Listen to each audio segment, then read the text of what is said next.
Within a few seconds, he was holding a torch aflame with fire, lighting up the dark, cavernous passageway before him. He headed down the passageway for a few minutes, when in the distance he could make out flaming blue lights. Magical torchlight, Krakenos assumed. The commander knew he was getting closer. As Krakenos approached the illuminated chamber, the cavern above him rumbled. Collapsing onto the floor in front of him was a huge pile of skull and bones. Magical energy swirled around the bones, and suddenly the skeletons were reanimated, with glowing orange eyes, and rushing towards Krakenos. The commander held up his hand, opening his palm. A huge glow of energy emerged from his hand, dark, swirling gray energy, and he shot a blast forth, knocking back 2 out of the 4 skeletons. They instantly collapsed on the floor into a pile of useless bones. He quickly did the same thing to the remaining skeletons. Whatever magic was powering the skeletons, Krakenos used the abilities of his Void Mage class to completely negate that magic. Krakenos stepped over the bones and entered the illuminated chamber. The chamber was large, with high ceilings and runes and etches carved into the walls. Torches alight with blue magic flickered across the room. So, this is it, Krakenos thought. This was the temple he had read about, the sister temple to the one found on Starfall Archipelago. The temple in Starfall Archipelago held the Ocean Heart Amulet, while this one contained the ancient technology needed to harness the amulet's power. A huge stone dais stood at the center of the room. The dais had an engraved space that could only be filled by one thing: the Ocean Heart Amulet. Krakenos stepped forward and placed the ancient artifact into the dais. The Ocean Heart Amulet settled into the dais, clicking into place. Blue light formed on the dais and began to run across all the runes and etchings across the chamber. The whole room began to shake. The Ocean Heart Amulet glowed, getting brighter and brighter, until a massive beam shot forth from the dais, burning a hole through the ceiling and shooting out high into the sky and heavens above. The summoning had commenced. The Leviathan would now awaken within an hour's time. 80. "And we are voluntarily approaching this island?" asked Captain Mordecai, staring across the water to the giant blue beam of light shooting out from the Royal Serenian Palace and into the sky. Just before the beam of light had shot out into the air, the water near the island had become choppier. Now, violent waves continuously crashed into the hull of the ship, threatening to send all of them aboard off balance, again and again. Gray clouds had taken over the formerly beautiful twilight sky and swirled over the island with the glowing beam at the center of it all. They were getting closer to the docks and shore of the island now. The trees were all swaying as the swirl of energy from the nearby beam affected them as well. "Crap," said Sam. "Looks like they've found the secret ancient temple, and the summoning of the Leviathan has begun.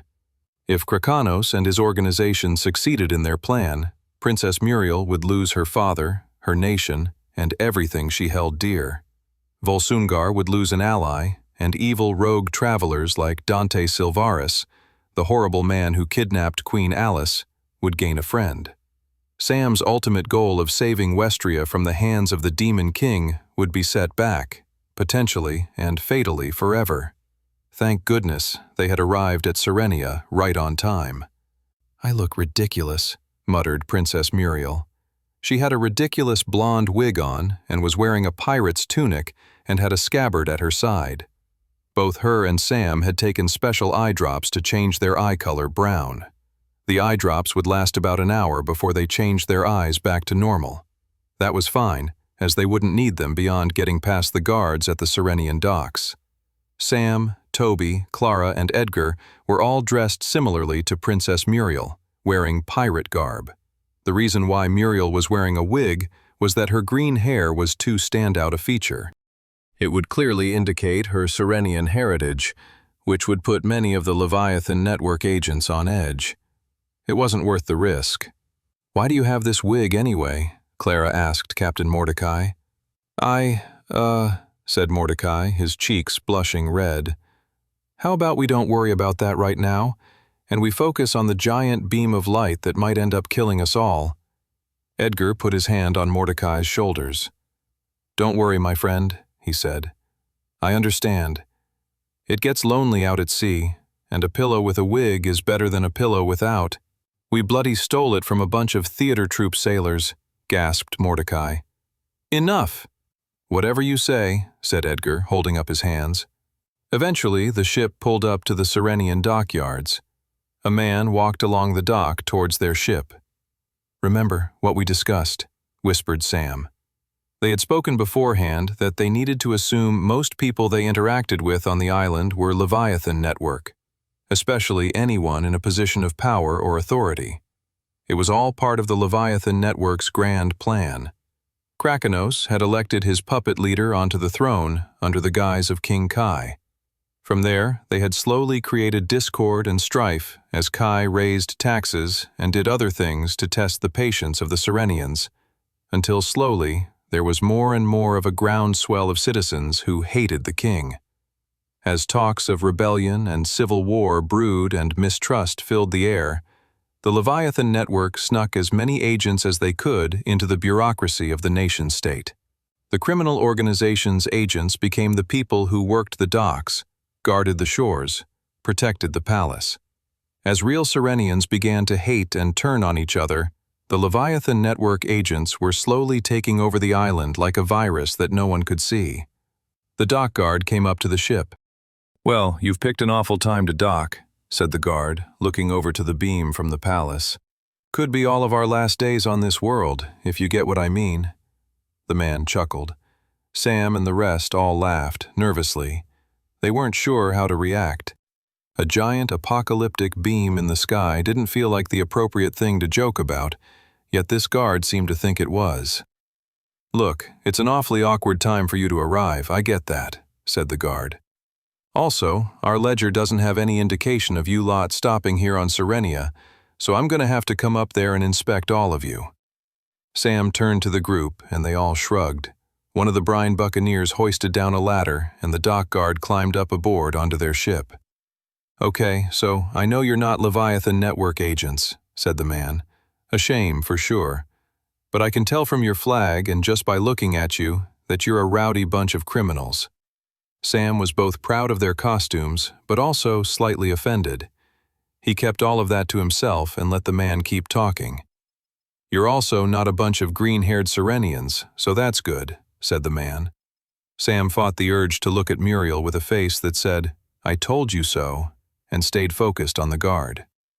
"So I'm happy to let you all come set foot on our island, though as you can see, things are about to really change around here," said the guard, indicating the huge beam of light in the sky. He then said that was it, and he began to head back to the ladder. Sam fought the urge to grin. They were home free. They had passed the test. "Oh yeah," said the guard, turning back around. Everyone froze. "One last thing," he said, pulling out a piece of paper. "On your journey at sea, you haven't seen someone who looks a bit like this, have you?" They all stood still as the man held up a drawing of a black-haired man with red eyes who had a striking resemblance to Sam. Sam felt every beat of his heart in his chest. They all pretended to look at each other, inquisitively. They all shrugged and shook their heads. "Can't say that we have," said Captain Mordecai. The agent looked them over once more and shrugged himself. "Fair enough," he said. "I had to ask, you see." Sam and the rest of them all nodded to the man, trying to be understanding and not be nervous or suspicious to any degree. "All right, you're clear to dock and enter the city," said the man, heading towards the ladder. "The Leviathan Network is looking for hard-working criminals like yourselves. If you go to a bar and inquire about us, you'll be primed for an audition. Good luck to you all." They thanked the man and, a few minutes later, boarded the dock, walked past some other criminal agents sitting at a table playing cards, and entered the city proper. The palace and the huge beam of light loomed far off in the distance. 38 minutes remained until the summoning of the Leviathan would be complete. 81. Disguised as a blonde criminal rogue traveler, Princess Muriel led her companions through the winding streets of the Serenian capital. Sam, Toby, Clara, and Edgar strode right behind her. Captain Mordecai and the rest of the brine buccaneers had stayed behind. Muriel tried to keep her eyes locked on the palace where they were heading, but she continuously found her eyes drifting off in different directions. So much has changed since I left, Muriel thought to herself. Everywhere she turned, shops were closed and boarded up. Individuals she recognized were begging for money and food on the streets. The Royal Guard had clearly been rejigged to be full of Leviathan Network agents and their sympathizers. Her heart panged as she watched guards under the banner of the Azure Dynasty beat up a crying homeless man on the ground. The guards laughed with glee at the sight of the man's pain and anguish. Her whole body shuddered. "Don't forget our mission," said a voice quietly beside her. She looked over and saw it was the mighty black-haired swordsman, Sam, talking to her. "But," the man shook his head, "the hardest thing about a mission to achieve the greater good is turning a blind eye to the small pains that can't be stopped," said the swordsman. The way the man spoke, Muriel got the feeling he was speaking from experience. She hated to agree with him, but she knew he was speaking the truth. Right now, getting to the palace was paramount above all else, and getting there with their disguises still intact was equally important. Muriel picked up the pace. She wouldn't lose sight of her mission. Toby kept his eyes focused on the shoulders of Sam and Muriel. He felt deeply uncomfortable, walking through the Serenian capital, pretending to be a hardened criminal when he knew deep down he really wasn't. He also wasn't entirely sure where he was meant to look. He didn't want to gape at the city like a tourist, and he also didn't want to stare at his feet on the ground like a suspicious person might do. As they strode through the city, he felt the flicker of eyes watching them, looking at them, devouring them with their sight. Toby took a deep breath and channeled his inner criminal. He did have some experience as a pickpocketing orphan on the streets of Resfall, yet even back then he was more of a logistics and strategy guy than the actual person who did the executing of the plan. "Remember," he said to himself, "all they're doing is looking. They're not pointing fingers. They're not doing anything. They're waiting to see what you do." Obviously, they were being looked at. They were new on the island. So long as they didn't overreact and call attention to themselves, they would be fine. And, besides, the giant beam shooting out of the palace was proving to be a very good distraction for them all. Muriel was walking as fast as she could without making it seem like they were in a suspicious sort of rush to get somewhere. Despite this, she felt her heart pounding in her chest. They couldn't run, yet they needed to hurry. Every second the bright blue beam shot out of the palace and into the sky reminded her of the stakes of their mission. She thought of her father, who must be locked up in the palace somewhere. "Don't worry, Father, I'm coming." They were maybe halfway to the palace now. They still had quite a while to go, but at least they were making good headway. They turned right onto a street, and on the corner opposite them was a rowdy pub, full of off-duty guards drinking pints of ale. Muriel glanced at the pub only for a second, but as she was looking away, her eyes locked onto a mustached guard with long, stringy blonde hair. Aw, crap. The princess immediately looked away, her whole body filling with fear and tension. The guard she locked eyes with was a longtime royal guard known as Irvine Durst. He was one of the most corrupt guards in the city. Muriel felt absolutely no shock to see the rotten guard was doing well for himself in the island nation's new regime. Irvine Durst was exactly the kind of man who would betray her, her family, and their nation. She hurried her pace. The group quickly shuffled past the pub and on their way to the royal palace. The princess felt the man's eyes linger on her as they moved past the pub, but she didn't look over to them again as they strolled. One look back would have been enough. One look back, and Irvine would have seen through her disguise. She breathed a sigh of relief as they moved further and further away from the pub. Still, she could make out a set of legs in the shadows of the night, moving behind them. Just ignore him, Muriel thought. The longer she ignored Irvine, the more likely his doubt about her would grow, and he'd eventually walk away. The footsteps behind them didn't abate. "Hey!" Irvine shouted after them. "Ignore that man," Muriel muttered under her breath. "I don't know if we can for that much longer," said Sam. Irvine ran up to them, shouting, "Stop!" The whole group froze. They turned and peered at the guard coming up to them. "You all new here?" They nodded. Irvine's eyes fell directly on Muriel's. The man walked up to the princess and smiled. "You look very familiar."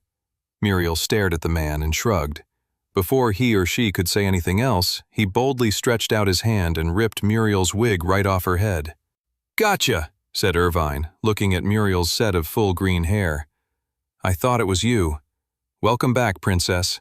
A lot has changed, as you can—" Sam punched the man with his journeyman tier strength and sent the man hurtling right into the nearby wall of a building. The black-haired swordsman looked at all of his companions, including Muriel, and said, "Time for us to start running." 82. Captain Mordecai stood on the weathered deck of the now-docked Mary Mackerel, the wood beneath his boots creaking softly with the sway of the anchored ship. He looked out towards the island city before him, the outline of its buildings silhouetted against the darkening sky. The scent of salt and seaweed clung to the air, mingling with the faint smell of smoke from distant chimneys. The dock's lanterns flickered in the growing twilight, casting long, wavering shadows across the cobblestones. Lights twinkled like scattered stars from the houses dotted across the island, their warm glow deceptively peaceful against the backdrop of mounting tension.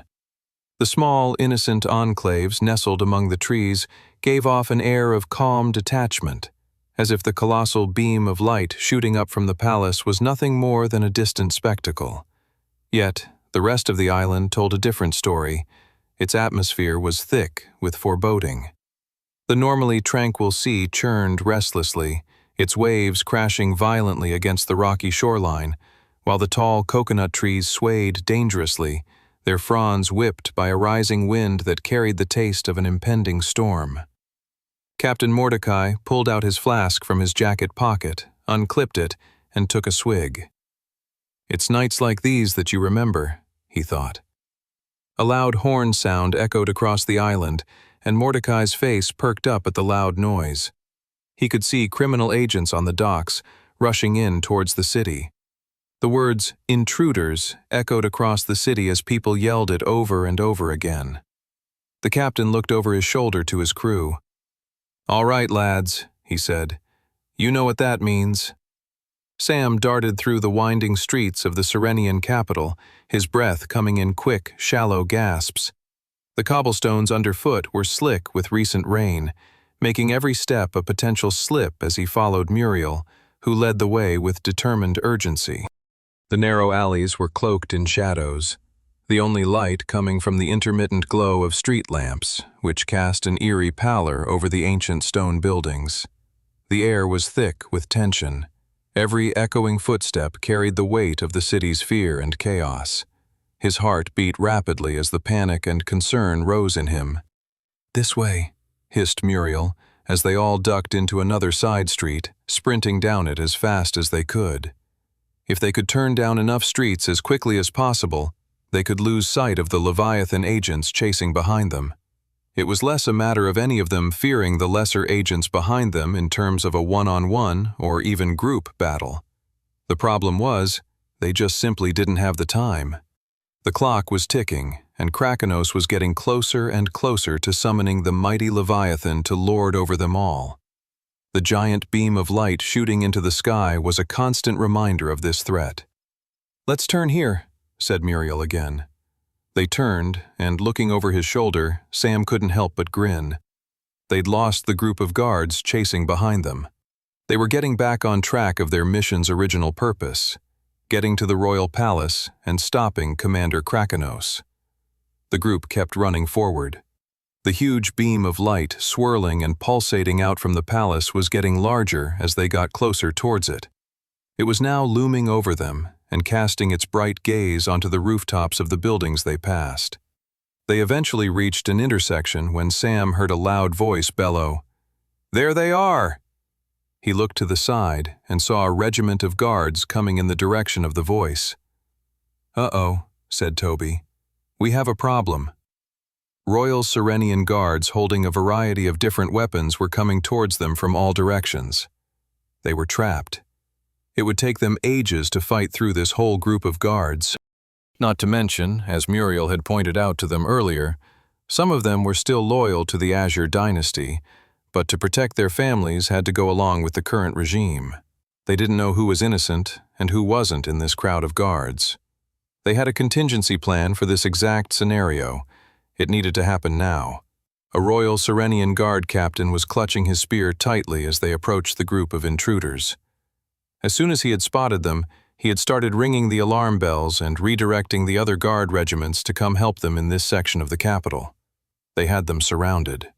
The black-haired swordsman and the green-haired Princess Muriel were the dead giveaways that this was indeed the group they were after. "Stop," said the guard captain as they got closer. "You're under arrest?" "Who, me?"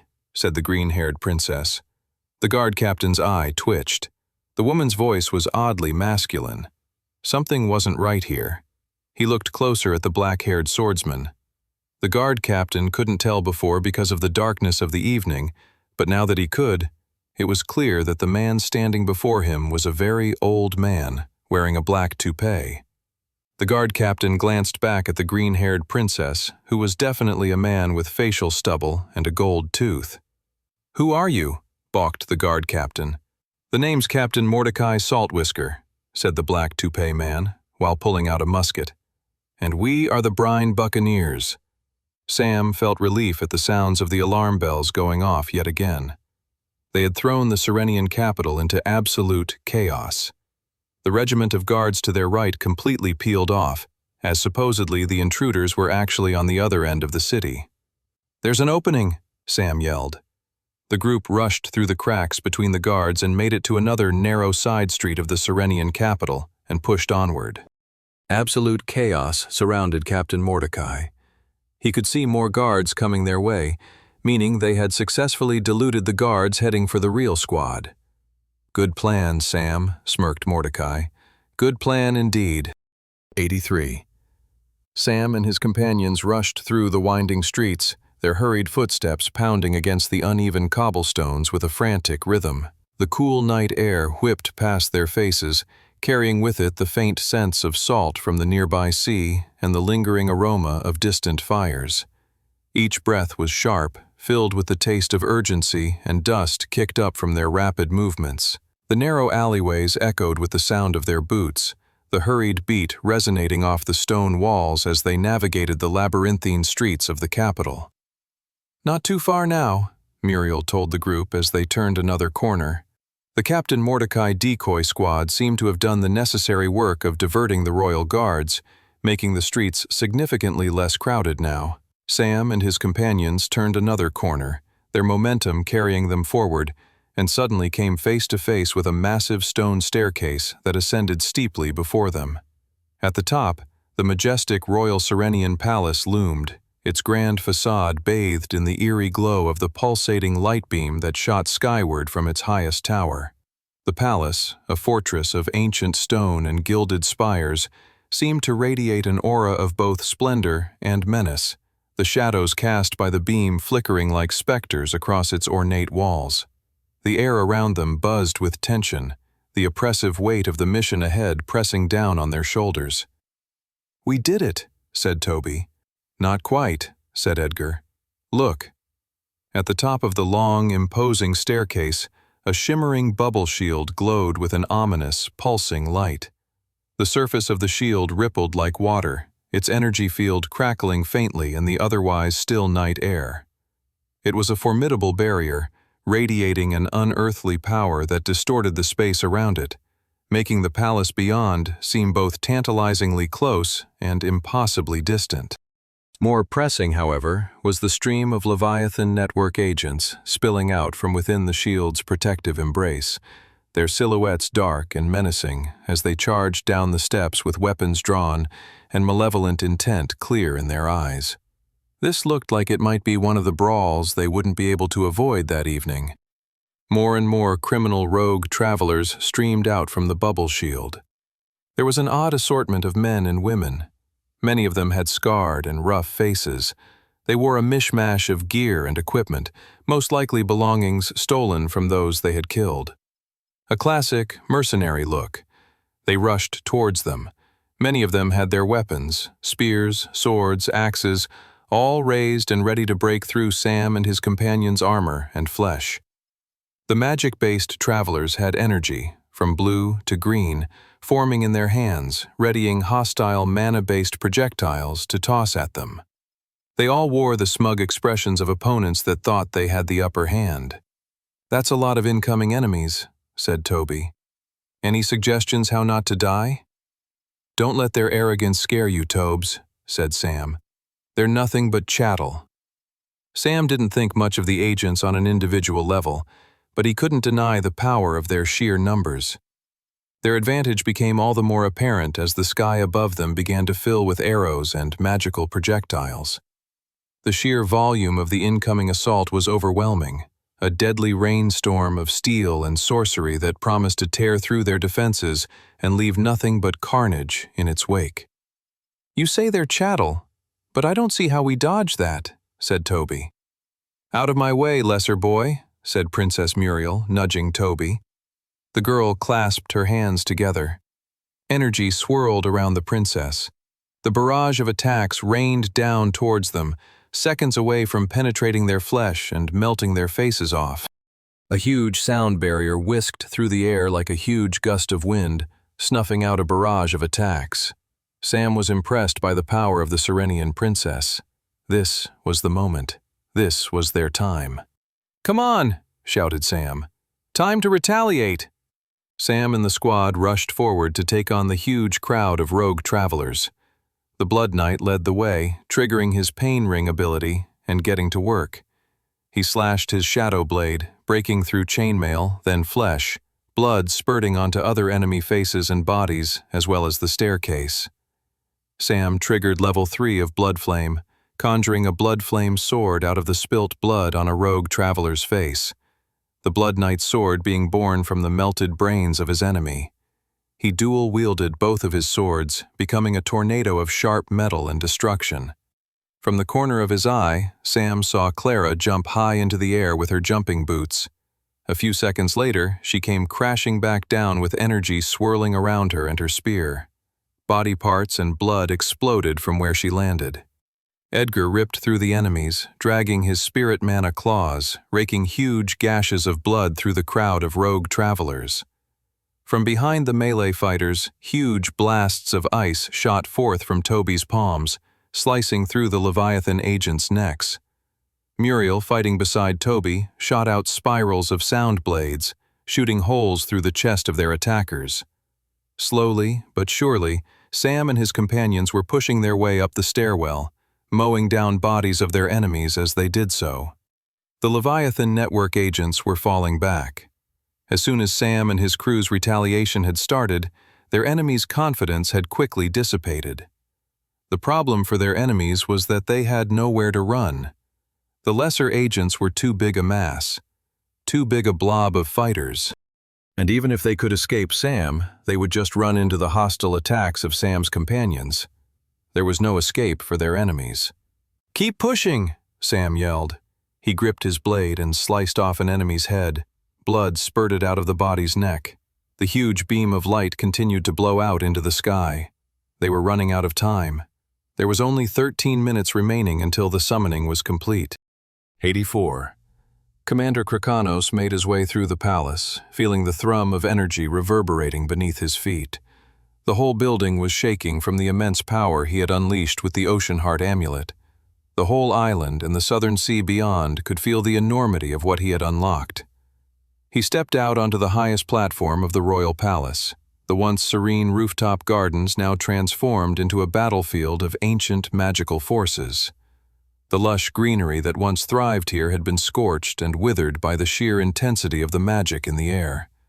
The ground beneath his feet cracked and splintered, small fissures snaking outwards from the epicenter of the power he had unleashed.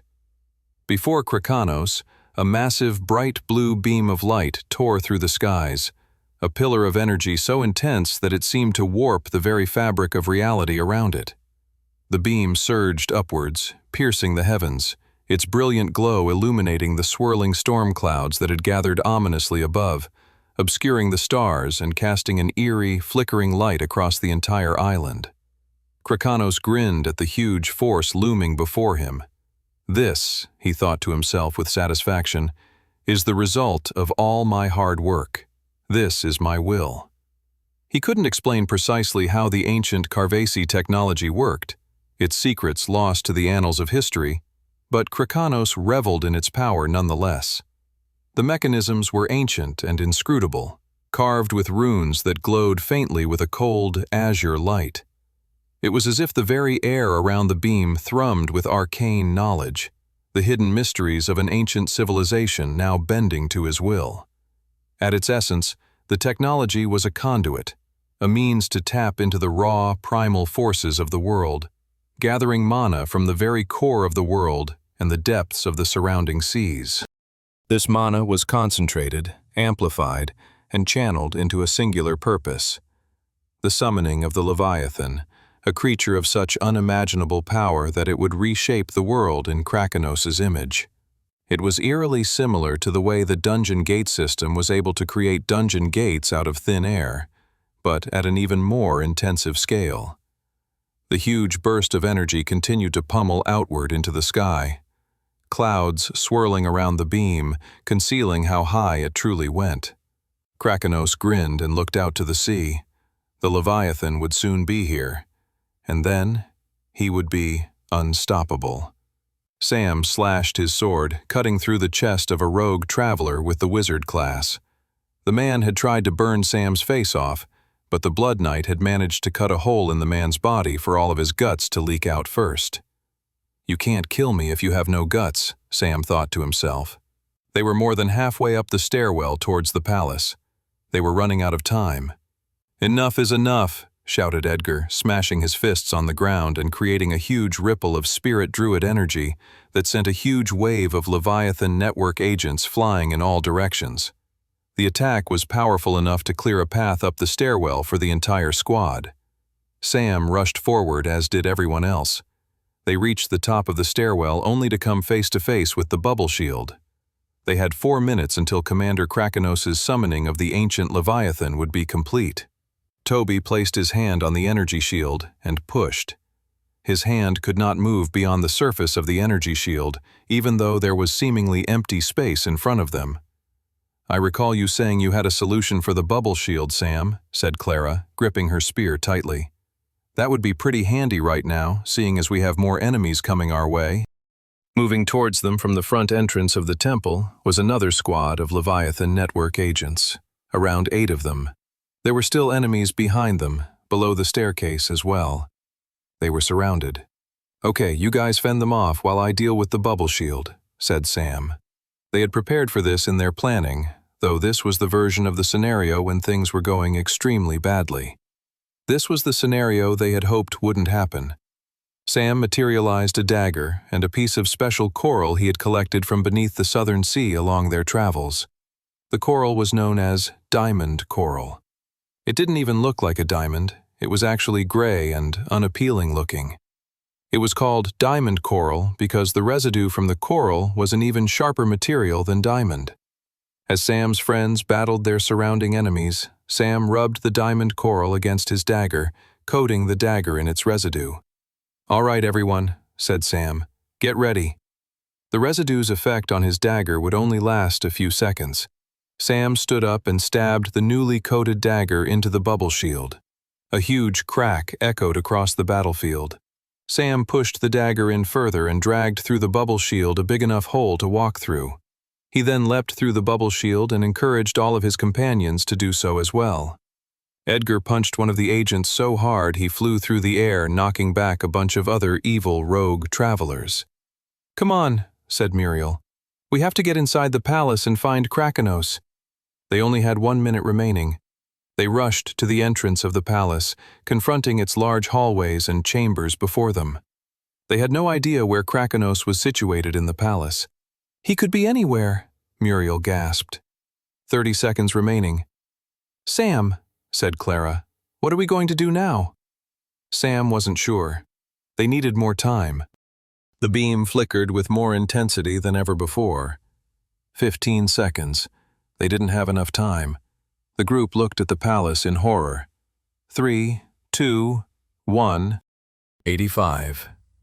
Captain Mordecai was running through the streets, baiting the attention of all the guards he could find.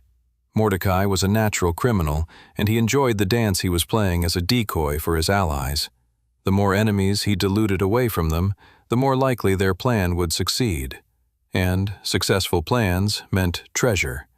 Lots and lots of treasure. Screams suddenly echoed all around him. The sea captain turned a corner and took sight of the sea before him. A huge geyser exploded out of the water like a volcano. "Oh no, that's—" Muriel's eyes widened as she and her companions all watched as a huge explosion of power shot out from the southern sea.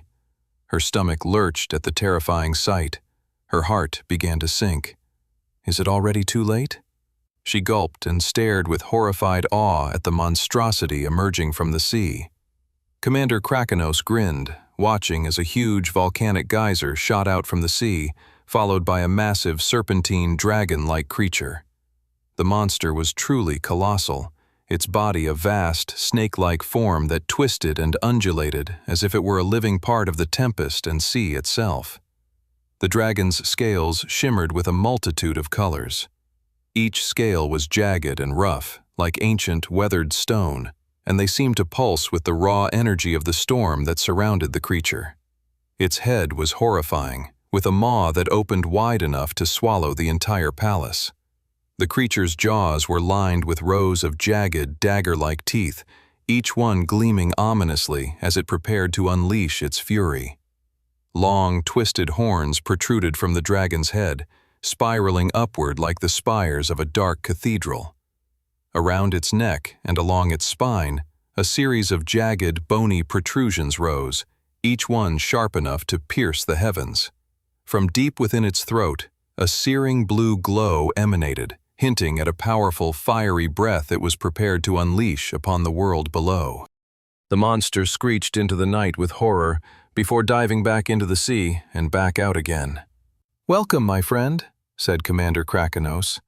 He could feel the sense of the Leviathan in the sea, the joyousness of returning to this world.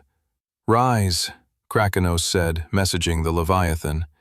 The humongous creature jumped out of the sea once more.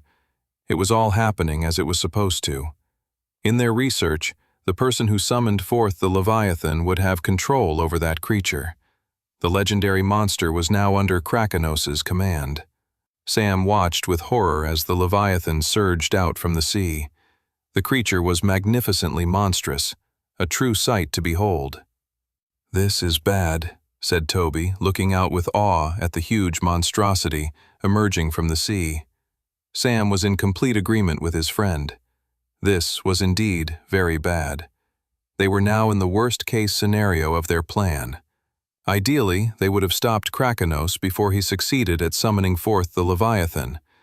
But just because they hadn't didn't mean all was lost. They could still win this, and they had preparations in place for this exact scenario. It was just that this scenario was going to be harder than all the others they had trained and prepared for. Sam looked to Edgar. They had had a private discussion about this very situation while aboard the Mary Mackerel as they were training for their upcoming conflict in Serenia. "You guys go on ahead," said Edgar. "I can hold off the Leviathan." Everyone in the group, except for Sam, looked at the guildmaster, aghast. "Are you insane?" asked Toby. "You're going to take that thing on by yourself?" Edgar smirked. "Don't worry, Toby. I fought worse." The guildmaster stretched out his hands and began to conjure a giant bird composed out of spirit mana. Sam had witnessed the guildmaster use this ability once before, back in the battle for Resfall. The guildmaster saddled onto the spirit griffin and flew out into the sky towards the giant sea dragon. Sam and the others watched him go, and then turned around and entered the palace. Edgar Redfield flew through the air, high above the rooftops of Serenia, out towards the southern sea.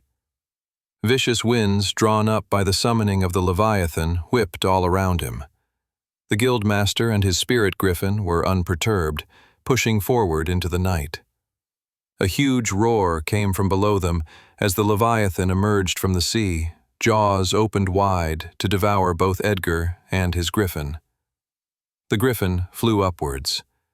Edgar conjured spirit orbs and threw them into the massive open jaws of the sea dragon. The attacks puttered out upon hitting the massive creature's saliva and tongue. Duly noted, Edgar thought, as he could clearly see minor attacks were not going to cut it against this massive monster. He swerved in the air as the sea dragon chased after him. They ducked back to the seafloor where the monster dived towards them. Edgar considered his options. Sam had explained beforehand that Krakanos would have the power to control this monster upon its summoning. The beginning of this fight was going to be the most difficult while he waited for Sam and the others to find and distract Krakanos in a battle of their own. Edgar's best bet wasn't necessarily defeating or slaying the Leviathan on his own, but rather just holding it back and stopping it from wreaking destruction on others. He knew what he needed to do. The sea dragon surged out of the water once more, coming towards Edgar. This time, instead of flying away, however, Edgar leapt off his griffin and descended right into the creature's giant mouth. The guildmaster formed massive spirit druid claws and slashed into the creature's mouth as he landed. He then pushed open the tip of the legendary monster's mouth, holding it open with his bare arms. The sea dragon wriggled with vicious annoyance before leaping back into the water.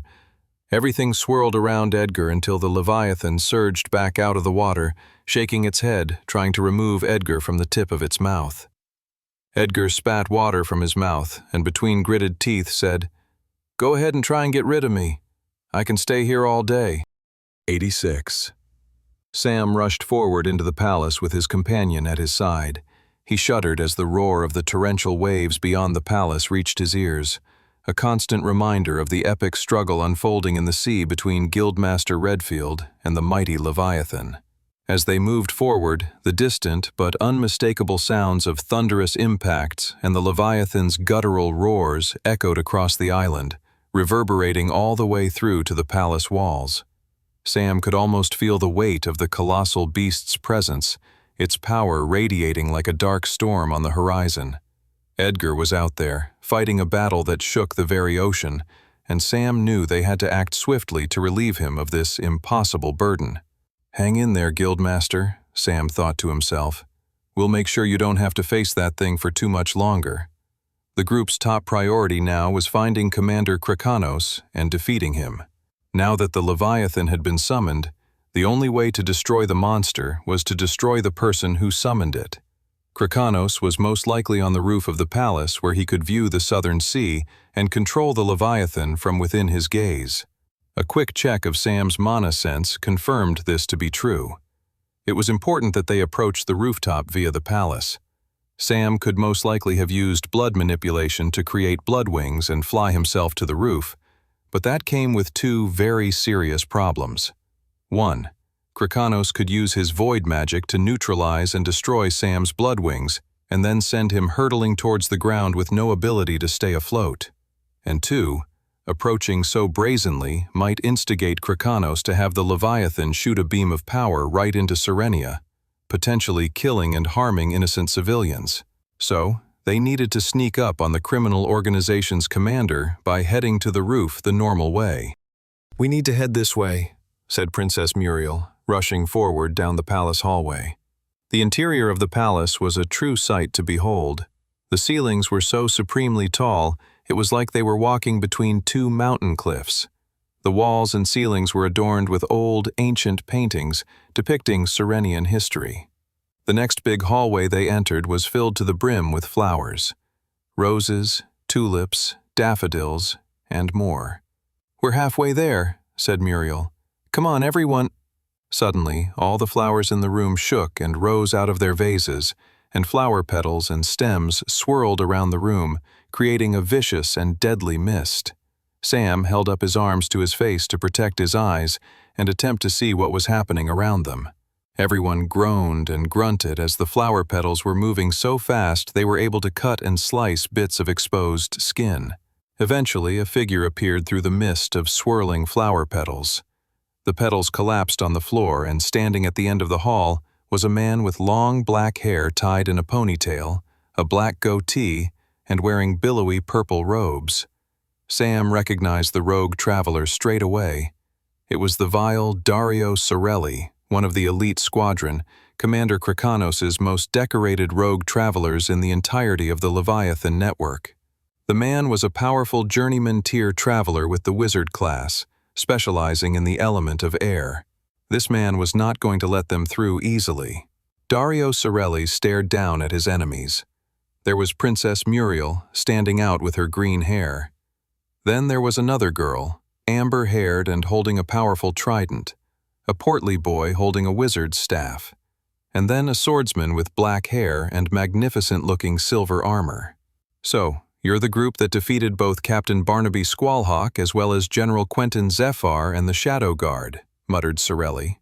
Dario observed the group in front of him. He was a bit dumbfounded. They were very young, still kids practically, yet they had defeated many in the Leviathan network already. The rogue traveler could understand Squallhawk being defeated. The Chainmaster class traveler was small fry compared to everyone else, but for this lot to take down General Quentin Zephyr, that was very impressive. Zephyr was not an easy opponent. Dario had to make sure he didn't underestimate this group. Just as he was thinking this, the whole group rushed towards him. Dario moved his hands and created the flower petal mist once more. If the group couldn't see properly, they wouldn't be able to communicate well, and that would significantly neutralize the advantage they had over him as a group. He quickly triggered his mana sense and could see that from within the flower petal mist, one of the travelers had leapt high into the air. What is this? He braced himself for the swift impact of the person who had leapt so high into the air. He jumped back to avoid the blow. A huge crack appeared in the floor as rocks shot out explosively to the nearby walls. Dario lost control of his air magic, and the petals collapsed to the ground. He looked in front of him to see the auburn-haired woman clutching her powerful silver trident. So, she was the one who attacked me, Dario thought. But then he looked around. He had lost track of the others. He looked over his shoulder to see the rest of the group running away from him and down the corridor. So it was all a trick, Dario realized. He turned his attention back to the woman and the trident. His other colleagues in the elite squadron would take care of those who went past him, and once he defeated this girl, he could go help finish the rest of them off. Dario looked to the cracked stone floor in front of him. It was a reminder that one false move, and that could potentially be his skull in a few moments. This girl will be more challenging than I initially gave her credit, he thought to himself. He clutched the air and began to manipulate the wind once more. 87. Toby's heart raced as they rushed down the grandiose hall of the Royal Serenian Palace. He and Sam ran side by side while Princess Muriel led the way through the magnificent building that she normally called home. As they ran, the same thought kept running through Toby's head. Don't look back, don't look back, don't look back. Despite these thoughts, he still desperately wanted to look back. He wanted to look over his shoulder and see if Clara was all right. They had left her to take on Dario Sorelli all on her own. She'll be all right, he kept saying to himself. He had to believe. Still, he was struggling not to worry. For as long as he could remember, he had been a worrier. Becoming a traveler had changed that. He had faced more fears than he could ever believe. Now, though, he realized all of that worrying and all of that time being scared for himself, that was all just a coping mechanism, a way of protecting himself from his ultimate fears. If he worried about himself, he would never get in danger, and by proxy, neither would his loved ones. If he worried about himself, that kept him safe and kept him guarded from worrying about others. Because that was the ultimate terror. Facing the fear that you can't control everything, that you can't be there holding someone's hand or protecting them forever. You had to let them go and trust that they had the strength and will to survive. Just as he needed to trust in his own strength and ability to survive, so that he could see Clara again, after this, and then after whatever they had to face after that. They turned a corner. Toby couldn't look back to see if Clara was all right anymore, even if he wanted to. He gulped and kept on charging ahead. "We're almost there," said Princess Muriel. "Just a few more minutes." They hurried through the grandiose halls, filled with statues and walls adorned with ancient artifacts and paintings of long-lost times in Serenia and Westrian history at large. The sounds of their footsteps and harried breaths echoed throughout the otherwise quiet palace. The rumble and chaos of the outside island and the choppy waters caused by the summoning of the legendary Leviathan could temporarily no longer be heard within the subdued walls of the palace. Yet, as they ran, the floor at their feet began to rumble. Soon, the sound of falling debris sprinkling against the floor began to take hold. Then Toby felt something fall on his face. It was like a raindrop, but harder. Hail? No. He looked up and could see the palace ceiling literally crumbling. "The palace is falling apart," said Sam. "More reason for us to hurry," said Toby, picking up his pace and pushing forward. The trio pushed harder, running through the palace. They were getting closer, turning another corner, when out of nowhere a huge staff, longer than the length of the three travelers combined, appeared. It appeared so quickly and out of nowhere, they were caught completely off guard. The huge staff smashed right into all three of the travelers' stomachs, sending them shooting backwards. The pain enveloped Toby. The shock and agony was so intense, he hadn't even realized what had happened until his back was aching on the ground. More of the palace ceiling rained down on him, reminding him that they had no time to waste. The sooner they stopped Krakenos, the sooner they could go help Clara. Goddess forbid, if it turned out that was necessary. Toby was back on his feet. Muriel and Sam were already in fighting stances.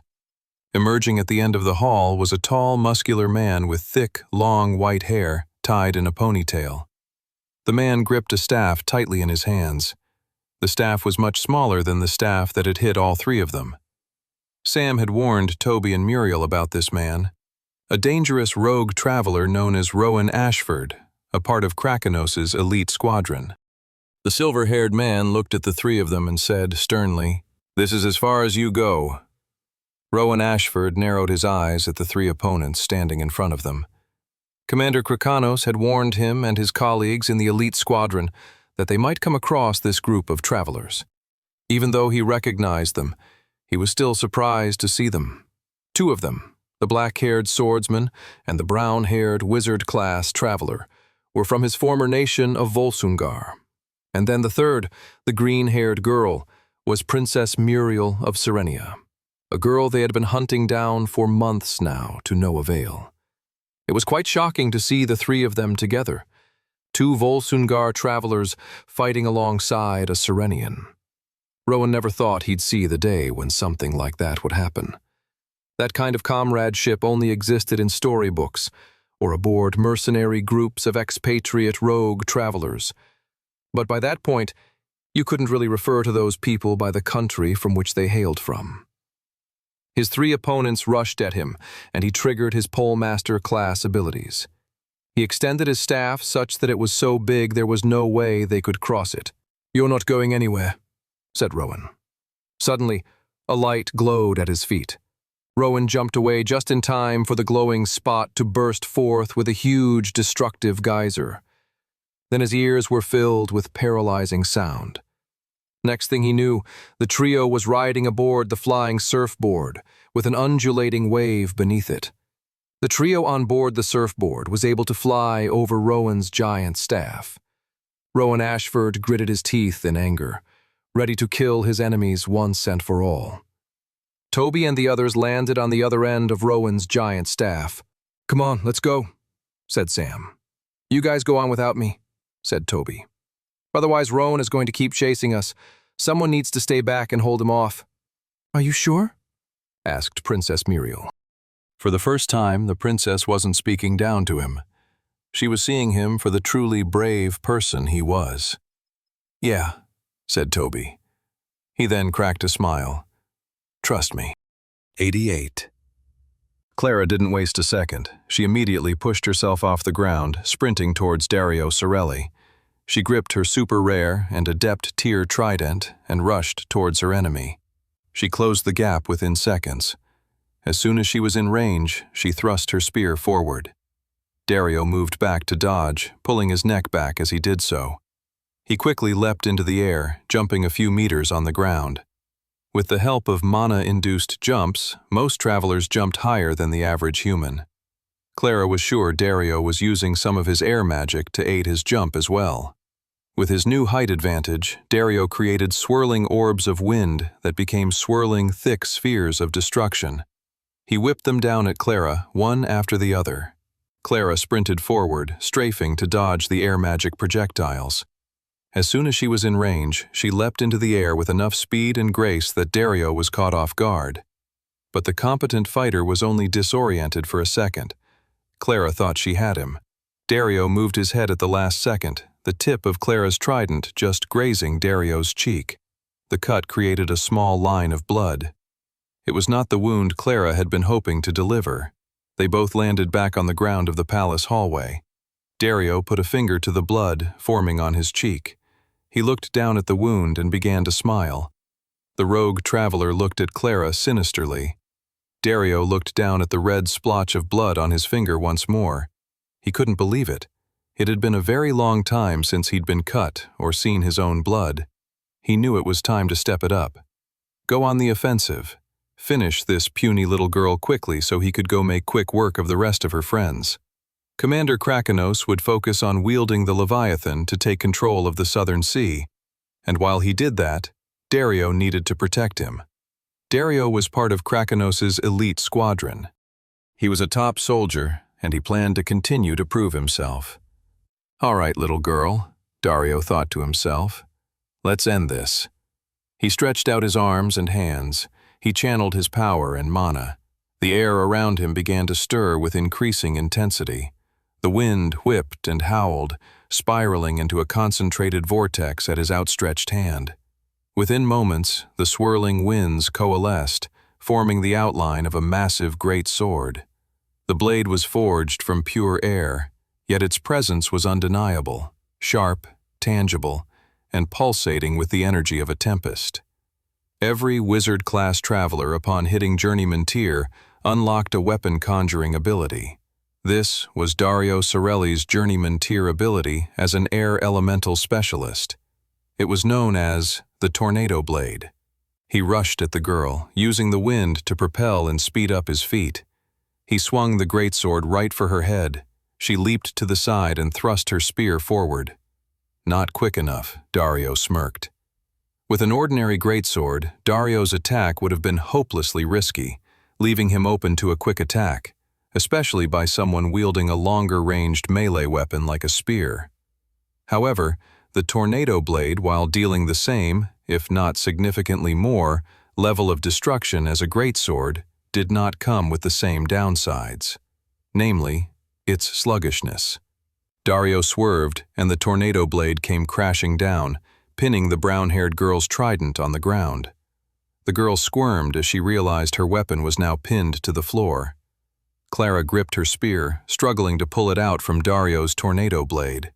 She pulled back and wrenched it free from the powerful air elementalist. Dario swung the Tornado Blade at her, and she leapt backward to dodge the attack. Clara was quickly picking up that the Tornado Blade was the shape of a greatsword, but could be swung and fought with at much greater speed. She also realized that the rogue traveler thought because he could fight with the magically conjured greatsword with such speed, he had bested her. "Oh," Clara thought to herself, "you haven't seen fast yet."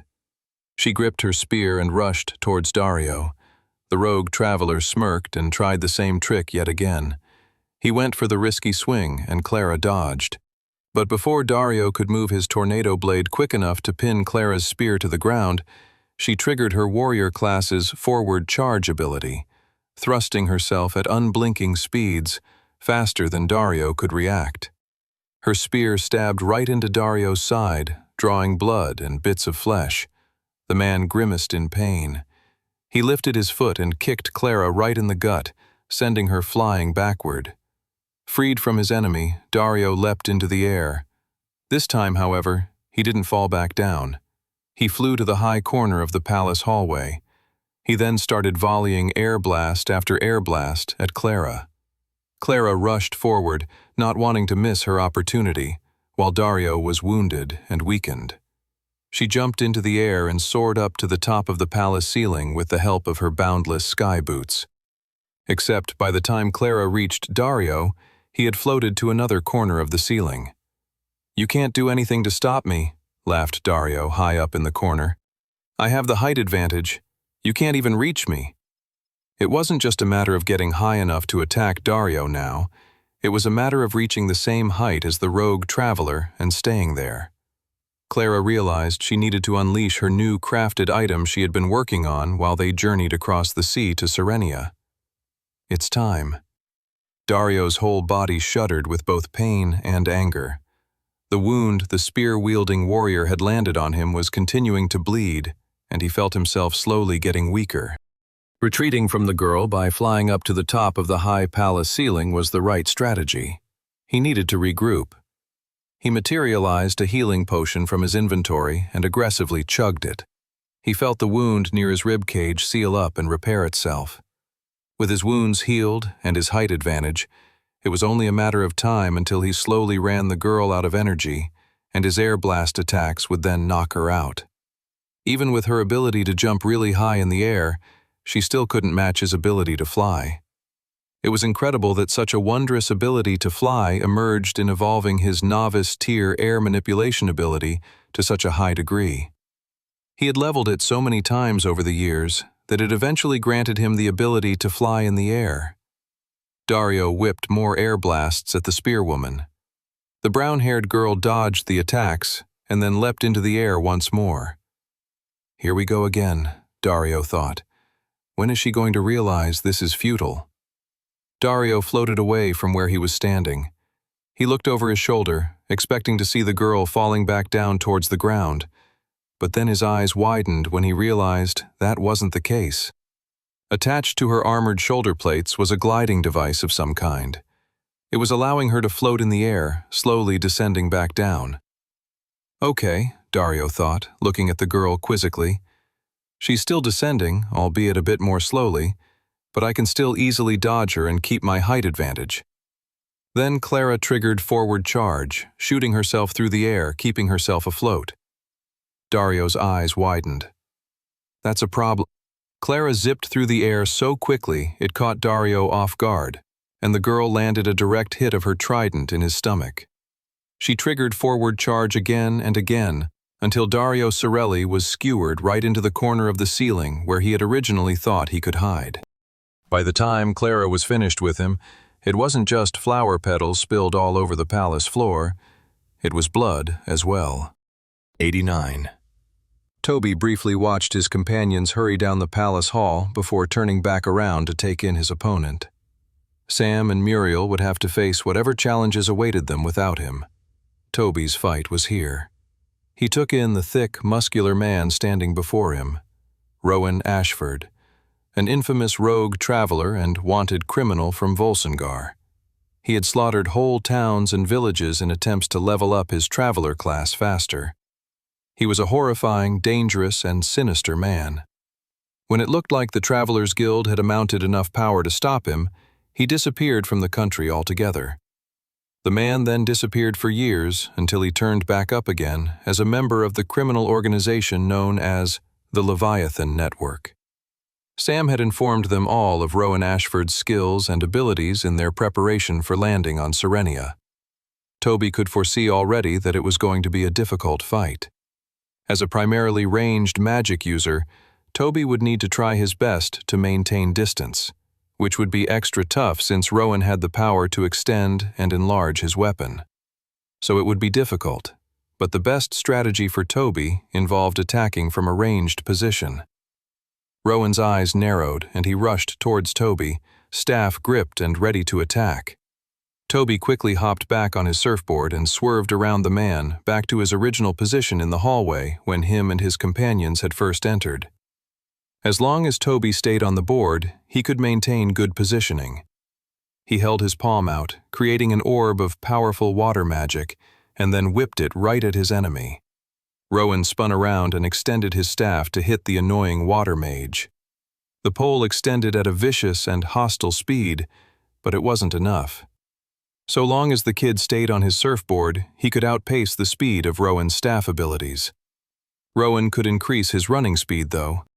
He imbued his feet with mana, pushing off the palace floor with more strength and zeal, sprinting after the retreating water mage on the surfboard. He dodged the kids' water blasts as he chased after them. Rowan swerved as the mage made a quick turn on his board, only for Rowan to slip and fall on the floor. The rogue traveler gritted his teeth in annoyance. The kid is doing it on purpose, he thought. He's making the environment wet and slippery. At that very moment, Rowan noticed the floor beneath him begin to glow. He quickly rolled away from it, just in time to see a huge, surging geyser shoot out from the floor where the glow had been.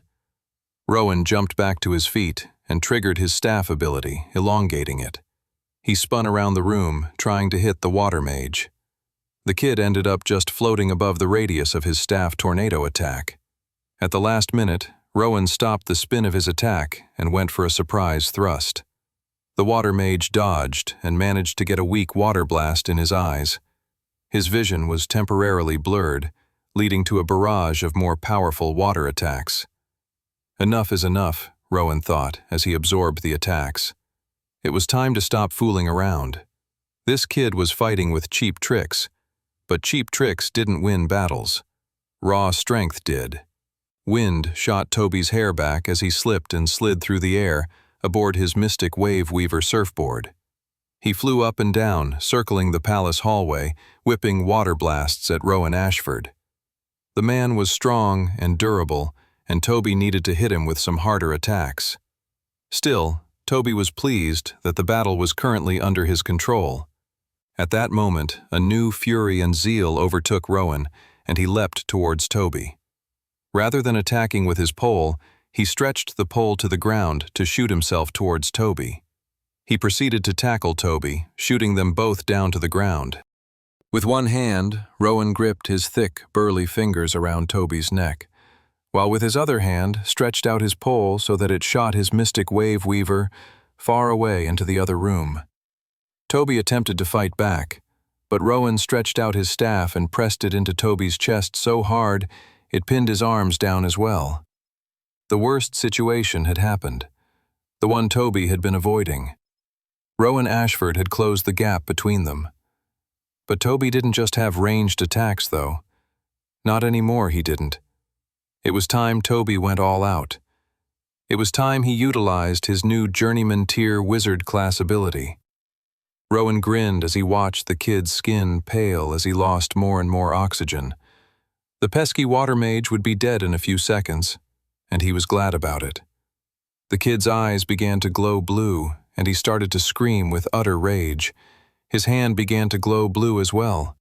Water magic swirled all around his fingers and hands, eventually taking the shape of a long staff with a sharp sickle at the end of it. The kid could move enough that he could threaten the blade at Rowan's neck. What the? The rogue traveler had to leap back to escape the attack. The water mage was suddenly on his feet again as well.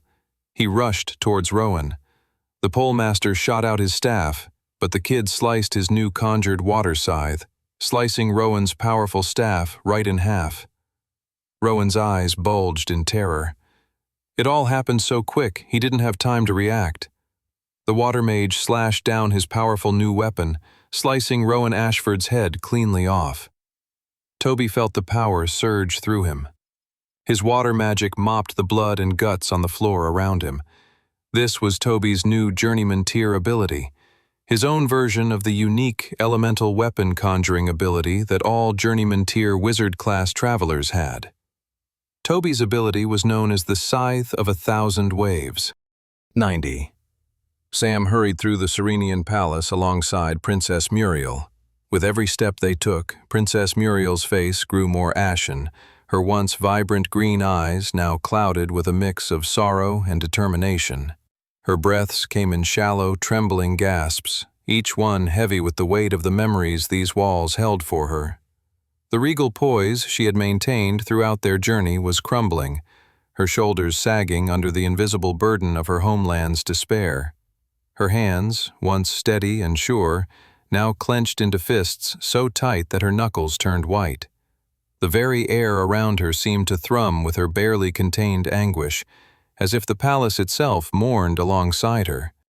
Sam imagined it must have been so hard for the princess to return to her home and see it in such a catastrophic state.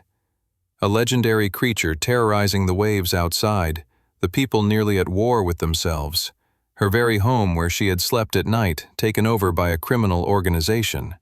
The black-haired swordsman could relate. In his first timeline, he had witnessed his friends slaughtered before his very eyes, his own home taken over by a ruthless criminal dictator, all amongst many other horrible tragedies.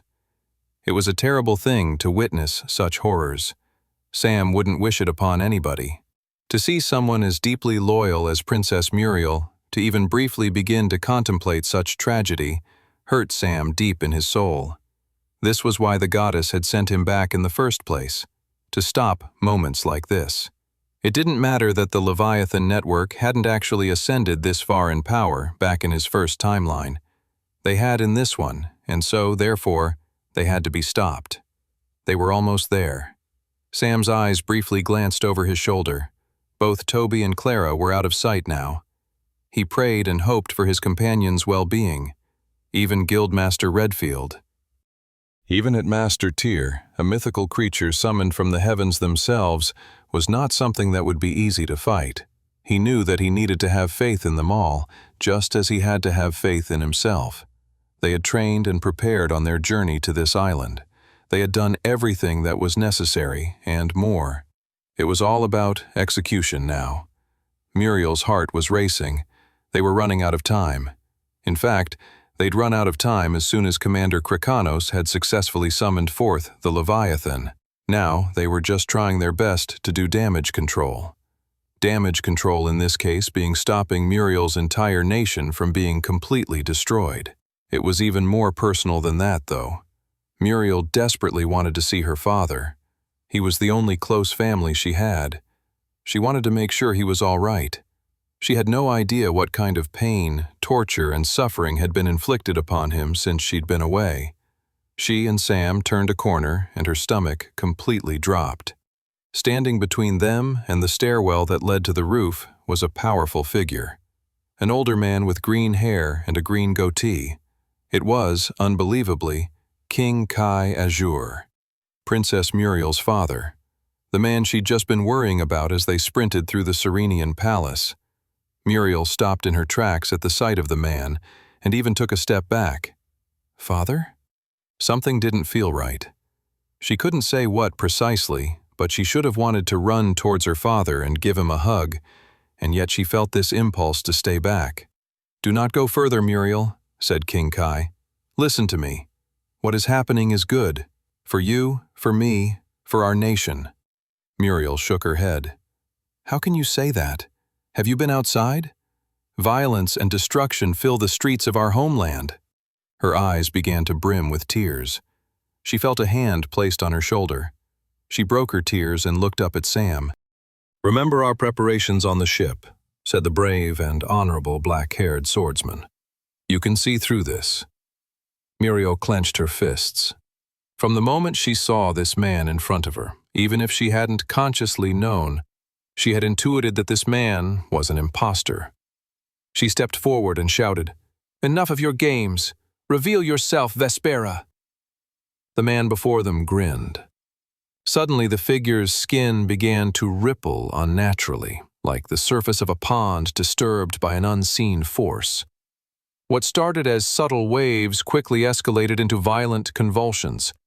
His skin bubbled and popped, each burst accompanied by a sickening squelch, as if his very flesh was being melted from within. The woman smirked at them. Vespera Burntide, a powerful rogue traveler who grew up on the infamous and deadly island of Grimhold, an island populated only by the most ruthless of murderers and criminals. The woman smirked. She was incredibly powerful, with a huge arsenal of abilities, especially when she took on different forms.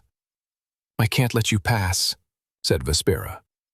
Muriel stepped forward, ready to take her on. "So be it," said Vespera. The woman before them bubbled and boiled, morphing back into a stunning replication of King Kai. "How do you feel about fighting your own father?" Muriel clenched her fists. "Won't be a problem at all." She clapped her hands. They glowed as she did so. A powerful wave of energy morphed all around her, and rays of sound shot forward at Vespera Burntide. The woman backflipped to dodge the incoming rays of attacks. Muriel looked to Sam as she sent out her barrage of attacks at the enemy. The swordsman knew what to do. It was necessary. Sam wasted no time and leapt over Vespera and ran toward the stairwell that would lead to the roof. Krakanos needed to be stopped at all costs. "Good luck!" Muriel and Sam both shouted as they went their separate ways. Their final fights in the battle for Serenia were about to start. 91. Through the eyes of a doppelganger King Kai, Vespera Burntide stared down at Princess Muriel across the palace hallway. The floors shook from the chaos happening out in the sea beyond. The summoning of the mighty Leviathan had brought forth a torrential storm. The vicious and biting winds flew through the palace as if they were only meters from the shore. The princess's striking green hair blew back amidst the swirling gales. "So this is the young Princess Muriel, huh?" Vespera thought to herself, sneeringly. This was the daughter of the man she had pretended to be for months now. The daughter her organization had been trying to hunt down for as long as she had escaped. It was a shame that the black-haired swordsman had gotten past Vespera and now was on his way up to face Krakanos. But she had full faith in her leader to crush that young man. There was no way he was going to survive going toe-to-toe with Krakanos. Their defense plan had succeeded in diluting the enemy travelers from using all their allied strength against any one of them as individuals. Now it was time to obliterate this foolish girl. Muriel clenched her fists, eyeing up her opponent. Standing in front of her was Vespera Burntide in a cloned form of her father, King Kai Azure. It was so incredibly frustrating to witness the man before her. This was the man she so desperately wanted to see. Her father. Her papa. She wanted to hug him and hold him close like she used to when she was little. But despite the perfect replica standing before her, she knew this wasn't her father. Vespera kicked off the ground, rushing towards Muriel. "I can't hesitate," the princess thought to herself. "This man is an imposter." As the man who looked exactly like her father rushed towards her with a raised fist, Muriel clapped her hands together. She drew mana across her body into her palms and fingers, triggering her Sound Sculptor Traveler class abilities. Waves of sound swirled around her body until they took on the shape of a sharp cone. If Vespera was going to attack her so bluntly, Muriel decided she'd retaliate in kind. Just as Vespera was closing in, Muriel unleashed her huge cone of sound-sculpted energy. The blast of sound power shot forward, smashing right into Vespera's chest. The King Kai replica coughed and grunted in pain and stumbled backwards from the attack. Muriel had completely neutralized her enemy's momentum with her strike. Vespera wiped spit and drool from her mouth and grinned. Muriel did not like the look of that smile on her fake father's face. Vespera had to be up to something. Vespera rushed forward once again, except this time she tried something different. Her hands quickly made arcane and magical movements with her fingers, triggering an ability of some kind. Muriel braced herself. Then, like a snake shedding skin, two bodily figures appeared on either side of Vespera, both in the same appearance as her, which, at that moment, was King Kai Azure. Suddenly, Muriel was no longer just facing her father, but three of him. Muriel clocked that the middle one was the original Vespera as far as she knew. Keeping tabs on who was completely upended as the three fighters quickly crisscrossed and strafed around each other with such speed that Muriel lost track of which one was the original one. One came at her, close and personal, with a powerful swing of a fist. She quickly created a sound shield. Her opponent groaned as his fist cracked against the glass shards of the sound shield. She sensed someone coming from her right, and she managed to duck just in time as a powerful swing kick came her way. Now where's the third one? She received her answer when a shockingly sharp pain rippled through her back. She felt her face slam on the floor. Her vision wobbled. She tried to roll over and get away from the strikes, but it was too late. She was on the floor, and there were three of them. She felt a few more punches, and then finally a kick in the ribs that sent her flying across the hall and banging into a nearby wall. Her back smashed into the wall and she felt her body crumple onto the floor. The pain was dizzying. She felt herself losing consciousness. This can't be it. She rolled over and placed her hand on the ground. Her whole body was shaking. Just pushing herself up off the ground felt like a struggle. Forget actually standing up. "Come on, Muriel," she said to herself. She began to pick herself up. She remembered her conversations with Sam in preparation for this upcoming battle while they were sailing on the Merry Mackerel. She knew how to defeat her enemy. Vespera grinned as she watched the nearly dead princess struggle to get up. She had always found it so satisfying to watch the lingering shreds of hope in a prey whose life was nearly over. Shaking and stumbling, the princess picked herself up off the ground. She stood, swaying a little, trying to regain her balance. "Hope is such a strange compulsion," said Vespera. "How do you think you can defeat me in that bruised and battered state that you're in? Why would hope deceive you? Why would you let it?" The green-haired girl didn't waste any energy replying. She just rushed towards one of the 3 King Kais standing before her. Vespera laughed, seeing how the princess was futilely attacking one of her clones. Muriel created another sound ray and shot it right into the man's left shoulder. The clone screamed in pain before bursting into smoke. The clones were less powerful than Vespera herself. Muriel did a similar attack at the other clone, clearing the battlefield once more. Vespera scrunched her nose. "How is this girl defeating my clones so easily?" The princess lobbed more sound rays at Vespera. 3 in a row all hit her in the exact same place, her left shoulder. "Ah!" Vespera screamed in pain, collapsing onto the floor. Vespera collapsed on the ground. "She knows," Vespera thought with pain and horror. Vespera didn't know how, but the princess knew her weakness. Vespera's power allowed her to completely copy the identity of someone else, but that meant that she borrowed that person's weaknesses as well. King Kai had a bad shoulder, and the princess knew it and had exploited it to her advantage. The pain was too much. There was only one way to escape it. Vespera quickly transformed back into her old self to escape the pain. Her plan to attack the princess psychologically by fighting as her father hadn't worked as well as she had hoped. The criminal rogue traveler would need to change into someone else instead. The only problem was there was a minor delayed period of time before she could change again. This was bad. Vespera was in a very delicate position here. Her abilities were completely underpowered as her own self. In fact, she was weaker than most in her original form. That was part of the class's limiting factors. The princess didn't give Vespera a moment to get off the floor, battering her with more sound-based magical projectiles. Vespera squirmed on the floor. "Please," Vespera begged. Muriel stood over her. "I'll spare your life so long as you admit to all the terrible things you've done." Vespera cackled. "Is that all you want? To hear that the Leviathan Network took over your kingdom with a few sleights of hand? That I pretended to be your precious father and king and slowly destroyed your citizens' faith in him?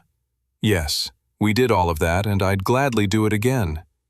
Muriel grinned. "Gotcha."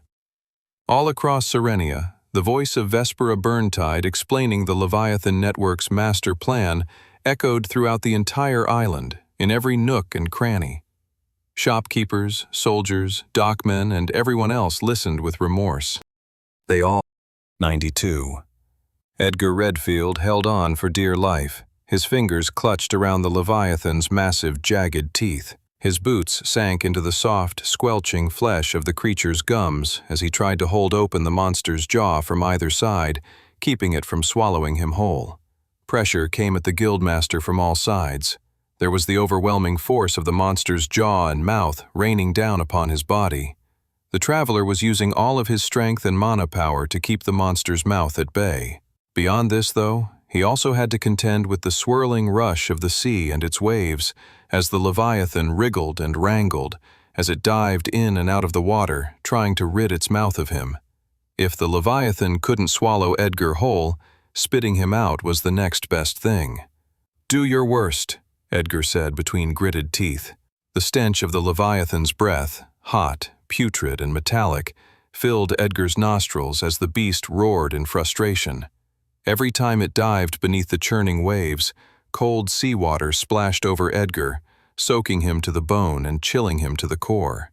His fingers were starting to cramp from the relentless pressure, the sinews in his arms burning from the strain of holding back the creature's death-dealing jaws.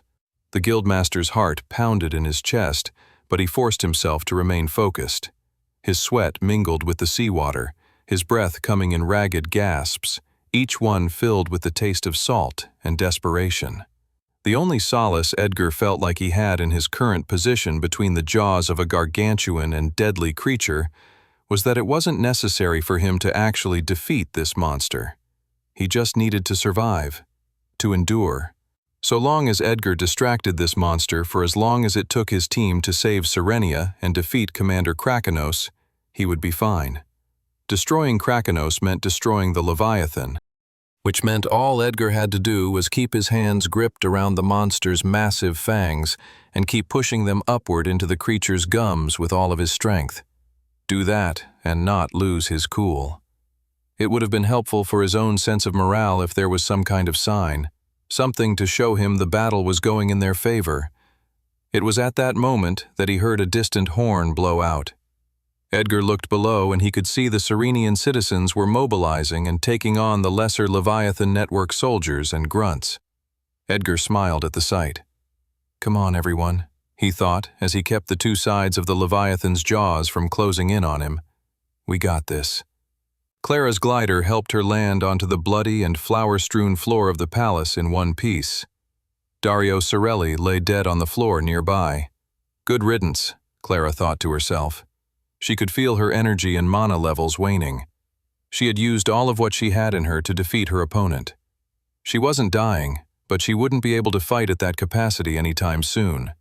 Clara looked down the palace corridors and could see it was full of destroyed rubble, shards of ice, and blood. She could hear the screams and battle cries of the Serenian citizens fighting back against the Leviathan Network soldiers outside in the streets of the capital city. During their weeks of training, the group had discussed what they would do in a similar type of situation. A large-scale battle across a city is a battle between economies of endurance, Sam had explained.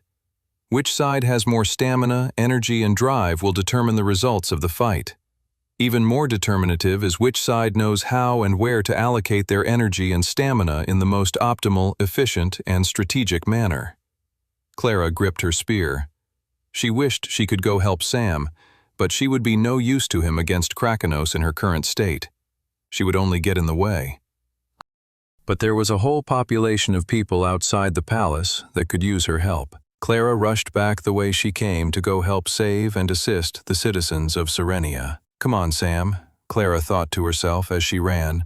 Only you can finish this. Toby gripped his scythe of 1,000 waves and stared at his defeated, headless opponent lying on the floor across from him. The water specialist wizard's chest heaved as he breathed in and out. His conjured weapon collapsed into a huge puddle on the floor below him. The exhaustion weighed on Toby like an anchor, dragging his limbs down as he stumbled back, the adrenaline that had fueled him moments ago rapidly fading. His vision wavered, his body drenched in sweat, and his legs trembled as though they would give out at any moment. The once fluid motions of his water magic felt sluggish now, his mana reserves dangerously low. The palace walls around him seemed to tilt and spin, the distant sounds of battle ringing hollow in his ears. He wiped the sweat from his brow, blinking to clear his blurry vision as he staggered down the corridor, his steps heavy and unsteady. He eventually stepped into the hall and found Dario Sorelli's corpse on the ground. Clara, he thought with relief. You did it.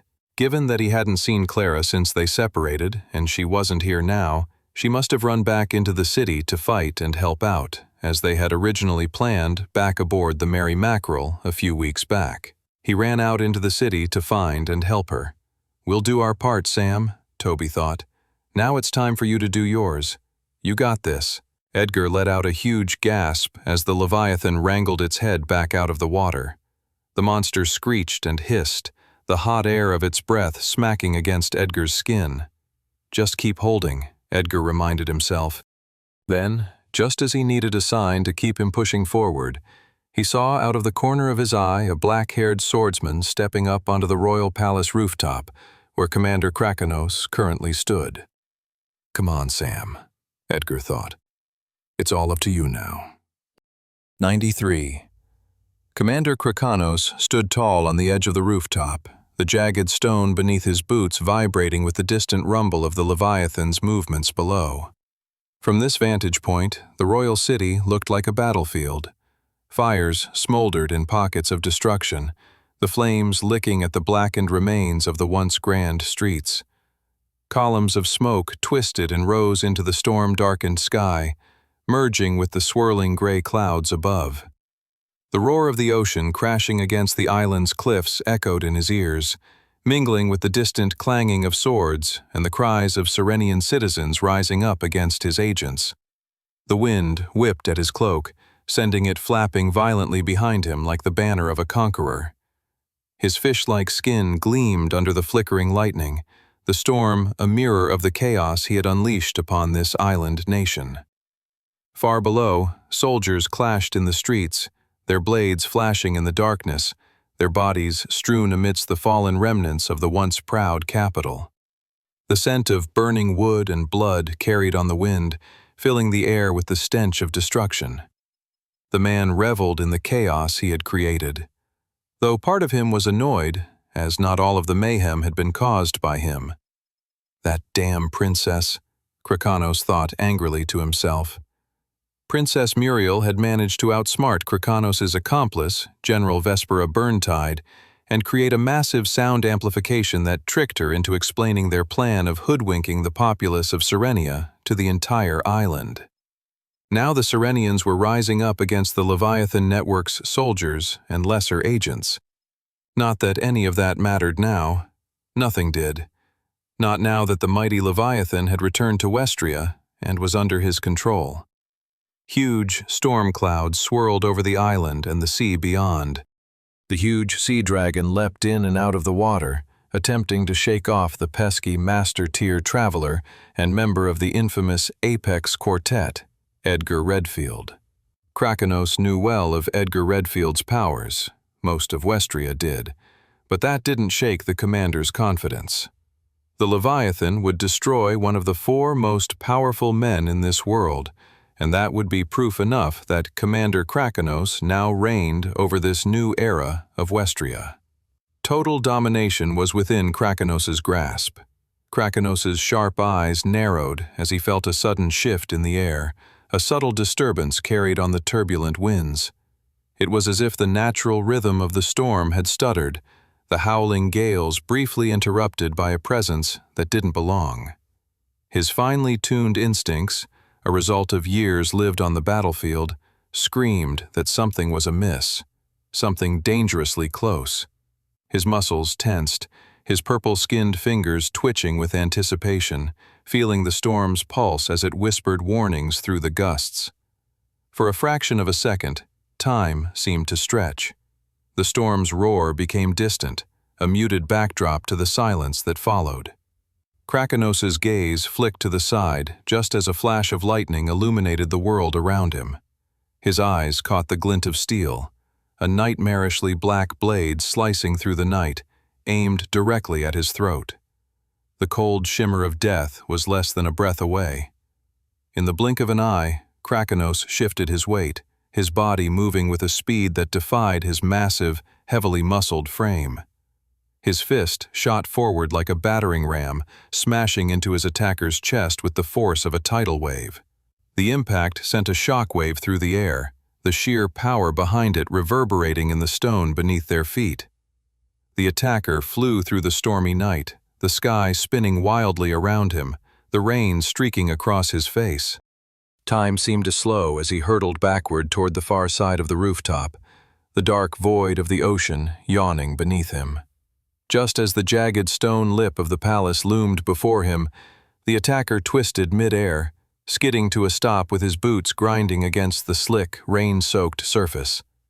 With the dangerous moment having passed, Krakanos could take in his attempted killer. A black-haired swordsman with red eyes. Sam. Krakanos had read all about this irritating traveler in mercenary reports he had paid for. So, this is the young man who managed to beat Captain Barnaby Squallhawk and General Quentin Zephyr, the commander thought to himself. This is the young man who managed to make it through all of my defenses and reach me here at the top of the royal palace. Krakanos grinned. It was nice to finally meet this annoying thorn in his side in person. It would be even nicer when the boy was dead. Sam gripped his sword and took in his opponent, Commander Krakanos of the Leviathan Network. The man was half fishfolk, half human, which explained his purple skin that had a roughened, thick exterior almost like a crustacean. He had hoped his surprise attack could have finished Krakanos off, but he had known it had been a long shot. Sam had figured the chaos of everything around them might have helped conceal him before it was too late, but in fact, it was the burst of lightning nearby that had given him dead away. Sam's ribs groaned in protest. The pain from Krakanos' retaliation shot through his torso like jagged spikes of ice. Now, the real challenge awaited Sam, taking Krakanos and his void magic powers head-on. Sam's grip tightened on his sword, the familiar weight of the blade grounding him as adrenaline surged through his veins. His eyes locked on Krakanos, sizing up the monstrous commander, feeling the air around them crackling with tension. Every drop of rain that splattered against his armor felt like a countdown, the storm's fury reflected in the battle about to unfold. His heart raced, but his mind was steady. This was the fight he had been preparing for, the culmination of all his training across the southern sea thus far. The storm raged in the distance, a chaotic symphony of thunder and crashing waves, but in the eye of it all, the rooftop felt eerily still. Sam's breaths came in slow, measured beats. His red eyes glowed faintly in the dim light as he calculated every possible move, every weakness in Krakanos' defense. The final fight between Sam and the leader of the Leviathan Network was about to begin. 94. Just as lightning struck out at sea, Sam kicked off the ground and got to work. From his wrists, he sprayed the slates of the palace roof in blood. It was a crimson cocktail of some of his own blood mixed with other blood he had in reserve. The important thing was that he was trying to make the current environment as advantageous for himself as he could. With the rooftop now slicked in red, Sam circled Krakanos from a distance. He held out his empty hand and triggered level 2 of his legendary Deathlord class's Blood Flame skill.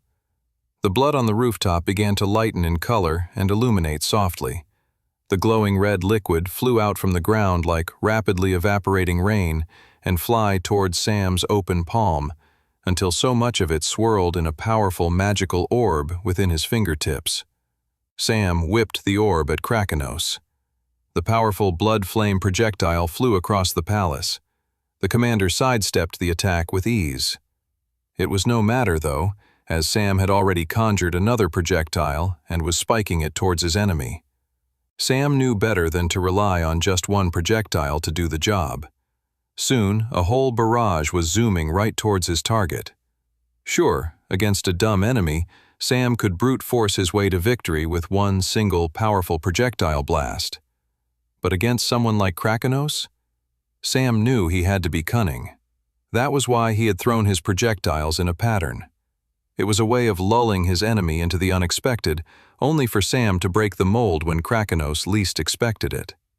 As Krakanos dodged the incoming barrage of attacks, there was one last blood flame projectile coming towards him. The purple-skinned commander would not be able to dodge it. Time to face the blow, Sam grinned to himself.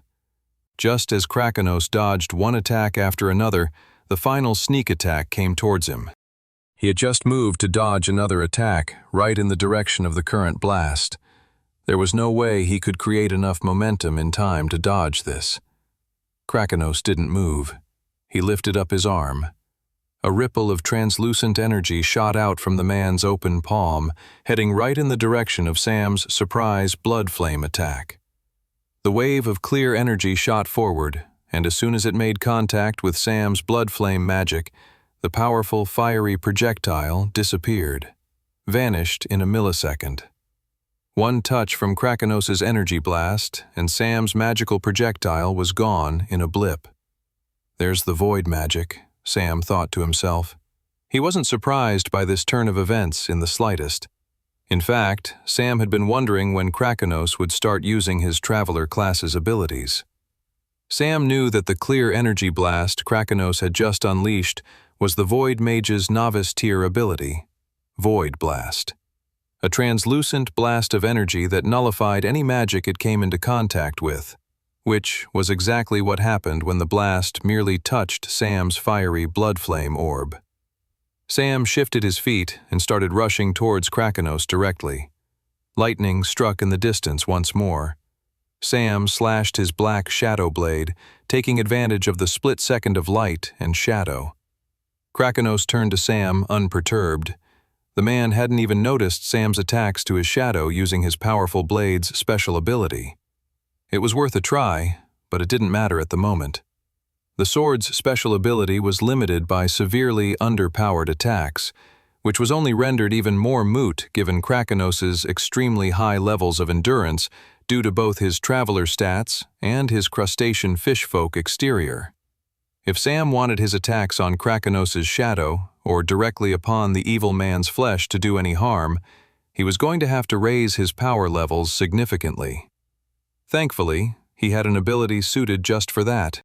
A huge, crimson light of energy shot forth from Sam's chest as he triggered his Blood Knight's novice tier ability, Pain Ring, creating a circular radius that took over much of the Serenian Royal Palace's rooftop, including both the swordsman and the Leviathan Network commander. With the gnawing teeth of his silver dragon armor set digging into his flesh, Sam's power levels began to rise by the second. He tightened his grip on his shadow blade and slashed it towards Krakenos's ribs. The best way to battle void magic, especially Krakenos's novice tier ability, Void Blast, was to get up close and personal. The attack disabled abilities, but it didn't disable physical attacks. Sam would force Krakenos into an agonizing decision: dodge or block Sam's attack, or neutralize Sam's pain ring and therefore take a hit. It was a lose-lose situation for Krakenos: disable Sam's pain ring and take the hit and suffer damage, or block the attack and let Sam's power levels rise in the meantime. Sam would make Krakenos make the difficult choice again and again. They were fighting on Sam's terms, which was exactly what the black-haired swordsman wanted. As Sam's blade came rushing towards Krakenos's ribs, the man brought down his burly arms, blocking the attack directly with his flesh. Sam swung his free hand towards Krakenos, a hilt immediately emerging within his grip, leading to a powerful crimson-red blade, a gesture that went from odd to deadly within less than a second. Krakenos blocked the attack with the other arm. Sam had him where he wanted now. His power levels were rising, and eventually one of his sword swings was going to break through Krakenos's exterior and grievously wound the evil rogue Traveler. Sam readied another sword strike, just as he felt his power levels surging. This is it, Sam thought. Just as Sam's blade went rushing towards Krakenos's neck, Sam saw the man snicker. A translucent energy ring shot out from Krakenos's body just before Sam's blade made contact with his enemy's neck. Clink! Sam's shadow blade hit Krakenos's neck with less impact than a wooden toy sword against a piece of rubber. The Blood Knight's pain ring was gone. Worse, Sam could feel a loss of all of his abilities and power inside of him. Krakenos was no longer snickering. He was smiling widely. 95. Krakenos stretched his neck, unperturbed by the powerful blade sitting right against the side of his throat. The black-haired warrior at the other end of the sword that was resting against Krakenos's neck shuddered in horror at the power of Krakenos's defenses. Foolish boy, Krakenos thought to himself. There's no way you can defeat me. The commander knew the young man's power level had risen inside the red circle he had conjured. He had waited for the kid to raise his power levels to the point that the red-eyed boy thought he could actually harm Krakenos, at which point he unleashed his apprentice-tier Void Mage ability, Void Ring. Doing so was such an utter and abrupt stop to the young warrior's momentum, it rendered him completely shocked and surprised. Krakenos knew that giving someone hope and snatching it away in an instant had the power to do that. He felt another clink into the other side of his neck as the boy attempted to damage him with the blade in his other hand. Krakenos lifted up his arms, letting his thick fingers wrap themselves around the blades, attempting to slice his head off. Shocking the boy even more, the commander gripped the blades tightly. The boy's eyes bulged at the sheer display of power. Then, a split second later, the commander had lifted up his leg and delivered his boot right into Sam's chest. Just as he did so, he let go of the two swords, feeling them slide off his neck as the boy flew backwards. Blood shot out from Sam's mouth as he flew across the palace rooftop.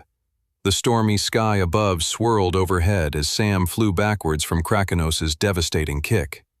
It was all he could see until his body smacked into the rooftop, pain surging through his entire back as he toppled over and came face to face with a rain and blood-soaked slate. Sam winced from the pain. He tried to get his bearings as quickly as possible, stretching out his arms and fingers. He pushed himself to his knees and then jumped back onto his feet.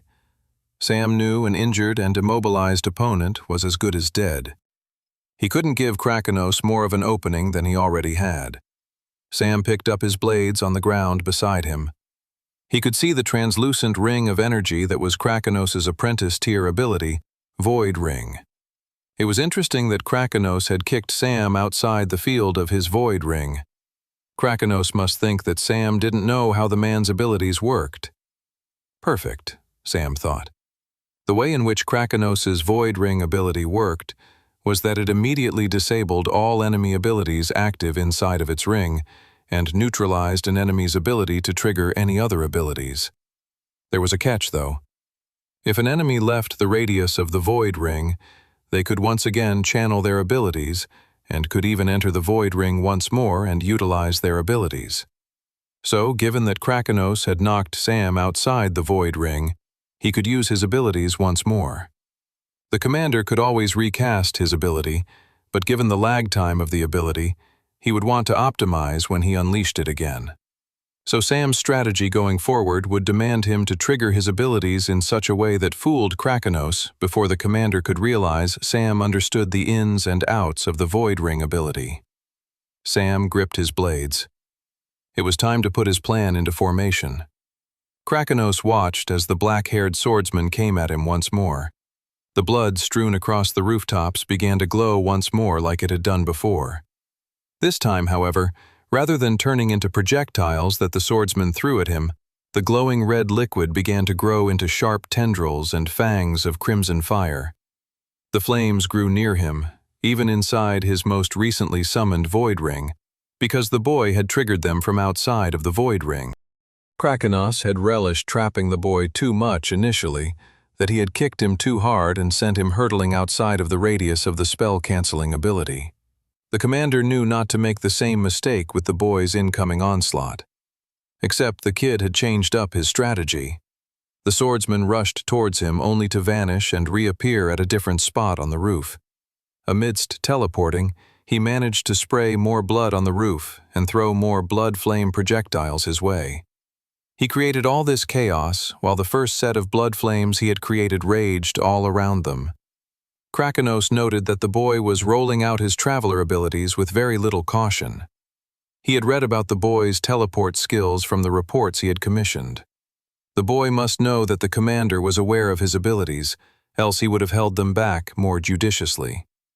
The rogue traveler's eyes darted across the roof, trying to keep track of the swordsman's ever-moving presence and the incoming volleys of blood flame balls. The commander shifted his feet in the dance of chaos the swordsman was creating around him. The Leviathan network leader was growing more and more irritated by Sam's antics. It was a lot of effort and chaos for nothing, like a zealous fly buzzing in one's ear. Suddenly, the shadowy figure of the swordsman appeared directly within one of the raging blood flames.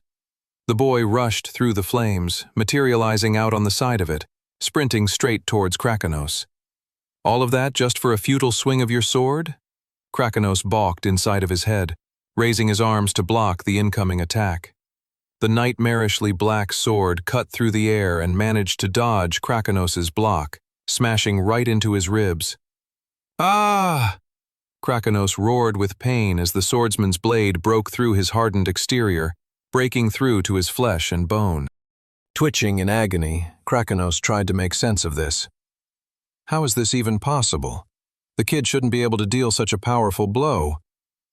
Then, as Krakenos shuddered in utter agony, he caught sight of something through the smoke and chaos of the raging blood flame all around him. It was the glowing red circle of the swordsman's pain ring ability. Blood gushed forth from Krakenos's side as the boy dug his sword into the man's side even deeper. 96. Sam's fingers clutched the hilt of his sword as he pushed the pitch-black blade deeper into Krakenos's flesh. Using all of his strength, Sam dug the sharpened blade through the commander's hardened skin, breaking through the resistance. The Leviathan Network commander screamed in pain. "Die, you disgusting piece of garbage!" Sam yelled as he sawed his blade, cutting through sinewy flesh and bone. This had to be the killing blow. The last few minutes of the fight had been building up to this. Sam had used level 1 of his blood flame skill to conceal the formation of a new pain ring.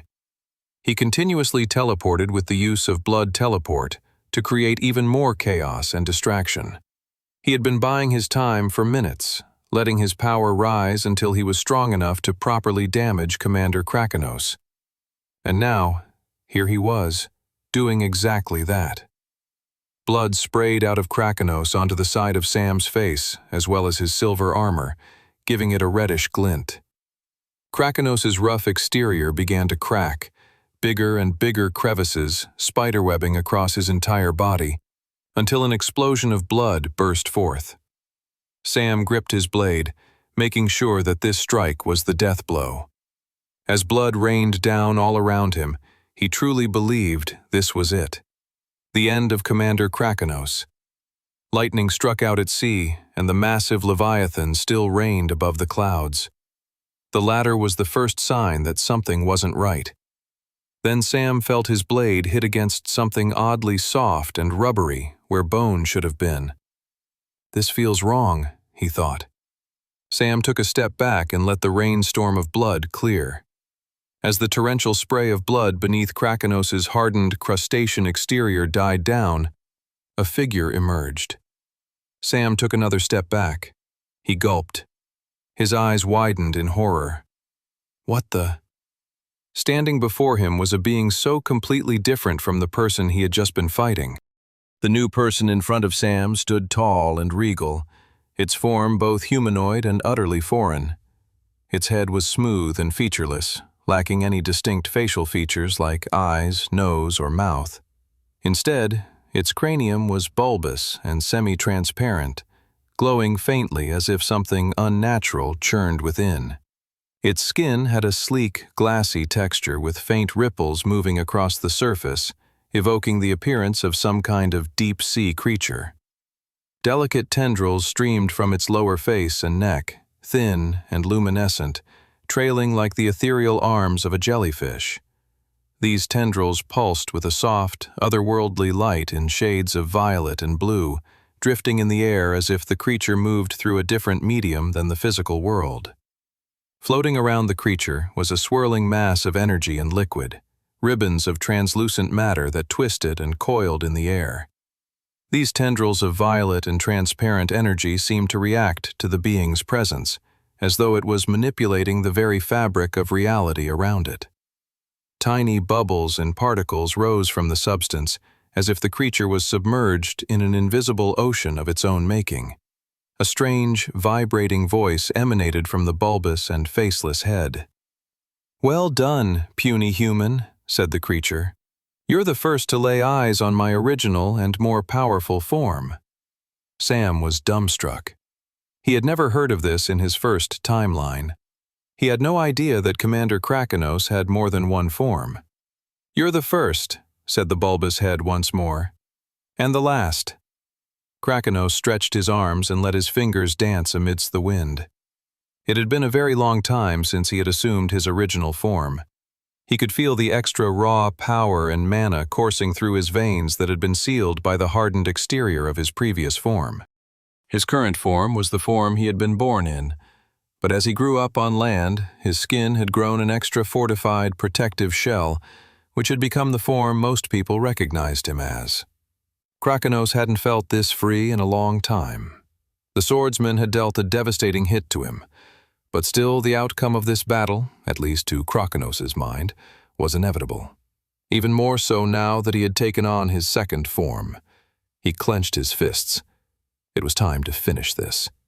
Sam gripped his sword and took in the horrifying creature before him.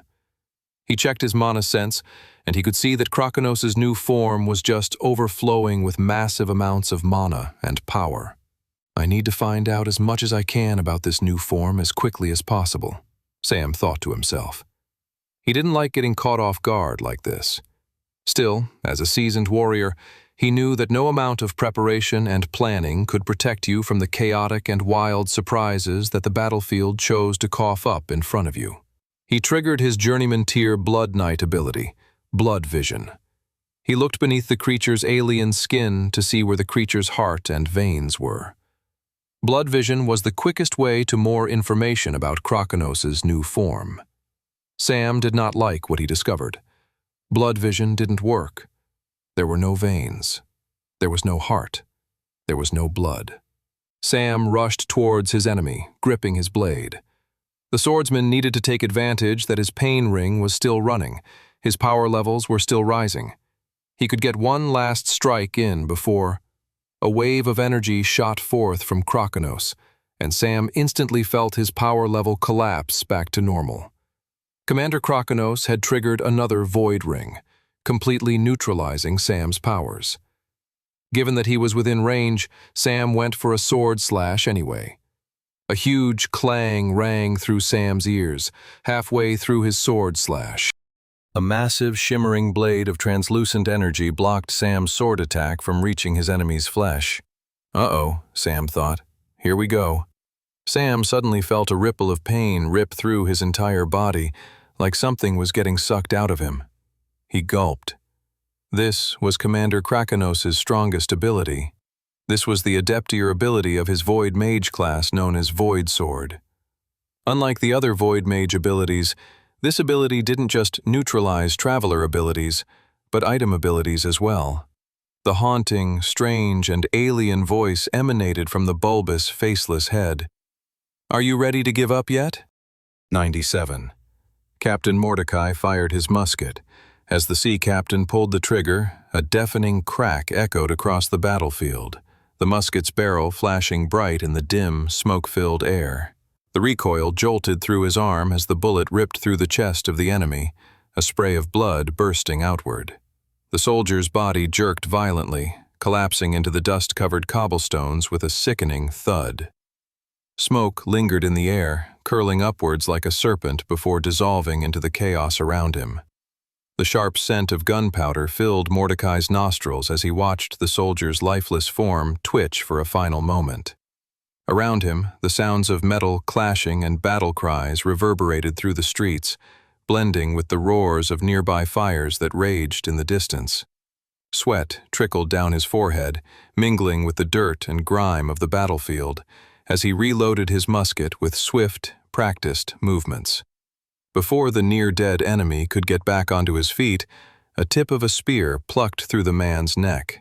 More blood spurted forth from the now-dead man's neck as the Serenian fisherman turned spear warrior gave a satisfied nod to Mordecai.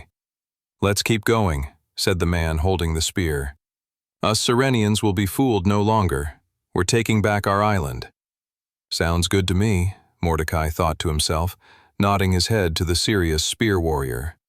The warrior hurried ahead, and Mordecai made sure to keep track of what direction he was heading in. For a quick second, though, Mordecai pulled out his gold spyglass. He extended it to its full capacity and then held it up briefly to his eye. The sea captain turned his attention to the royal Serenian palace on the other end of the city. He looked to the roof and saw two figures clashing. His eyes widened as he took in the scene. What is happening up there? Mordecai had overheard the group of travelers as they had made their battle preparations, and he had come to learn how truly powerful Commander Krakanos was. The captain assumed that the mobile creature with the creepy, almost alien jellyfish head must have been some version of Krakanos. Mordecai just shuddered at the sight of this new, ghastly form the already horrible man had taken shape as. More than taking on a new form, though, Mordecai could see the man was gripping a sword of translucent energy, the Void Sword. Mordecai could see Sam struggling against this newest ability of his opponent. The black-haired swordsman had lost access to both his traveler abilities and his item abilities, and from what Mordecai understood, that was really bad. From what the captain had been told, the kid's whole battle strategy and powers relied on the combination of all of his different items and abilities working together. "Oi!" shouted the Serenian fisherman, filled with bloodlust. "Are you coming or what?" Mordecai returned to the present and pocketed his gold spyglass and hurried after his new Serenian ally. As he ran forward through the battle-torn streets, Mordecai couldn't help but continue glancing up at the palace rooftop. Yes, Mordecai could help out down here, but all of their fates were being determined in the battle up there. Sam pulled his sword back and leapt away from Commander Krakanos. Not sure what to do next, Sam did the best thing he thought he could do in that moment. He triggered Time Ring, followed by Time Pause. A wave of energy shot forth around him and he paused time, which included Krakanos. Sam breathed a sigh of relief when he saw the Leviathan Network commander freeze before him. He hadn't been sure whether or not the ability would immediately be disabled when the Time Ring's dome-like radius touched Krakanos' Void Sword. Thankfully, that hadn't been the case. Sam chalked it up to the fact that his time-based abilities were from his Path of the Goddess, and Krakanos' Void Mage abilities only affected new magic traveler abilities, rather than old magic abilities derived from paths. Time was a precious commodity, and in moments of crisis and confusion, having a few extra seconds of calm was an invaluable resource. Sam knew he needed to think. He needed to strategize. With both his traveler and item abilities disabled, his entire regular fighting strategy had been neutralized. In fact, it was worse than that. His powers and items hadn't just been disabled, they were put in a position to literally kill him. Without his item abilities, his silver dragon armor set was just gnawing into his flesh and slowly killing him. The only reason he had been able to wear it consistently was because of his necklace of healing that was constantly healing the wounds inflicted upon him by the silver dragon armor set. Without it, his armor would eventually eat him alive. Sam unpaused time. He knew what he needed to do. It was almost time to unleash the new ability he had gained when preparing for this battle. It was a subtle but noticeable shift. Krakanos couldn't quite put his finger on it, yet in less than a second, his opponent's demeanor completely changed. The commander had panicked and frazzled him with both his new form, followed by the conjuring of his Void Sword. Then, suddenly, more than the boy's demeanor changed. In a flash of a second, the boy's silver armor disappeared, and he stood before Krakanos in nothing but black shorts. Krakanos looked at the kid in front of him, feeling more and more disturbed at the sight of him. Beneath the silver dragon armor was a muscular young man with horrifically worn-away flesh. The man's skin was shining with scars, marks, and wounds of flesh that hadn't been given a moment's rest for years. Beneath the young man's muscular figure was a sight that made him look like something truly demonic. Sam gripped his shadow blade as he felt the wind hit against his gnarled and worn-away skin. He felt a rush of manic ferocity swirl through him.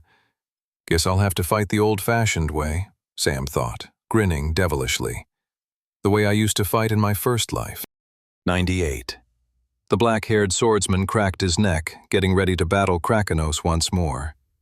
The commander did not like the expression the kid before him had. The young warrior had the demented look of a crazed creature possessed by a vicious bloodlust and fury. The swordsman's wild, bloodshot eyes burned with a maddened intensity, his pupils dilated to pinpoints as if he were possessed by some ancient demon of war. His teeth were clenched so tightly that his jaw looked like it might shatter, and a vein throbbed on his forehead with every quickened breath. Every fiber of his being radiated fury and madness, the kind that made even Krakanos, the orchestrator of chaos, feel a tremor of unease crawl up his spine.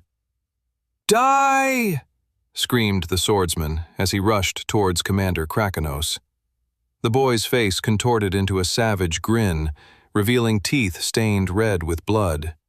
His ragged breaths were barely audible over the roar of the storm around them, and his muscles rippled beneath his skin, each movement jerky, erratic, as though his body were no longer under his own control but driven by sheer hatred. Krakanos was struggling to understand his enemy's strategy. In fact, the more he considered it, the more it appeared the young man had completely abandoned a strategy altogether. He was rushing at him with reckless abandon. The commander frowned, his mind racing to grasp the intent behind the boy's wild assault.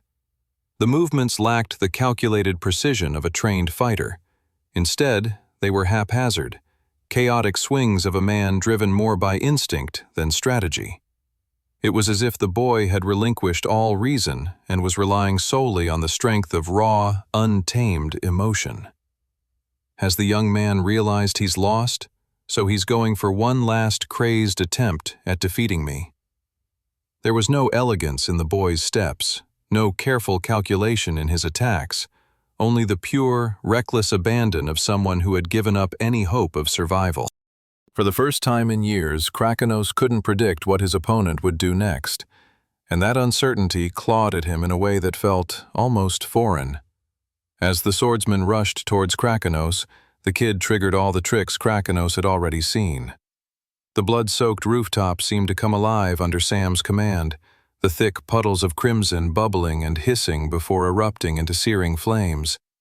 Waves of heat distorted the air around them, creating a hellish aura of red and orange that licked at the stone beneath their feet. The scent of burning blood filled the air, metallic and acrid, choking the atmosphere with a suffocating heat. The flames twisted and coiled like serpents, their red glow casting long, jagged shadows against the towering pillars of the palace rooftop.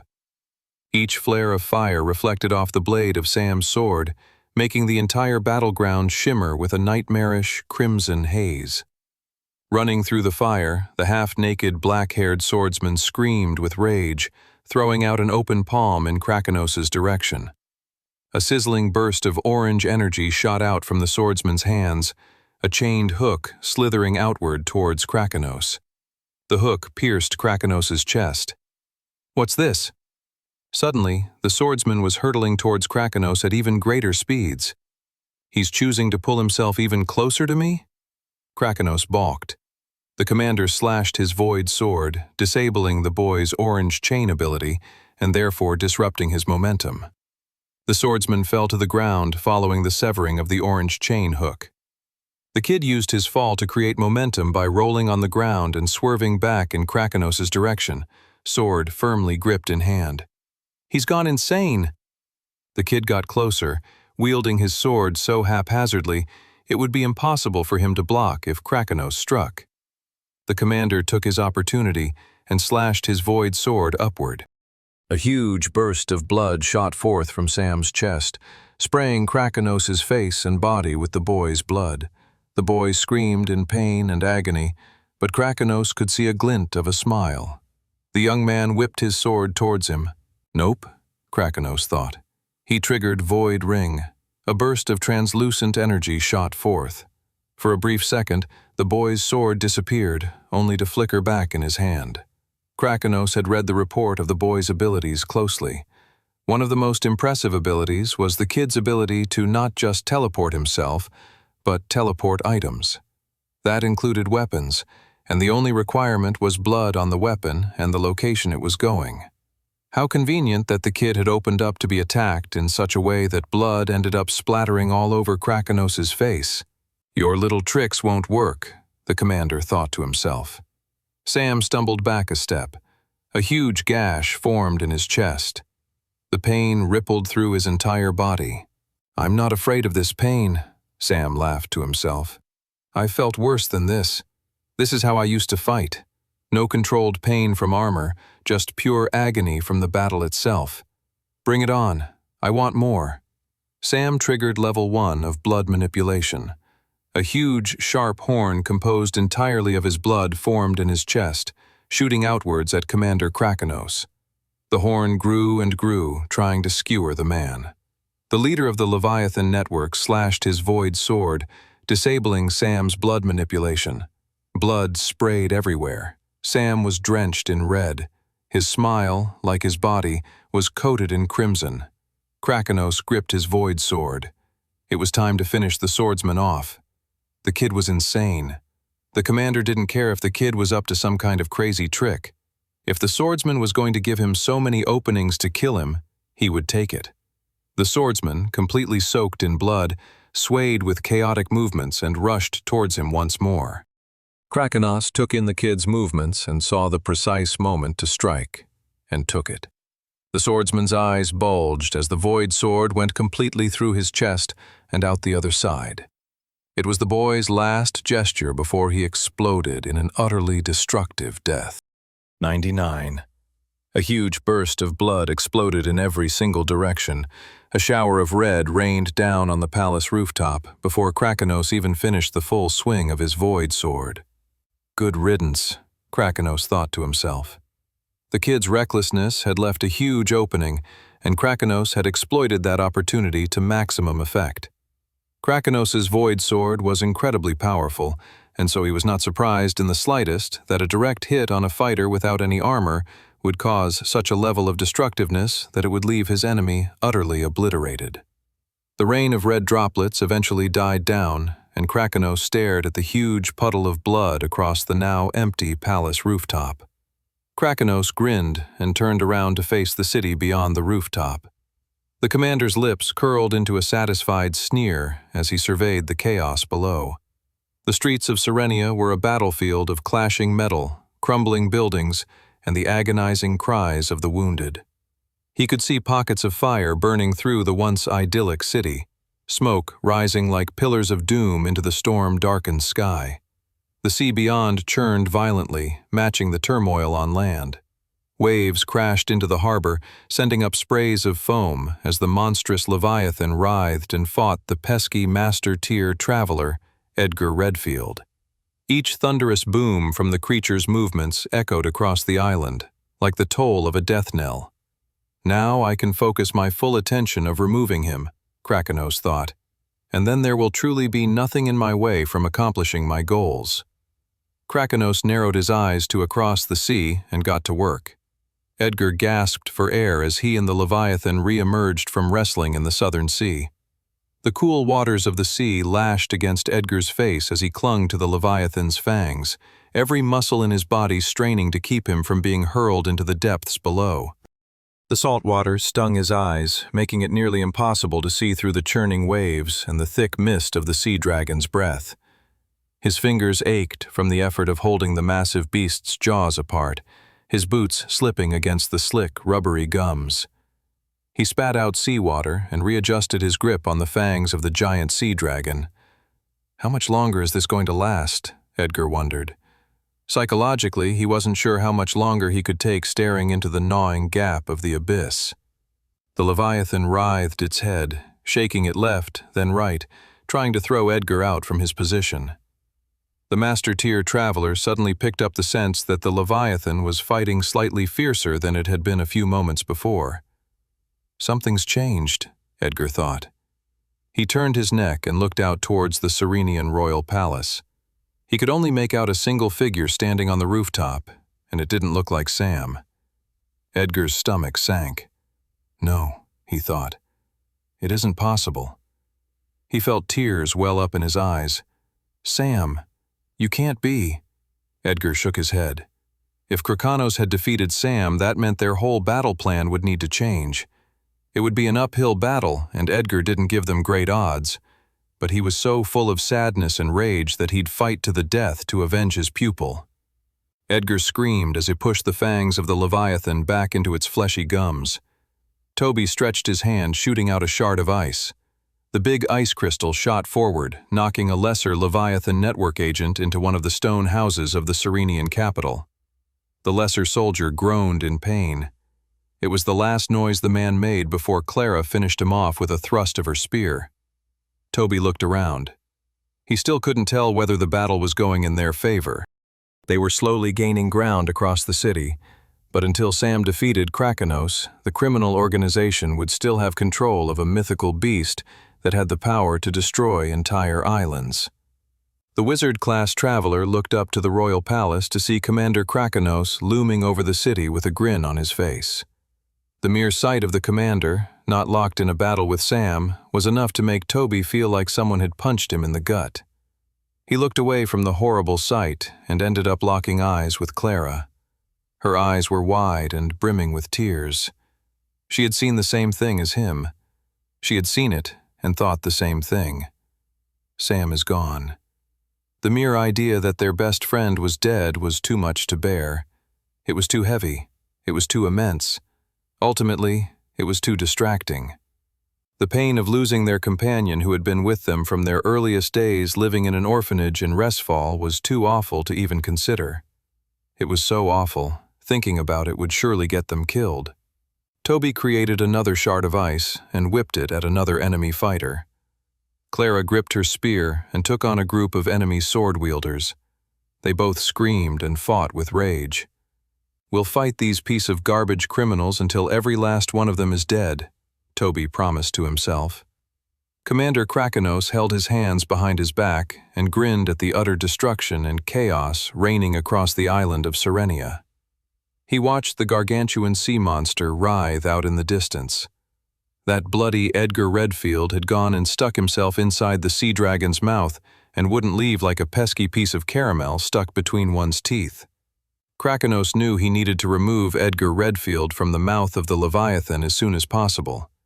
As soon as he did that, he would unleash the Leviathan's beam attack and clear out the enemy combatants across the city. Just as Krakenos accepted what he needed to do next, a nightmarishly black blade came slicing down, removing his head from the rest of his neck. The last words Krakenos heard was, "It's over, you fool." 100. Sam's shadow blade hit the back of Krakenos's neck and slid right through to the other side. By the time Sam's feet landed on the ground, Krakenos's headless body had collapsed on the palace rooftop. "It's done," Sam thought, sighing with relief. His final gambit to defeat Krakenos was long and convoluted, and involved his blood manipulation ability's most recent evolution. After Krakenos had used his Void Sword and disabled Sam's item abilities, Sam had to remove his silver dragon armor set to avoid its gnawing teeth killing him from the inside out. This had always been part of Sam's plan. He knew Krakenos would eventually conjure his Void Sword and strike him with it, which would give Sam ample excuse to remove his armor. If Sam hadn't been able to remove his armor, he wouldn't have been able to entirely execute his strategy.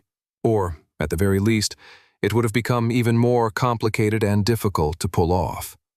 Luckily, he had been put in a position where he could remove his armor without it raising too much suspicion. With his armor off, Sam executed the next part of his strategy, creating total chaos by conjuring blood flame and fighting extremely recklessly.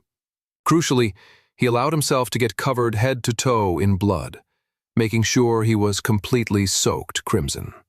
At this point, following another strike from Krakenos, Sam leapt back once more in retreat. And it was here that another crucial juncture in Sam's battle with Krakenos took place, which completely escaped his enemy's notice at the time. As Sam readied himself to recklessly fling himself at Krakenos once more, he triggered level 2 of blood manipulation, the ability to create a clone composed entirely of blood. Amidst the raging blood flame and chaos, Sam created right in front of himself an animated doppelganger composed entirely of blood. A doppelganger that would have obviously been seen as a fake under normal circumstances, but was hard to decipher as different given the fact that Sam was completely soaked and dripping in blood only moments before. The doppelganger rushed towards Krakenos, while the real Sam teleported out of sight behind the raging blood flame. From there, it was a waiting game. As the doppelganger distracted Krakanos, Sam lay in waiting, letting the wounds from his reckless fighting with Krakanos seethe and burn and raise his power levels within a newly active pain ring. When Krakanos went for the kill, Sam made sure to blood teleport a globule of blood right where the doppelganger would be to create an explosion of blood. Without that, Krakanos' void sword would have just neutralized his doppelganger and it would have vanished, which would have keyed Krakanos into Sam's plan. Everything went perfectly. Krakanos didn't suspect a thing. The rogue traveler had believed he had successfully slain Sam. Thankfully, Krakanos had been dead wrong. As soon as Krakanos turned to face what he believed was a successful takeover of Serenia, Sam struck. With such a carefully prepared and executed plan, Commander Krakanos never stood a chance. Sam looked out to sea, expecting the Leviathan to flicker away now that the person who conjured him had been killed. After a beat or two, Sam accepted that the Leviathan was not disappearing. He turned around to make sure Krakanos' headless body was still on the ground, just checking Krakanos didn't have some secret doppelganger ability Sam hadn't known about. Nope. Krakanos was dead. But the mythical and deadly creature of the Leviathan was very much still alive. That's a problem. Sam gripped his shadow blade and got to work. First, he ran and leapt off the edge of the Royal Serenian Palace rooftop. As he descended, he triggered blood manipulation once more, creating blood wings on his back that he then used to fly out towards the sea. Edgar was drenched in sweat, seawater, and magical creature saliva. He spat out a whole mix of it and groaned in rage and agony. How much bloody longer am I going to have to stay between the jaws of this blasted creature? He pushed his already straining arms up, pushing the Leviathan's teeth into its gums. Something had changed. Edgar could sense it. The Leviathan's strength was diminishing. The creature's jaw wasn't resisting Edgar's attack with as much zeal and fury. The guildmaster looked over to the island of Serenia to see if he could make out any changes. He couldn't make out much on the island proper, but he did see a black-haired swordsman flying towards him with blood wings on his back. "This kid better join me in holding up this monster's jaw or I'm going to lose it," Edgar grumbled in his mind. Sam flapped his blood wings, getting himself closer and closer to the Leviathan. He could see Edgar standing in the creature's jaws, holding the giant sea serpent's mouth open with his bare hands. What a legend, Sam thought. "Guildmaster," Sam shouted as he got closer. "I'm going to try something and I need your help." "Oh, you need more help than what I've already been doing, do you?" shouted the guildmaster back at Sam. Yelling, Sam explained what he needed Edgar to do, and then they got to work. The guildmaster freed one of his hands from the jaws of the Leviathan and shot out towards Sam. He blasted a huge ray of Master-tier Spirit Druid mana, sending it directly into Sam's shadow blade, imbuing it with power. Sam then began soaring higher and higher into the air, dragging a huge trail of Spirit Druid mana with him as he flew higher into the sky. He flew so high above the Leviathan, the gigantic sea dragon was nothing but a speck. Sam had flown so high he could see the stars of the vast universe that lay beyond his world. He then gripped his blade and removed his wings, letting himself drop. Toby conjured his scythe of 1,000 waves, slicing through droves of lesser Leviathan network soldiers. His new journeyman tier ability was proving immensely powerful, allowing him to fight up close and personal in a way he never had done previously. "This is for all the wrongs you have done," Toby screamed. He wouldn't list them all, but the one that stood at the top of his list was killing his best friend, Sam. Toby didn't care if the Leviathan out at sea ended up blowing them all up with one of its beam blasts. He would destroy as many Leviathan network soldiers as he could before then. And then, he saw something fall out of the sky above the Leviathan. It was so quick. It was faster than a bullet. It looked like a meteor of powerful pink Spirit Druid mana. A second later, the gigantic Leviathan began to slide as it had been sliced in half. The sight made Toby grin. Stuff like that only happened in a world where Sam was still alive. He had to be. Following her battle with Vespera Burntide, Princess Muriel rushed to the dungeons in search of her father. She found the man mangled on the floor, slowly dying. She materialized a health potion, dripping it slowly into his body. "Please, Father," she cried. The damage to the man slowly began to get undone. Life returned to his eyes. "Muriel," the older king gasped.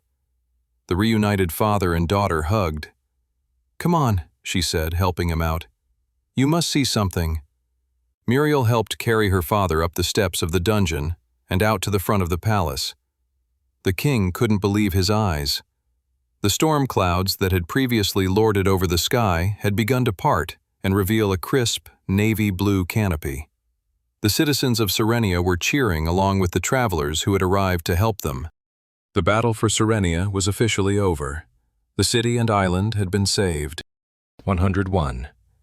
In the weeks following the Great Battle of Serenia, all the citizens of the island pulled together to repair the broken homes, shipyards, and everything else damaged during the battle. All across the island, the sounds of hammers striking nails, saws slicing through wood, and the rhythmic creak of pulley systems echoed through the air. The once ruined shipyards were slowly coming back to life, with new beams and ropes being hauled into place. The scent of salt water mingled with sawdust, carried on the fresh breeze from the sea. The air was alive with the murmurs of workers, their voices blending with the distant crash of the waves as they rebuilt not just homes, but their future. Amidst the restoration efforts, laughter occasionally broke out, a sound that had been missing for far too long. The warmth of the Serenian sun bathed the island in light, highlighting the determination in each citizen's face as they labored together, side by side. Though exhaustion showed in their movements, the collective relief that the battle had passed gave everyone an extra surge of energy. It was a time of forgiveness and relief. Everyone pulled their weight without complaint. No one was charging anyone for the repairs. Everyone was simply working together as a team, and a united one at that. The citizens were almost ready to move on and put things past them. There was just one issue. No one had seen King Kai since he stepped out and faced them all at the end of the Great Battle of Serenia. No one said it directly out loud, but they all thought the same thing. Until their king moved on, neither could they. The citizens throughout the day would all turn and look at the palace, waiting and hoping for the king to make an appearance. And so far, his window and balcony remained empty, but for a shadow of a room cloaked in darkness. Muriel stood by the window in her bedchambers. She wore a pretty dress and looked out at the sunny skies that overlooked the island as all the citizens came together to repair the nation after the terrible events orchestrated by Commander Krakanos and the Leviathan Network. Muriel looked at her bed nearby. It was the same bed she had slept on since she was just a little girl. This should be the most familiar place in the world, Muriel thought, and yet it feels so foreign and alien to me. Everything felt so unnatural after her time away. From the voyage to Volsungar, to then scrapping away in Rockhaven's Landing, to then journeying with Sam and the other travelers. She didn't know who she was. Was she a princess or a traveler? A member of the Azure dynasty that had ruled over Serenia for centuries? Or an adventurer meant to leave this place for good? The princess's thoughts were suddenly interrupted by the sounds of shouting in the hallway outside. She got up and went out into the hallway and found a group of maids, frustrated and upset. They were concerned about the king. He was refusing to eat or get out of bed. Upon hearing this, Muriel sighed. She too was concerned for her father. Ever since the Battle of Serenia, she couldn't get the image of him when she first laid eyes on him in the dungeon out of her head. It haunted her every waking moment. It was so heartbreaking to see her strong and powerful father in a position like the one she'd seen him in. He had been squirming on the floor when she found him. At first, he couldn't even believe it was her.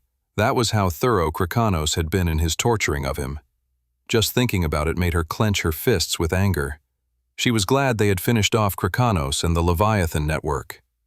But Muriel also knew that that fight was over.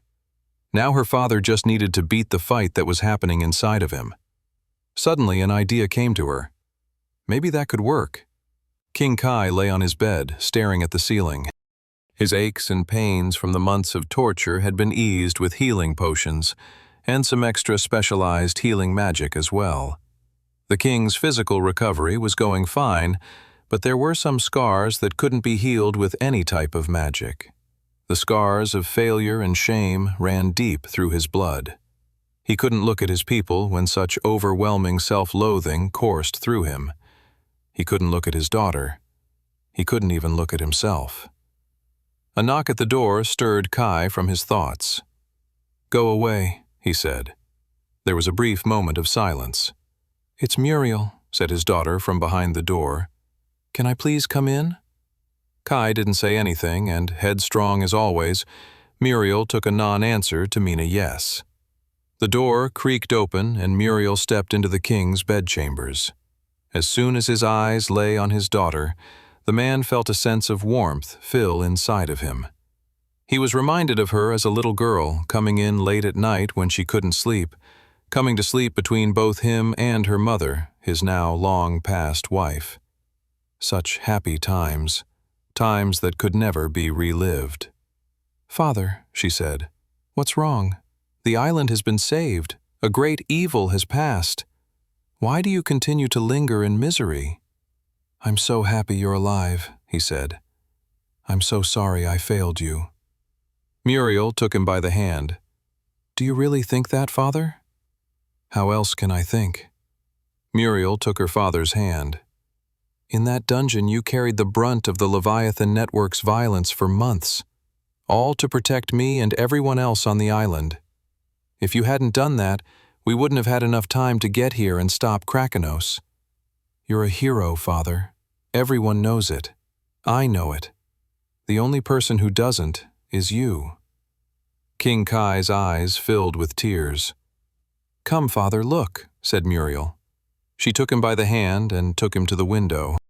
All across the city were hundreds, if not thousands of Serenians, standing and smiling up at their king. They were clapping, waving, and cheering. King Kai's eyes filled with tears once again, except this time, they weren't tears of dismay. They were tears of joy. And with that, the island nation of Serenia was finally ready to not just move on, but move forward as well. It was time to put the past behind them. 102. With King Kai Azure's spirits returned back to normal, a celebratory ball was called to honor and commemorate all those who fought in the great battle of Serenia.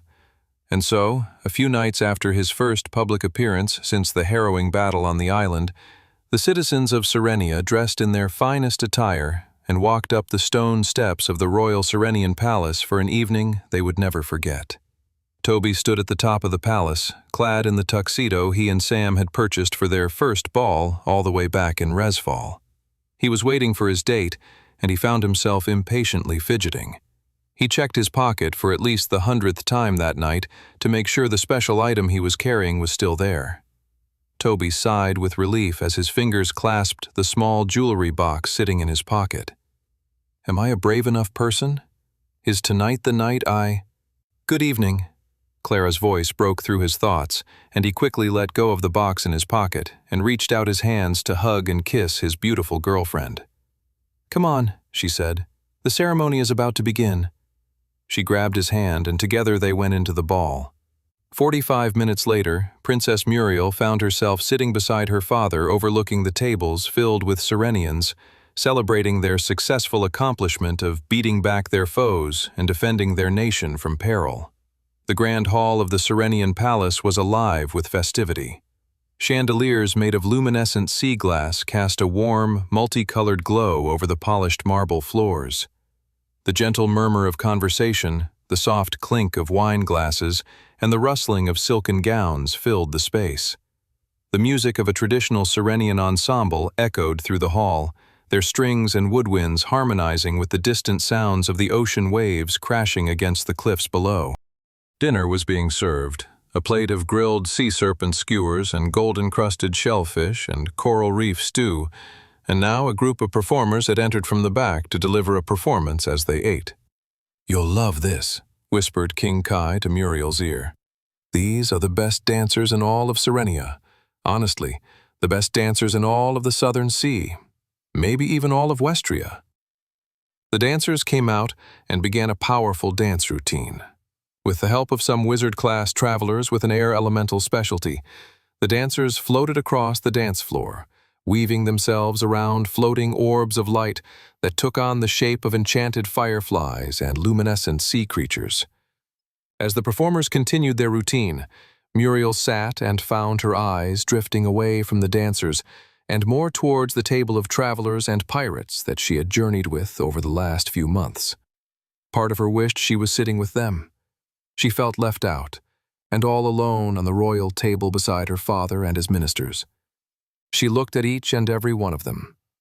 The handsome and powerful Sam, the secret leader of the group. The sturdy Edgar Redfield, the group's father figure. Clara, the beautiful spear fighter. And then Muriel felt her eyes linger on Toby, the portly boy who she originally referred to quite curtly as the lesser boy. Muriel watched as Clara snuck glances at him without his notice. Clara's eyes sparkled and beamed with love and admiration. There was more to Toby than what Muriel had initially seen. Bravery, power, strength, and fortitude. It was sensed by all those around him, even if the boy himself didn't quite believe it. Muriel wasn't even sure if he knew it at all. A quiet swirl of regret and guilt began to form in Muriel's stomach. She hadn't been very nice to Toby, had she? She had only contributed to the boy's sense of self-doubt. A sudden burning sense of purpose began to fill her. She needed to redeem herself, and as she recognized that, another realization occurred inside of her. Maybe all this time, since the great battle of Serenia, she had been feeling strange, not because she yearned to continue her adventures with the travelers and pirates, but rather she didn't know how to deal with the sadness of saying goodbye, of saying whatever needed to be said before they all separated and went their separate ways. She might never get a chance in a long time, or potentially ever again. She had to seize the moment. Following the dance performance, the palace staff cleared the guest plates and returned with a delicious plate of dessert that included sky fruit sorbet and tropical honey cakes. Sky fruit sorbet was a rare tropical fruit found only in Serenia's high cliffs. It was a unique blend of sweet, tart, and slightly floral, and the fruit even had a faint glow. The tropical honey cakes went with the sorbet perfectly.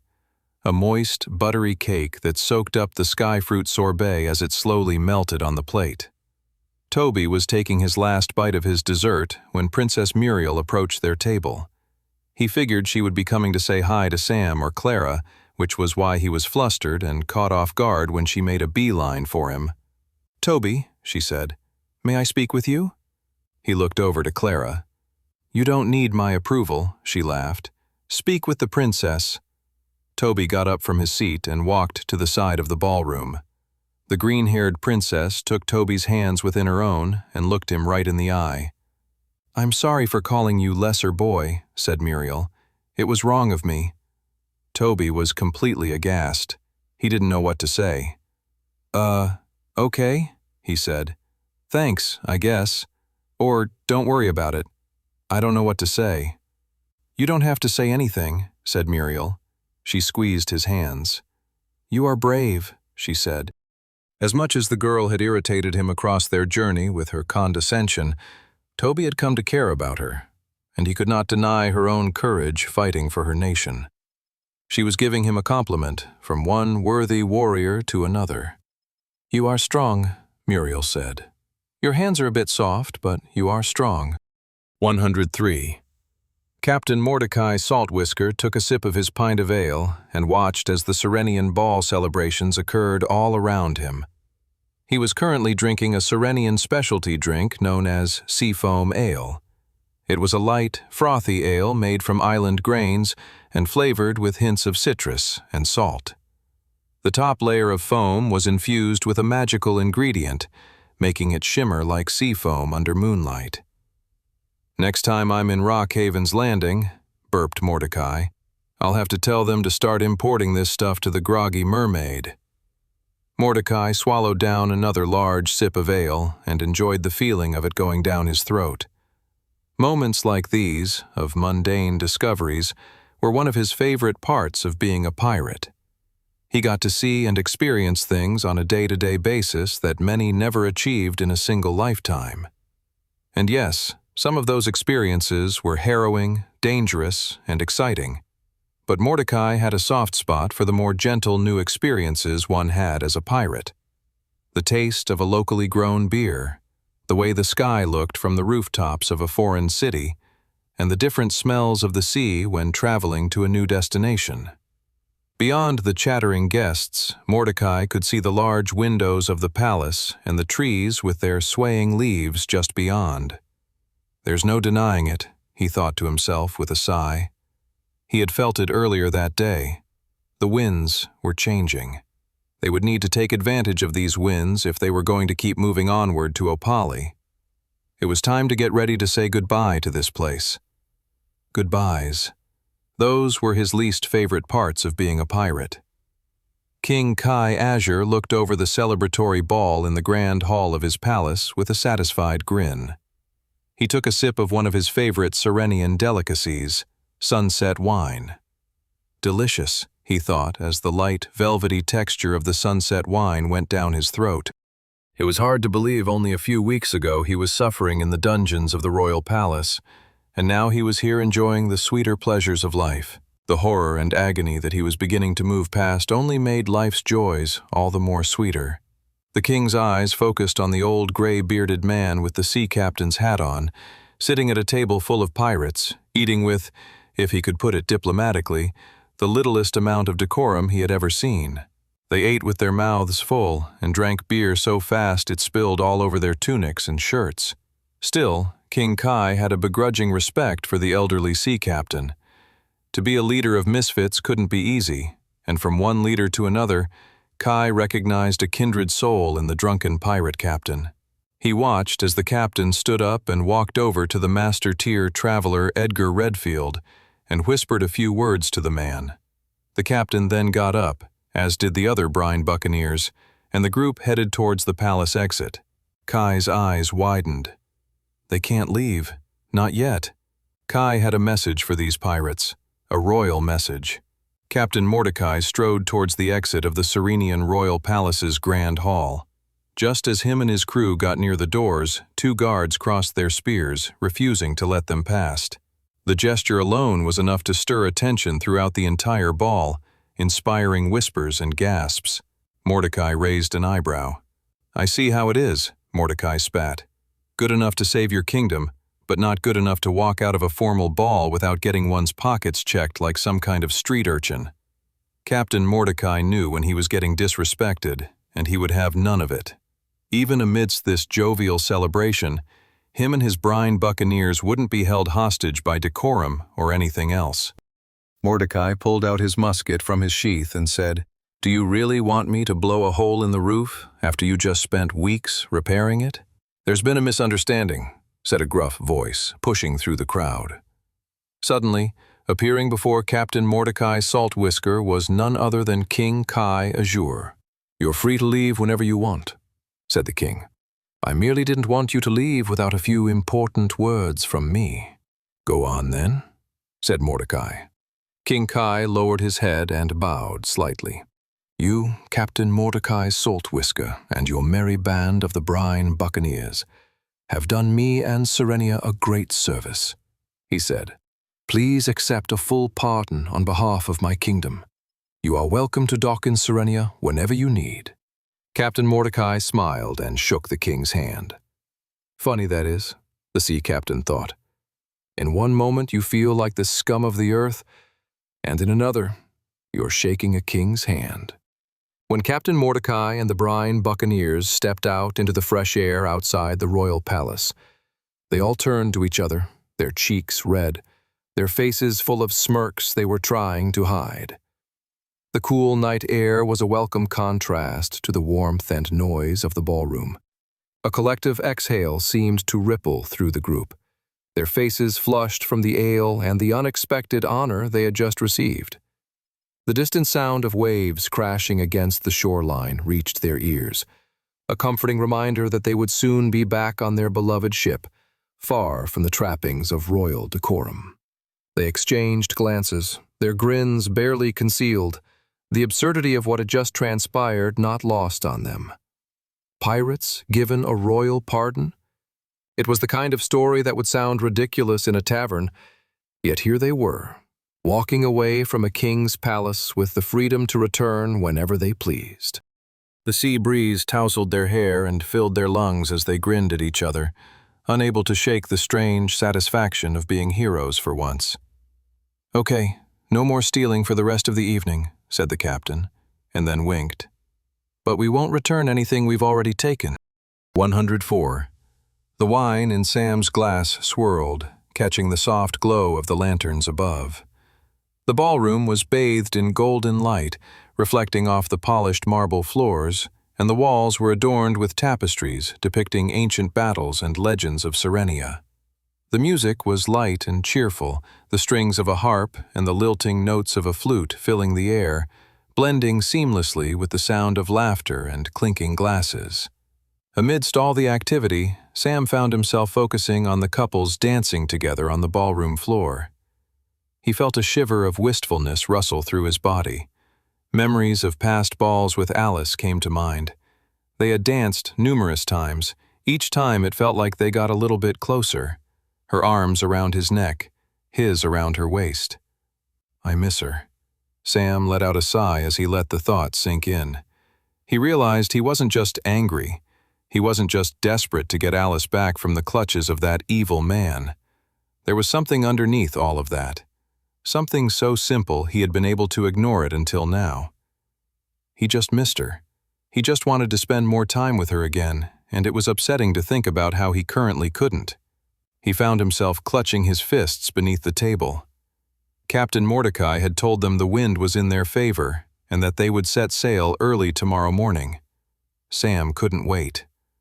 His thoughts were suddenly cut off by Toby, who was acting twitchier than normal. He was fidgeting with his cutlery and creating all sorts of awkward noises. Turning to Sam, Toby asked, "Have you seen Clara?" He shook his head. She and Muriel had gotten up to get punch and then had disappeared. "Okay then," said Toby, slamming his hands on the table declaratively. He stood up and walked away without saying anything to Sam. "I wonder what his deal is." Sam didn't have too much time to linger on that mystery as Guildmaster Redfield strode across the ballroom in his tuxedo, directly towards Sam. The older traveler placed a hand on Sam's shoulder. "King Kai wants to speak with us." Sam raised an eyebrow. "I don't know what it's regarding," said Edgar, "but I know that when a king asks to see someone, whether or not you recognize them as your king or not, it's best to go see them." Sam stood up and smiled. "I didn't say I wouldn't go." "Don't be so annoying when we see the king," said Edgar. The two men strode across the ballroom to a nondescript doorway with a guard outside of it. Sam and Edgar nodded their heads at the man, who went on to open the door for them. They stepped inside a private chamber that looked like a study. The walls were covered with shelves filled with books. A large candle emitted an orange glow from the grandiose dark oak desk. Behind the desk stood King Kai Azure looking out the window to the Serenian night with his back turned to Sam and Edgar. Sam felt his curiosity purr as he took in the hulking yet regal back of the Serenian king. His anticipation was like an eager cat knowing there was something about to happen, something to pounce upon. "For decades, if not centuries," began King Kai, his words soft yet serious, "Serenia and Volsungar have never been the best of friends. At best, we've been a pawn used against your larger enemy of Opaly. And at worst, our island and its people have been nothing but the chessboard itself, a space for you and Opaly to battle each other without harming any of your own." Both Sam and Edgar shared a look. While they weren't to blame for the actions of Volsungar in previous years, they still felt uncomfortable by the truth of King Kai's words. "And yet, the kindness your people have shown in helping Serenia in ridding the scourge of the Leviathan network from our island will not be forgotten," said King Kai, turning around with a smile on his face. "It's always been a high priority for Serenia to keep tabs on the tension between Volsungar and Opaly. as we are always the first to suffer from such animosity. King Kai continued. My spies and diplomats are well aware that trouble is brewing between the two mighty nations. Sam and Edgar shared yet another look. They had been keeping the fact that Queen Alice had been kidnapped secret to avoid a full-scale war such as the one Sam had witnessed in his previous timeline. The last human war had taken out hundreds of thousands of human lives. Many men and women who should have been soldiers in the final army against the Demon King were slaughtered by fellow humans, warring over petty grievances. They weren't sure how much King Kai knew about their nation's current situation. King Kai walked to his desk and opened up a drawer and pulled out a folder filled with documents. I'm well aware about the situation with Queen Alice Grace, said King Kai. The fact that this news has been kept under wraps tells me that our interests might be more aligned than they've ever been. A full-scale war across the human kingdoms must be avoided at all costs. The Serenian nation is behind Volsungar 100%. King Kai placed the folder on his desk and pushed it towards Edgar and Sam. This is everything our spies have gathered on the details of your queen, where they've taken her, and who was involved, said Kai.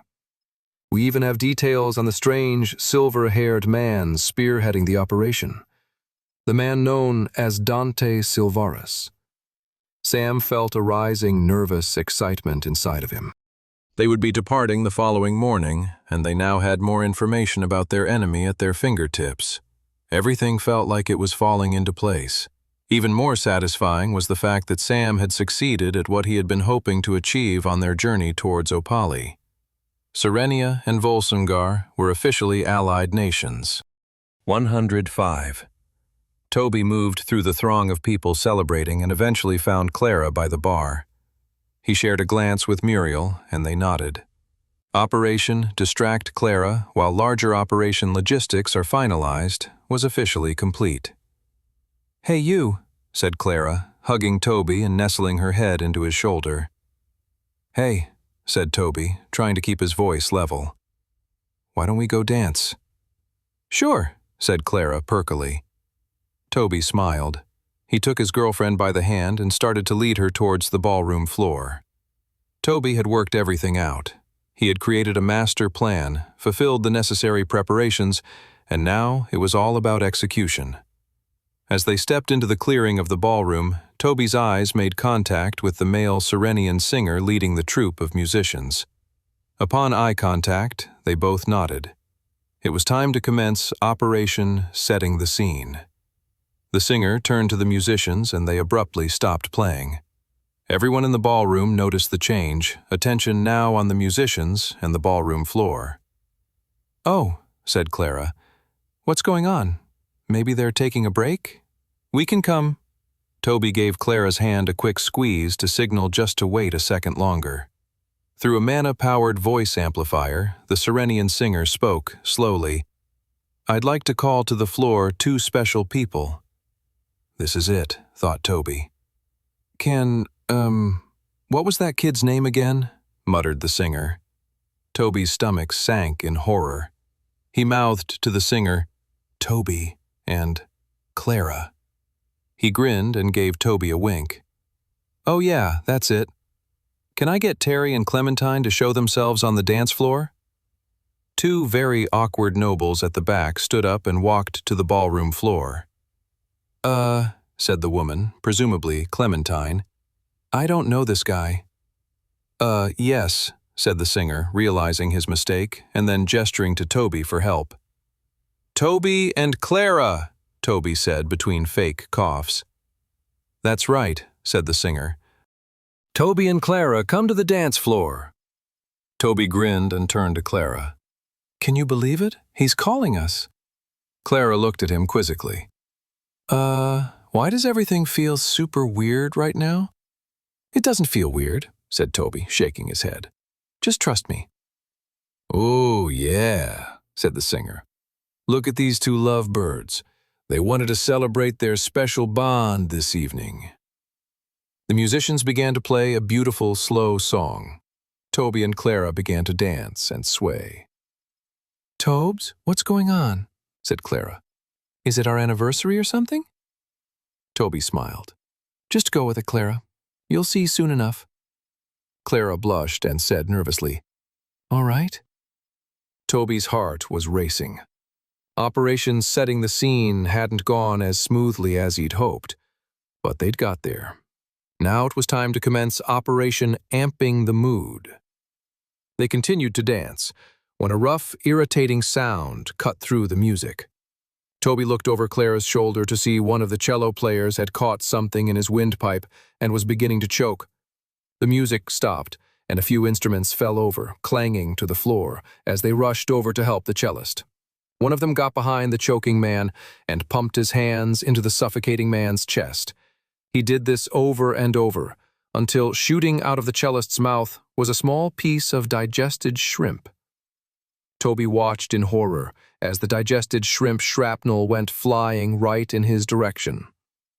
Under different circumstances, he might have jumped or ducked his head, but the sheer horror of how terrible Operation Amping the Mood was going had him paralyzed in shock. Splop. The digested shrimp flesh hit Toby right in the forehead. Clara visibly stopped herself from laughing. "I am literally dying," Toby thought to himself in agony. This was going worse than the infamous mistletoe debacle. There was one last final operation before the great crescendo. "I can still do this," thought Toby. The situation can be saved. He looked to the ceiling, where magical lamps he had created were meant to float down like beautiful glowing balloons. A flicker of light went off in the ceiling. Uh-oh, Toby thought. That's not how it's meant to happen. Suddenly, a huge electrical burst exploded from the ceiling as all of Toby's magical lamps fell and collapsed on the floor, shattering into pieces. People screamed and cried, "We're under attack!" "Everyone, please relax. This has all been an accident. No one is under attack," said the singer. He turned and looked to Toby. "Young man, is there something you'd like to say? You can't delay any more, I'm afraid." "Yeah, Toby," said Clara, wide-eyed and concerned. "What's going on?" Toby's heart pounded in his chest. He could not have imagined a more disastrous proposal than the one that was occurring right now in front of him. And yet, Clara hadn't run away or cried or stopped trusting Toby throughout this whole charade. It was just one of the many reasons why he loved her. Toby took a deep sigh and then got down on one knee. Clara put her hands to her cheeks in excitement and shock. Toby pulled out a jewelry box from his pocket and opened it to reveal a beautiful silver ring. "Clara, will you marry me?" Clara's heart thumped as she heard the whole ballroom go silent. So this is why he was acting so weird, she thought to herself. She felt her eyes brim with tears of happiness. He's such a goof, she thought. He could have asked me at any point, and I know what my answer would be. Clara, whispered Toby. Everyone is hanging on your word at the moment? Clara blinked in surprise. Oh, have I not said yes yet? Toby grinned. No, you haven't. Oh well, she smiled. Yes. Everyone let out a collective awe, and few people wiped tears from their eyes as the newly engaged couple in front of them shared a passionate kiss. Nearby, a man held out his hand to a woman and said, I'm Terry, by the way. That night, everyone realized they were celebrating more than just Serenia's ongoing survival against its enemies. They were celebrating something much more beautiful and shared amongst them all. They were celebrating love. 106. The grand hall, which had earlier been filled with laughter, music, and the clinking of glasses, was now growing quieter as the night wore on. The soft glow from the chandeliers overhead bathed the remaining guests in a warm, golden light, while shadows stretched longer across the polished marble floor. The once lively crowd had dwindled to just a few, their movements slow and unsteady as they nursed the last of their drinks or staggered towards the exit, their laughter now slurred and quiet. The echoes of conversation faded to a low hum, punctuated occasionally by the clink of a glass or the muffled sound of a guest stumbling towards the doors. The air felt thicker now, a combination of the lingering warmth of bodies and the heady scent of wine. Sam watched as Toby and Clara danced slowly in the far corner, their steps more of a sway than a waltz, their smiles tired but content. Toby and Clara would be the last to leave, there was no doubt about that. Sam sat and watched his two friends. His heart ached with happiness to see his friends so joyous and smitten. He felt so grateful for the two of them for being in his life, grateful for the goddess who sent him back in time, grateful to his actions and everyone who had helped him create this better world. It made him sad to think of that previous timeline, that other world where Toby and Clara didn't have this moment together, and so many other previous happy experiences. That their lives came to an end before they barely got started, dead inside the tutorial dungeon of the White Gate, their bodies never even seen again, never even properly buried. It was moments like the ones Sam was currently witnessing that made him all the more determined to succeed at his mission bestowed to him by the goddess. And the clock was ticking. They needed to get to Opali and save Queen Alice and avert the devastating catastrophe that was the last human war. And from there, it would only be another year until the arrival of the Demon King. A year and a half away. It was crazy to think that he had been living in this new timeline for 3.5 years. It was even crazier to think about how distant and strange Sam's first life was. It felt like a nightmare that he'd woken up from, rather than a real experience that still haunted him to this day, that still crept up on him when he was least expecting. Sam took a final sip of his wine and then stood up from his chair. "I'll leave Toby and Clara to it then," he thought, and began to mosey his way out of the ballroom. King Kai had given Sam and his companions all guest rooms in the palace, and so upon leaving the ball, Sam went up the grandiose staircase and headed towards his bedchamber. The hallway leading to Sam's room was quiet, the only sound the soft echo of his boots against the stone floor. The opulence of the palace surrounded him, from the ornate tapestries lining the walls to the grand staircase that spiraled up towards more guest rooms. The air felt cooler here, away from the warmth of the grand hall, and the moonlight filtered through the tall windows, casting silver beams across the corridor. He was ready to call it a night. They had a big day tomorrow, setting sail, finally with Opali as their direct target destination. Sam opened the door to his room to find an unexpected guest. Sitting on a stool by the window was the beautiful Princess Muriel. The princess sat with a quiet grace, her white nightgown shimmering like moonlight itself, the soft fabric draping around her form. The moon's pale glow illuminated her green hair, casting a silvery sheen across her delicate features. Her eyes, large and searching, reflected the soft light, their depths holding a quiet sadness as she gazed out over the city below. The night breeze fluttered the thin curtains by the window, bringing with it the scent of salt and sea from the waters beyond. The room felt still, as if time had slowed in this small space. Sam's breath hitched in his throat as his eyes locked with hers, the unspoken tension between them thick in the air. Muriel's presence felt fragile, like a moment on the verge of slipping away. "Princess," said Sam, "what are you doing here?" She turned to him. "I couldn't sleep." Sam nodded his head and walked over to his bed and sat down. It was the only other seat available in the room outside of the stool that Muriel was sitting on. "Anything on your mind?" Sam asked. Muriel got up from the stool and sat down beside Sam on the bed. "Tomorrow we're all going to say goodbye, and who knows when we'll see each other again," she said. Her voice was soft, almost a whisper, but it carried a weight of emotion that made Sam pause. The words hung in the air between them, heavy with the unspoken fear that this might be their last moment together. Muriel's gaze flickered to the window, her expression conflicted, as if she was trying to reconcile the emotions swirling within her heart. She then turned and looked up at Sam, the strap of her white nightgown falling down and revealing her bare shoulder. Sam's heart thumped in his chest. He gently slid himself further down the bed away from Muriel. They exchanged another long look before Muriel said, "Never mind." The princess pulled up the strap of her nightgown. Your heart clearly belongs to another." She then paused. "It's your queen, isn't it?" Sam didn't say anything. Muriel took his hand and squeezed it. "I hope you find her." Sam felt a sense of relief pass through him. He looked out to the window and the sea beyond. "Oh, I will," said Sam with steely determination. He had no doubt about that. 107. The sun rose over Serenia, casting a golden hue across the horizon as the first light of dawn touched the island. The sky was a vast expanse of azure, not a cloud in sight, the kind of clear day that seemed to promise smooth sailing ahead.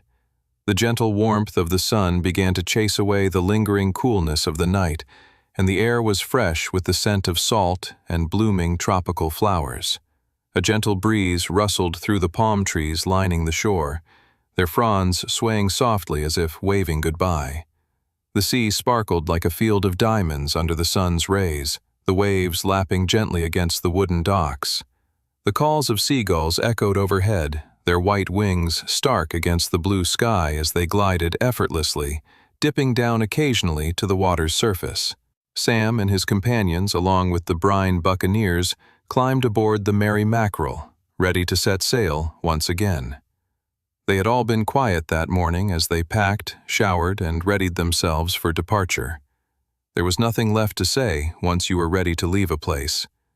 It was better to just get on with doing exactly that. Leaving.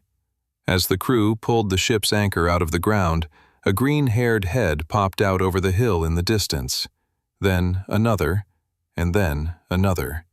Suddenly, almost all of Serenia, led by King Kai and Princess Muriel, were there, smiling and waving. "Thank you," they cheered. Sam and the others all put their hands on their heart in gratitude before waving back themselves. "I'm going to miss Princess Muriel, you know," said Toby. "Are you really, lesser boy?" smirked Clara. "You realize when you say that you're talking to your fiancé?" said Toby. Clara's face went flat. "That's true," she sighed. "I'm going to have to reevaluate how I make fun of you now, Tobes." As the Merry Mackerel sailed farther from the shore, the vibrant colors of the crowd began to blur, the details of individual faces melding into a tapestry of distant shapes. The island of Serenia grew smaller on the horizon, its lush hills and sparkling beaches fading into the expanse of the sea. The sounds of the crowd were replaced by the rhythmic creaking of the ship and the gentle lapping of waves against the hull. A quiet settled over the deck as each person absorbed the moment in their own way. The scent of the sea filled the air, tinged with the lingering fragrance of tropical blooms carried from the island. Sam took a deep breath, letting the fresh air fill his lungs, a sense of calm washing over him. Princess Muriel's heart ached as she watched the Merry Mackerel disappear into the distance. She wiped a tear from her eye. "Are you sure you didn't want to go with them?" said King Kai. Her father had told her it would have been okay if she wanted to leave. He was still there to rule. He didn't need to have her immediately by his side. But Muriel felt differently. It was her decision to stay. Still, she felt a pang of sadness to say goodbye to the companions she'd learned to call close friends. "My presence is needed here, focusing on rebuilding our kingdom," said Muriel. "And our army. I'm sure they'll call upon our help at some point sooner or later." She smiled up at her father, and he down at her. Muriel felt good about her decision and the future. She had Sam to thank for that. His confidence in his own abilities had taught her to believe in her own powers and potential. Muriel believed Sam and his companions had taught all of Serenia that. Once a buffer state between nations, they would no longer wallow in their sense of powerlessness to forces larger than them. No, they would stand up. They would fight. They would believe in themselves. A few weeks later, gray clouds blanketed the sky, casting a muted light over the deck of the Merry Mackerel. The air was thick with humidity, a dampness that clung to their skin and made the wooden planks slick beneath their feet. Despite the unseasonable warmth, the companions busied themselves with adorning a makeshift hearthmas tree, its branches fashioned from spare wood and rigging. Strands of colorful seashells and bits of bright fabric were draped over the tree, adding a festive touch to the otherwise gloomy day. The scent of salt mingled with the faint aroma of spices wafting from the galley, where a special meal was being prepared. Laughter and light-hearted complaints filled the air as they worked, attempting to capture the spirit of the holiday despite their unusual circumstances. "It doesn't really feel like Hearthmas, does it?" asked Toby. "Yeah, it doesn't feel like Wintersmid when it's so hot and humid," said Clara, fanning herself. "We'll just have to make do," said Edgar. "Would anyone like some eggnog?" Clara looked repulsed. "In this heat? No way." "You can top up my rum with some eggnog," said Captain Mordecai, walking over and stretching out his arm, holding out a metal tankard. "Sure thing," said Edgar. "By the way, Captain, I got you a gift." Captain Mordecai raised his eyebrows. "I did for you as well." They both revealed two wrapped rectangular objects. "Let's open them at the same time." They both opened them and their eyes opened wide. "You got me the new Beautiful Buxom Babes of Westria, Serenian edition." "I saw it in the bookstore and thought you might like it," said Edgar. "I did the same." The two hugged while Sam, Toby, and Clara rolled their eyes. "Honestly, we've traded our entire Guildhall family for two perverts," said Clara. There was no denying that this year's Hearthmas felt disappointingly lackluster compared to previous years.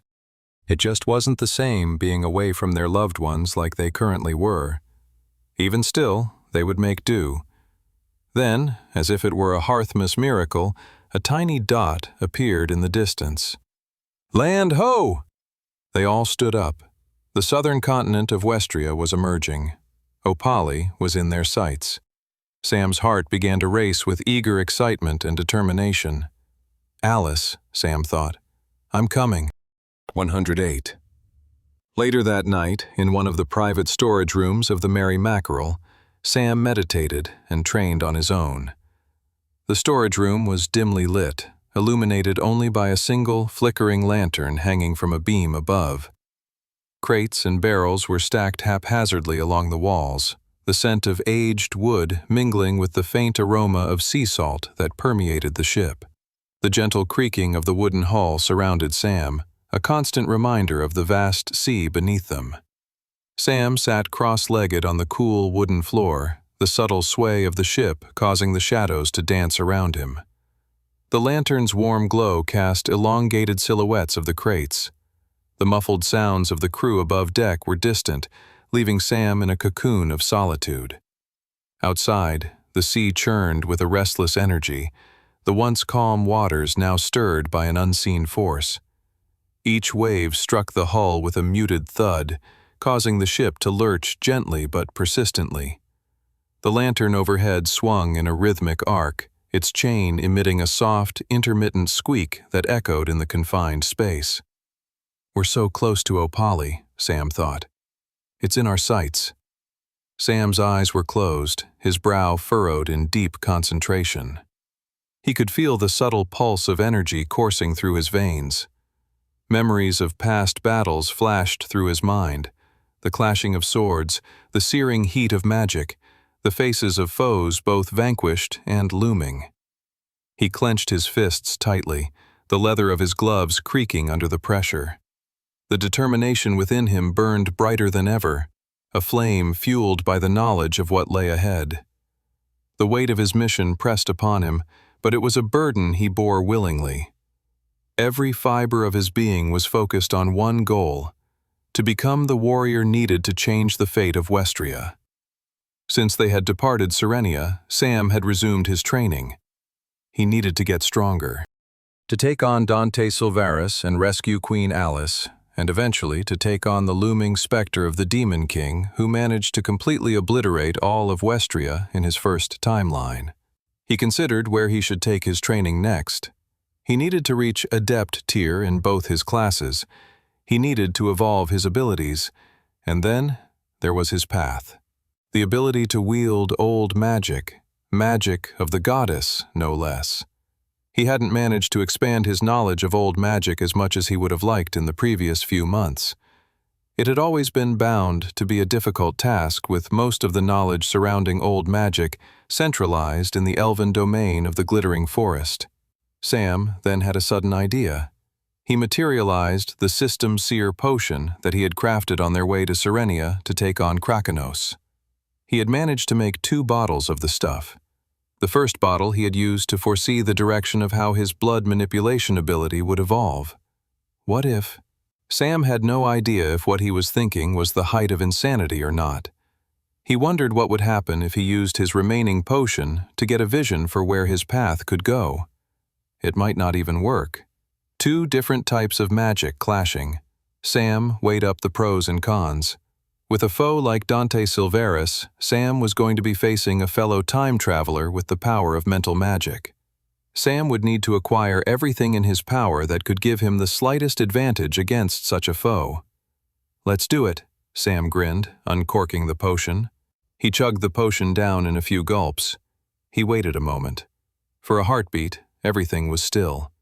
Then, a sudden surge of energy coursed through him, electric and overwhelming. His vision blurred, colors smearing together before fading into darkness. A sharp ringing filled his ears, drowning out the sounds of the ship and sea. An intense pressure built behind his eyes, and before he could react, his consciousness was pulled into a vortex of swirling lights and shadows. His muscles tensed involuntarily, and a jolt like lightning shot down his spine. The world around him faded as he was thrust into the depths of the vision. Sam's body convulsed, limbs jerking uncontrollably as he collapsed onto the wooden floor. His hands clawed at the air, fingers curling into tight fists. A cold sweat broke out across his skin, beads of moisture forming on his forehead and temples. His breathing became erratic, shallow gasps punctuated by strained groans. Foam bubbled at the corners of his mouth, his lips parted in a silent cry. The lantern's light flickered wildly above, casting erratic shadows that seemed to dance in sync with his spasms. The ship's movements amplified the chaos, each sway intensifying his disorientation. Sam's eyelids fluttered open, his vision hazy and unfocused. The pungent smell of bile assaulted his senses, causing his stomach to churn. He lay sprawled on the cold, damp floor, his clothes dampened by the remnants of his sickness. Every muscle ached, a deep fatigue settling into his bones. As he slowly pushed himself upright, his head throbbed with a dull pain, and a metallic taste lingered in his mouth. The lantern above cast a dim light, its once comforting glow now harsh against his sensitive eyes. He wiped his face with a trembling hand, the reality of his surroundings grounding him after the surreal experience. He couldn't believe what the seer potion had just showed him about his path. This, he thought, his mind racing. This changes everything. 1. Sam woke up to find himself lying on the floor, covered in vomit. It was the middle of the night aboard the Merry Mackerel, its hulls and beams creaking against the choppy waters of the southern sea. The ceiling lamp above swayed, casting a moving spotlight glow on Sam, who was currently sprawled out on the floor, face scrunching up in repulsion at the stench of his own puke. It was a sight for sore eyes, and Sam was glad he was the only one present to witness himself in such an embarrassing position. He had come across his rowdier companions after mornings of drinking and partying, and it was never a good look. Sam, however, had not been carousing into the night. Far from it, actually. He had been training and investigating the mysteries of old magic and, particularly, his path. Having been sent back in time from an apocalyptic future, Sam had a strong understanding of the traveler system and new magic. He was a traveler with not just 1, but 2 unique classes. He had both the super-rare Blood Knight class and the legendarily rare Death Lord class. Paths were the elven equivalent of traveler classes, but they were much more mysterious. It was less clear how one improved one's path or unlocked new abilities, referred to as steps in Sam's traveler profile that he could access within his retina. Making matters more difficult was Sam couldn't even ask other older elves for advice, because he had, as far as he knew, an incredibly unique path. Sam's path was known as the Path of the Goddess. It was the same goddess who had sent him back in time after watching his world, this same world he was in now, Westria, get obliterated at the hands of the Demon King. They had roughly a year and a half until the Demon King was meant to return to Westria, and there was still a lot of work to be done. The key to all of that work, if one wanted to boil it down to its essence, was training, improving, getting stronger. Sam had done a fairly good job of it so far on his journey in this new timeline, but the enemies that lay before them now would be unrivaled in power and strength. There was no time to waste, which was why, just moments before Sam had awoken to the foul stink of the vomit-stained floorboards, he had imbibed the System Seer potion. The System Seer potion was a rare, craftable potion that gave the user insight into how one's abilities might evolve upon leveling them up in the future. Only moments before had Sam used the potion to gain vital insights into his path of the goddess. He didn't know what to make of the vision he had just seen, but he knew it was something special. 10 minutes earlier, moments after Sam imbibed the System Seer potion, he felt his world around him change completely. Drifting from the familiar surroundings of the storage room, he found himself suspended in an abyss of absolute darkness. The void stretched infinitely in all directions, devoid of light, sound, or any sense of up or down. It was as if he were floating in the depths of space, but without the distant pinpricks of stars to orient him. The air, or lack thereof, was still, neither warm nor cold, a perfect neutrality that bordered on unsettling. A slow smile spread across Sam's face as realization dawned.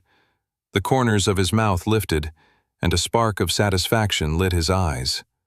The familiar sensation confirmed that the potion was taking effect, transporting him into the enigmatic realm of the System Seer's influence. Relief mingled with anticipation, and his earlier doubts faded into the background. Sam recalled the intricate workings of the System Seer potion, a rare concoction known only to a select few.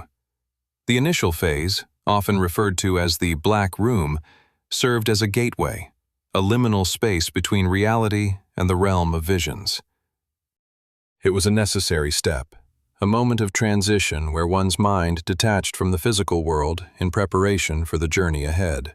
Soon, a message appeared in his eyes. Please select an ability. The prompt was simple, direct, a doorway awaiting his choice. The system awaited his command, offering him the chance to delve into the future of one specific ability. The words glowed steadily, patient and unyielding, giving him the time he needed to make his decision.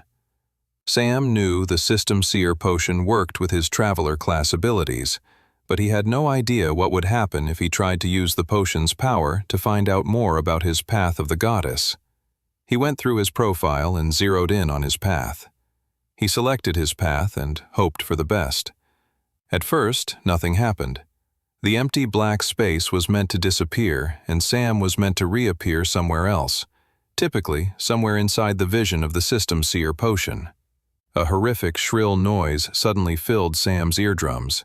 The black space around him suddenly went alight with jagged lines of black and white, and he felt an overwhelming sense of pain. Sam instantly knew something was wrong. It was a clash between new magic and old magic, the old magic struggling to be translated into the language and structures of new magic. A message appeared in Sam's retina. Vision cannot be complete. Sam felt himself transported away. He suddenly saw himself facing a giant clock tower. The rocks that composed the tower then began to crumble, revealing beneath their concrete exterior to be composed entirely of blood. The clock tower then collapsed in a huge explosive wave of blood, spilling out across the land. Finally, the blood erupted into a huge flame, overtaking everything else. Memories of that massive flame were etched inside of Sam's brain now. Clearly, the old magic of his path had almost resisted and rejected the vision of the System Seer potion, and only at the last second was it somehow able to break through, to make the vision of old magic translatable to him. And what a message! Sam couldn't quite put together what the message was telling him. He certainly had a few ideas, but ultimately, the vision was fairly cryptic. He wasn't sure what the message meant, but after seeing it, he had a strong feeling that his Path of the Goddess might actually give him abilities that weren't just related to time magic. He had a feeling in his gut that this was true, an intuition. Sam got up on his feet and wiped some sweat off his brow. From the hall window, he could see the distant silhouette of the continent of Opali in the distance. He needed to train, improve, get stronger. But right now, his body was trembling from whatever the heck that vision had done to him. He could barely keep his eyes open. Just a few hours, he told himself, then back to it. But when Sam finally let sleep take him, he didn't dream of training at all. He dreamed of their kidnapped queen, Alice. 2. That evening, Sam dreamed about the same thing he dreamt about every night, Queen Alice. Trapped within the visions of his unconscious mind, Sam was forced to see images of the beautiful and kind Queen Alice undergo horrific torture inflicted by her evil kidnappers. The dreams filled Sam with both horror and rage, and he regularly had to sew up his hammock that he slept on because he kept ripping it from his fists, clenching and digging into the bed's fabric. The images he saw haunted both his dreams and waking life. Images of Queen Alice tied up and beaten, covered in bruises, shuddering in the corner of a dungeon cell in horrible agony. Anger coursed through Sam's entire body, tightening his skin and muscles, making every unconscious exhale be one filled with wrath. If he wasn't seeing nightmarish visions of his beloved queen battered into an inch of her life, he was seeing the man who had inflicted all of this misery. The silver-haired time traveler and orchestrator of Alice's kidnapping, Dante Silvaris. The man was his most pressing enemy and threatened to be the biggest thing standing in the way of preparing humanity and the other races of Westria from stopping the arrival of the Demon King and his powerful army. The note he'd left for Sam after kidnapping Queen Alice still haunted him. "Come to Opali if you want to see your queen again. The last human war is avoidable if you follow my lead. D." These words, along with Dante's purple-eyed face and the suffering Alice, swirled in a horrible nightmare cocktail of anger, sadness, pain, and yearning. Yearning for revenge against this evil man. That evening's nightly torture was suddenly interrupted by the sounds of explosions and screams. Sam's eyes jolted awake, and he found himself flinging himself off the hammock and running up to the top deck of the Merry Mackerel. Bright sunlight immediately stabbed his eyes and made him wince. It was daytime, morning. No enemies or attackers were to be seen, certainly not the evil silver-haired time traveler. Sam felt his racing heart begin to slow down as he got his bearings. In front of him were his friends and fellow companions, all looking at him with concern. "Sorry to wake you," said Toby, laughing nervously. "We were checking to see if these magic firecrackers worked," said Clara. "You know, for Year's End Eve." Clara and Toby were Sam's oldest and best friends, fellow orphans who had grown up in the streets of Resfall alongside him. Sam blinked at the two of them. So much had been happening, he forgot that the year was coming to a close. The current year was 1769, and tomorrow would be 1770. The Demon King and destruction of all of Westria occurred at the end of 1771. Sam had been back in time now for over 3 years and a half. The ever-ticking clock leading towards the Demon King's arrival was a constant pressure that burdened every waking minute of Sam's existence. It had been weighing on him since the goddess had sent him back, and it was only growing heavier with every passing day, with every second bringing them all closer to the moment when Westria would have to face the almighty power of the Demon King. "Look at his face," said Toby. "He definitely forgot. The only holidays this man celebrates are the ones that involve training." Sam smirked. "Who has time for holidays when we're so close to our target destination?" Just ahead of them was a tiny speck of a silhouette of the southern continent of Opali, the rival human kingdom to Volsungar.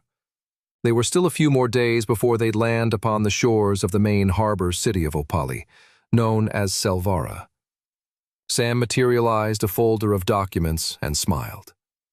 "It's time for a team meeting. Where's Edgar?" The guildmaster was at the edge of the ship, tying a letter to a postal bird. The letter was addressed to his partner, Mildred Cross, and their daughter, Lily. "Go on," said Edgar. "Fly back to Restfall and let my family know I love them."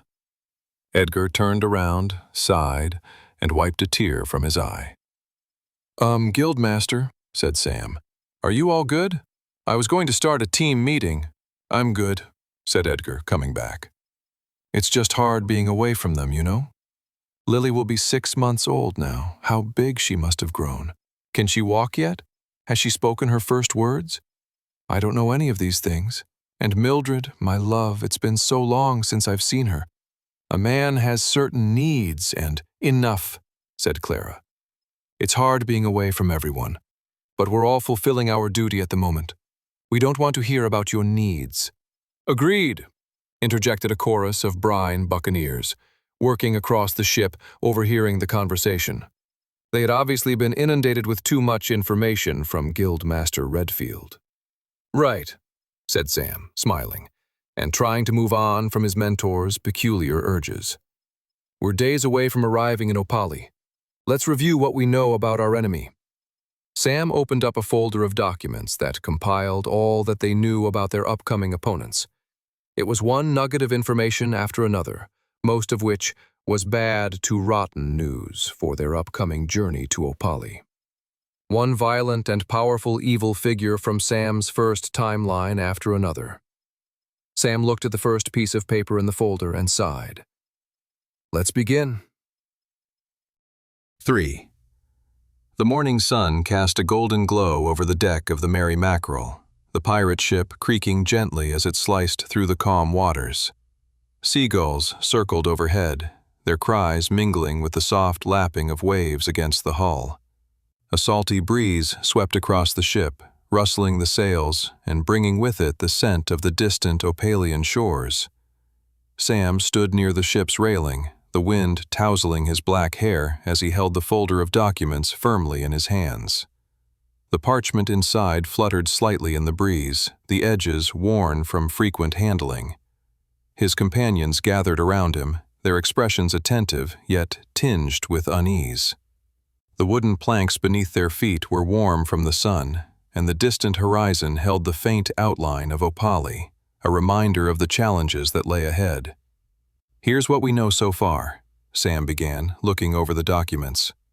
"Following kidnapping our queen, Dante Silvaris teleported back to Opali with the help of a rare teleport scroll. Since then, he has holed himself up in the palace in the Opalian capital, Rialto." Everyone nodded. Sam's eyes scanned the faces of his friends, Toby, Clara, and Edgar. Determination was etched into their features, their jaws set and eyes focused. The gravity of their mission weighed heavily upon them all, but there was also a flicker of resolve in their gazes. They had been going over the geography of Opali over the last few weeks. The southern kingdom was divided between two very stark climates in the eastern and western parts of the country. The east was the coastal part of the nation, and the western part was a deadly sand pit known as the Arikar Desert. Rialto, the majestic and powerful capital city, lay at the heart of the hostile and unforgiving sands. The journey there would take Sam and his companion months. The realization of the arduous journey settled over them like a heavy fog. Months aboard the ship had tested their patience, but the trek through Opali promised even greater trials. The sheer distance was daunting, and the harsh climate of the desert presented threats they had yet to fully comprehend. Supplies would be limited, and dangers lurked not only from the environment, but from enemies hidden among the sands. Sam hated that fighting and defeating Dante wasn't on the immediate horizon. That said, Sam knew to defeat the other time traveler and wielder of powerful mental magic, he still had a lot of training to do. Training he hoped he could optimize on their journey to Rialto. Furthermore, while he couldn't predict what exactly Dante's plans were, they involved Sam and his companions coming to Rialto. Otherwise, why hadn't Dante simply killed Alice or even announced to the world that they had captured her? Something more sinister and subtle was at play here. As much as Sam feared for Queen Alice's life, He had a feeling that Dante didn't have any immediate plans to kill her. The man was using her as bait. Bait clearly better left alive. Such were the small consolations Sam offered himself about their current situation. Upon arriving in Opali, we'll have to keep alert, as the nation will be crawling with enemies, Sam explained. According to the Serenian intel, Dante has allied himself with a group of powerful figures. I'll go over them now. Sam's companions listened to him with grave seriousness. The bulk of his agents are from the infamous crime family of assassins, known as the Barragan Collective, said Sam. They had already faced off against one of the members of the infamous criminal sect when Dante had attacked the elven capital of Sylvanstride and kidnapped Alice. The man had been the captain of the Opalian death squad, known as Rodrigo Barragan. Sam was sure the members of the Barragan Collective would be out for revenge against him for slaying their relative. Dante has been known for working closely with the leader of the crime family, Severo Barragan, and his two children, Amara Barragan and Enzo Barragan. All three of them are adept tier, with Severo being the most powerful. The family was infamous across all of Westria. Enzo Barragan had famously slaughtered whole towns with absolute ease. Amara Barragan enjoyed more malice to her killing. She once seduced a young nobleman known for his incorruptible ideals, slowly addicting him to a special enchanted perfume laced with a magical drug. By the time he realized he'd signed over his entire province to the Barragans, she slit his throat while whispering, "Thank you for your loyalty." The grand patriarch of the family, Severo, was less showy than his offspring, but all the more deadly. An entire noble family, 16 members, had vanished from their estate one summer night. No bodies were found, no blood, no signs of a struggle. All servants were left unharmed, but none could remember what happened, just the whispers that Severo Barragan had swept through like a deadly, unseen plague. Worse than the Barragan Collective is Dante's association with one particular member of the Apex Quartet, Sam continued. The Apex Quartet was the unofficial title for the 4 travelers across Westria that had hit the peak of the known traveler tiers. They were the only people in all of Westria that currently held a rank of Master Tier. This group included their own ally, the powerful Guildmaster Edgar Redfield, along with 3 others. Clara and Toby looked to Edgar, wide-eyed. The older traveler crossed his arms and shook his head. "Don't look at me. I didn't come up with the name or label." Sam continued. Dante has allied himself with the Guildmaster of Rialto's Travelers Guild, the mighty Lucius Maro, he said. The Master Tier Traveler has a mythically rare class known as Doomsayer that utilizes powerful curse magic. "Do we know for sure that Lucius has allied himself with Dante?" asked Toby. "Is it possible that he could be, brainwashed?" Sam nodded his head. "It's certainly a possibility. We'll have to gather more intel ourselves. Brainwashed or not, our intel claims that the 2 of them have been working together." Toby was sighing and shaking his head. "This is a lot of bad, murderous people, Sam." Sam and his companions stood in awed silence as they considered the enemies they would soon be facing over the horizon. "Good thing we have a few more days until we dock," said Sam. A few more days meant a few more days of training and preparation. He didn't care if tonight was Year's End Eve. He had far more important things to do than celebrate. 4 miles away from the Merry Mackerel, a guard sat in a sentry tower on the shores of Opali, staring out at the setting sun across the southern sea. He had a bottle of whiskey resting on the floor beside his chair. The bottle was his only friend and companion for the evening ahead of him. He didn't dare turn around to the beautiful and wondrous city of Selvara that lay behind him. He didn't want to look back at the city where people would be reveling and celebrating Year's End Eve while he had to work. Just my luck, he thought, miserably remembering drawing straws for the night shift with the other guards. He had lost last year, too. It was not the way he wanted to bring in the new year. It didn't bode well for luck, satisfaction, or happiness into the next year. The guard's thoughts began to ruminate on the many failures across his life, and felt himself growing nauseous and sick the more he thought of it all. He was drowning in his negative thoughts so much that he almost missed the speck of something flickering in the distance, out at sea. The speck, the sparkle of something out of the ordinary, sliced through his negative thoughts and had him blinking in disbelief. He abruptly and jerkily stood up, his hand fumbling in his pocket and eventually pulling out his spyglass. He held the contraption up to his eye and looked out to the sea to observe the mysterious and distant object. His eyes widened as he took in a ship. High above the sails on the topmast was a billowing flag. And it wasn't just any flag. It was the flag of Opali's rival nation. Volsungar, Opali's past enemy, currently not present enemy, but if history was anything to go by, definitely future enemy. The guard let out a long exhale. This is big, he thought. There hadn't been a ship directly from Volsungar in months. The guard wasn't sure what to make of the incoming ship off in the distance. He decided the next best and immediate step was to do what he always did when he confronted a difficult conundrum.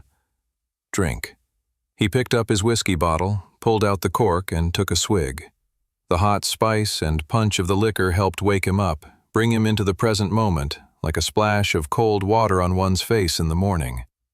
A ship from Volsungar, huh? What could it mean? The nations weren't at war, but tensions were always simmering. The guard stood there, dumbfounded, wondering whether he should ring the alarm bells. He looked out to the ship once more, seeking to see whether it could answer his concerns directly, show itself to be a direct threat or not. It was a beautiful sunset, the orange sun dipping below the horizon of the southern sea, the clouds tinged with beautiful, painteresque strokes of purple. The crew members of the Brine Buccaneers rested on the netting between the masts, leaning back, basking in the gorgeous sight of the day turning to night on the final evening of the year. As the crew and the travelers drank together and cheered and celebrated the coming of the new year, Sam sat alone on the edge of the ship, meditating. He was cycling his monocore, the source of magic at the center of his being, his second heart. By meditating, he could focus in on the bright orb at the center of his body. It glowed yellow, indicating his monocore was at the strength level of journeyman tier. More than simply focusing on his core, by meditating he could actually move his core, make it vibrate amongst other things. These were some of the different ways one could improve and strengthen their monocore, and that was what Sam was doing. He was cycling through a variety of different exercises one could do with one's monocore, spinning it, stretching it, massaging it. At his tier level, it was much harder to raise his magic affinity stat, the stat most closely linked to his monocore, through such exercises, but even 0.01 increase was worth it, and such exercises primed his core for larger gains that could be experienced in the heat of battle and other excruciating moments of duress. Not wanting to waste time, Sam was multitasking, exercising his monocore as he considered the direction he wanted to take his training in next. The vision from the seer system potion ran through his brain, making him both curious and eager to unlock the next step in his path. So far, he had no leads on how to even do that. He needed to spend more time with his path abilities and see if he could glean any information that might be useful that would help him move forward with his new, growing old magic ability set. Beyond that were his traveler moves. In the build-up to their confrontation with Commander Krakanos and the Leviathan Network, Sam had leveled up his Deathlord class's blood manipulation ability, gaining the ability to create doppelgangers. He hadn't had time in the build-up to that battle to test out the full extent and limitations of the new power. Sam grinned. Those were two tangible directions he could take with his training. The next question was where to do all of this. He could practice and train aboard the ship, though he'd rather not have any Opalian spies learn any more about his abilities than they had already. He was sure his current moveset was known amongst the important and powerful enemies on Opali, but he'd like to keep any new powers or ideas to himself until he needed to unleash them as a potential deadly and strategic surprise. He then grinned as a plan began to form in his head.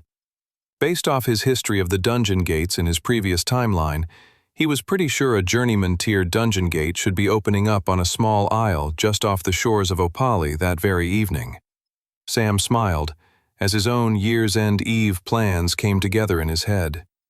The complications were only stacking up for the guard on duty that night. Beyond the sighting of the ship from Volsungar, a huge, glowing yellow dungeon gate had formed on Trefifi Isle. "This is a lot to occur on my watch," the guard thought nervously. He was just about to go alert a superior officer when he noticed a rapidly moving speck across the southern sea. The guard looked through his spyglass once more. He couldn't believe what he saw. It was a traveler, flying just above the surface of the southern sea, wings composed of blood.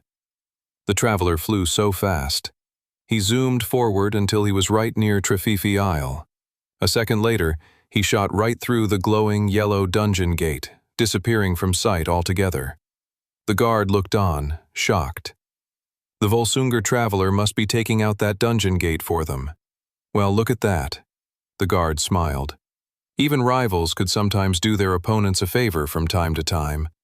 A nice thought to have at the end of another inevitably tumultuous year. 5.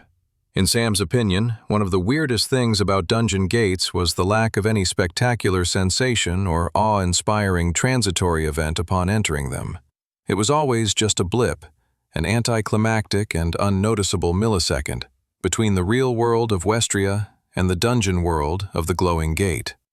One moment you were one place, the next moment you were in another, as simple as walking from one room into the next. And in this particular case, with this particular yellow journeyman-tier dungeon gate that had only recently emerged on Trefifi Isle, Sam had been soaring through the skies, feeling the wind through his hair, zooming forward right through the glowing yellow dungeon gate when, oh crap, suddenly he was underground and a jagged stone wall was coming straight for his face.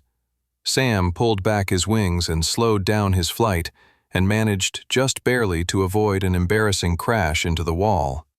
It would have been extra humiliating because Sam actually knew, from his research in his previous timeline, that this was going to be an underground dungeon environment.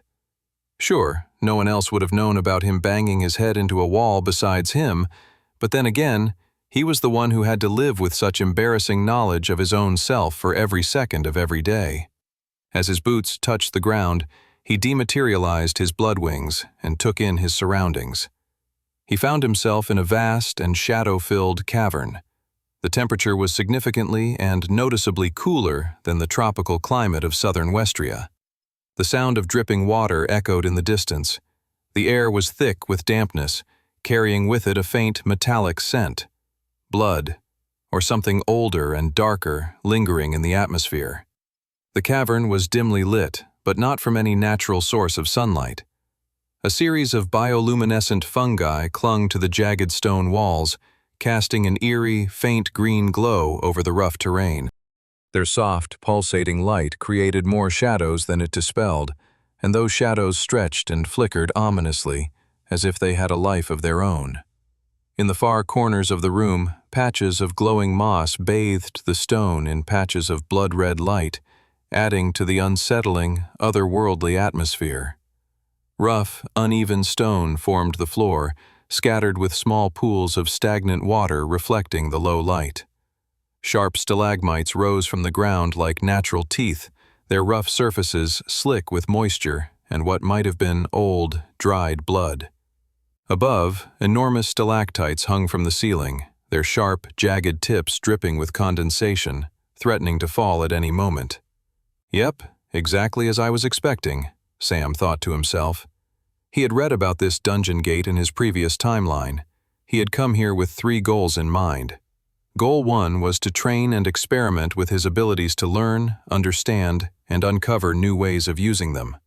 Goal 2 was to acquire a handy special item that would appear at the end of the dungeon gate. Finally, Goal 3 was the simplest and obvious. Clear the dungeon gate and illustrate to the Opalian dockworkers and guards that they were not arriving as enemy agents. Of course, Sam wanted to fight and defeat Dante Silvaris, but given that the powerful traveler had kept his kidnapping of Queen Alice secret, There was no reason to act like they were at war with all of Opali. Not yet, anyway. Sam couldn't make out any threats within his immediate view, but he knew better than to rely on sight alone. He closed his eyes and triggered mana sense. He could make out 5 individual pulsing orbs of light. 5 enemies, a squad of them. Sam took a step back and stepped into the dark shadows of the cavern to conceal himself. He kept his mana sense triggered and paid attention as they moved and got closer and closer to the cavern he had emerged in, eventually breaking through the seal of darkness and entering Sam's line of sight. The creatures glided forward with a sinuous grace that made them appear as if they were barely touching the ground, their forms a twisted blend of man and serpent. Their scaled bodies reflected the dim, pulsating glow of the cavern, each scale a deep green streaked with patterns of muted gold that shimmered like serpentine armor. From a distance, they could almost be mistaken for statues, but as they moved, it was clear they were alive, with a lethal, predatory energy. Each soldier was tall, their upper bodies humanoid in shape, but rippling with lean, coiled muscle, built for speed and strength. Their snake-like lower halves were thick and powerful, tapering off into long, muscular tails that twitched and flicked with anticipation, poised to strike. Around their wrists and forearms, they wore carved bands of dark metal engraved with ancient symbols, likely talismans or charms of protection and power. Their chests were strapped with harnesses that held rows of small, wickedly sharp blades and vials of venom, weapons of their trade. Their faces were reptilian yet intelligent, with slit-pupiled eyes that glowed faintly in hues of gold and crimson. Sam had read about such creatures in his previous lifetime. They were known as Zathari, a deadly and powerful race of monsters. In each of their hands, they held weapons suited to their deadly craft. Curved, serrated blades shimmered with a faint, dark, liquid coating, venom ready to seep into the wounds of anyone they cut. Some carried spear-like weapons tipped with blackened metal, while others wielded jagged, double-edged daggers designed to slice through flesh and scale alike. Their fingers ended in clawed, retractable talons, each sharpened to a lethal point. They moved as one, each creature's motion perfectly mirrored by the others, like a living wave of scales and muscle. There was intelligence in those slit-pupiled eyes, a deep, ancient malice that radiated from them in waves.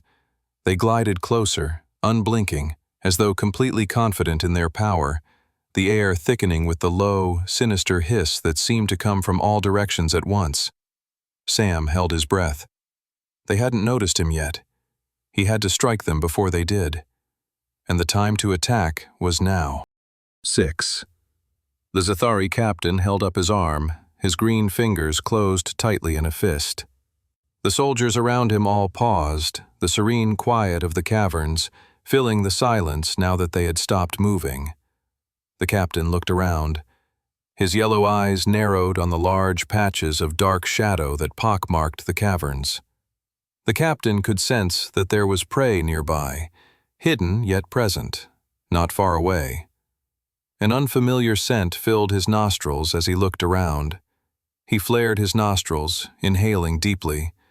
The unfamiliar scent prickled at his senses, a mix of iron and arcane energy that set his scales on edge. The fine frills along his jawline quivered slightly, a subconscious reaction to the perceived threat. His instincts told him that something was amiss. With a subtle flick of his wrist and a series of silent hand signals, the captain directed his soldiers forward. Their movements were fluid and synchronized. Weapons were drawn with practiced silence, gleaming blades and curved scimitars that reflected the ghostly light. The soldiers moved in a loose formation, fanning out to flank the area where the shadows seemed deepest. The captain figured it must be some puny, weak creature, a cave rodent of some kind, maybe crippled. Only weak creatures hid in the dark. A faint smirk tugged at the corner of the captain's mouth. His experience told him that the caverns were home to many insignificant creatures, blind, oversized rodents, large, repulsive insects, and the occasional lurking goblin. nothing that posed a real threat to a seasoned squad of Zathari warriors. His confidence was evident in his relaxed posture, though his eyes remained vigilant. The idea of an easy kill appealed to his predatory nature. The thought of returning to the hive with even the smallest trophy was better than an uneventful patrol. He allowed himself a brief moment of complacency, certain that whatever lay ahead was no match for his blade. Just as they moved towards the shadows, a huge scream echoed out all around them. The shrill cries were followed by the sounds of rapid footsteps. The steps had a bizarrely alien splashing-like quality to them, sounds that felt disconcertingly dangerous even to the Zathari captain. Emerging from the shadows of darkness was something far worse than the weak creature he had been imagining. A figure composed entirely of blood ran towards them, leaving a puddle of red on the ground below. The captain slithered backwards a meter and drew his scabbard from its sheath. The creature before him was a monstrosity. The monster was some kind of blood golem, composed entirely of crimson liquid, leading to devilish pure red eyes, mouth, and teeth. The only thing that looked to be purely solid was the creature's silver blade, clutched between his fingers. The creature rushed towards them with reckless fury and abandon.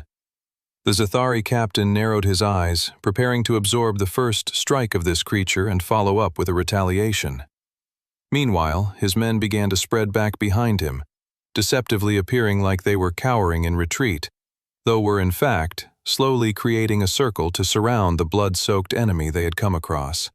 The blood golem thrust forward with its blade, going for a clumsy direct attack on the captain.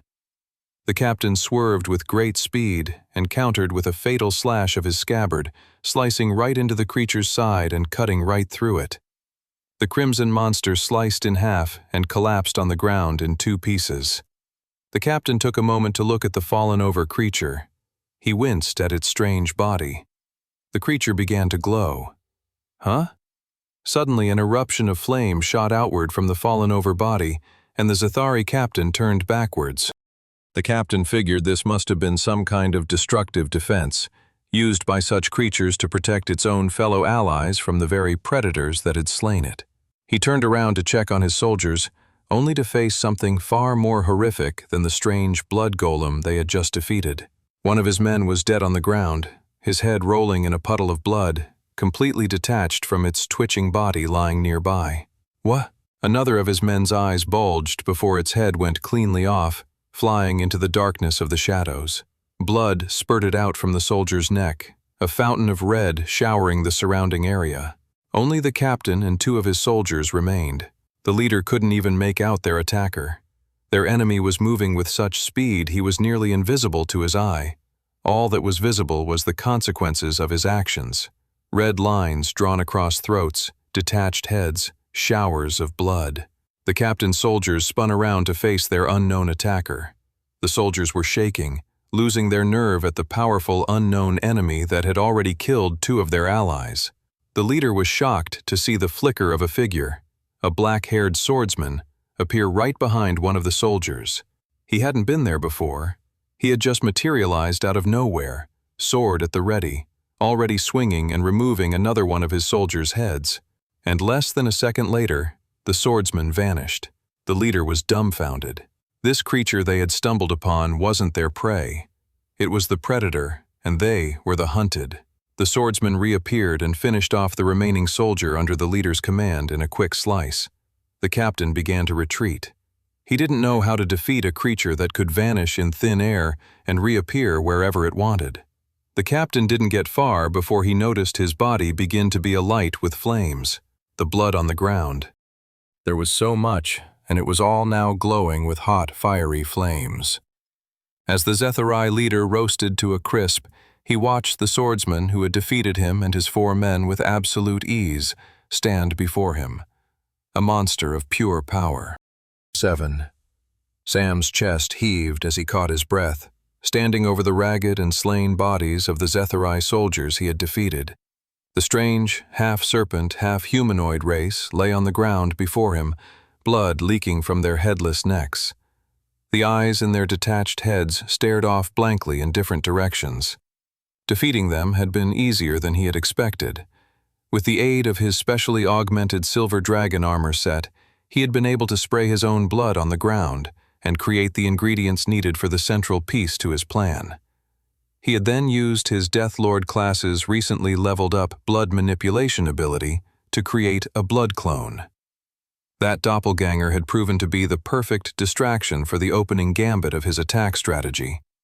He had followed up by sneaking up behind the Zethari soldiers from the other side, and once they had realized he was there, he used a combination of his new Path of the Goddess abilities, Time Ring and Time Pause, to effectively teleport behind one enemy to the next, slicing their necks one by one.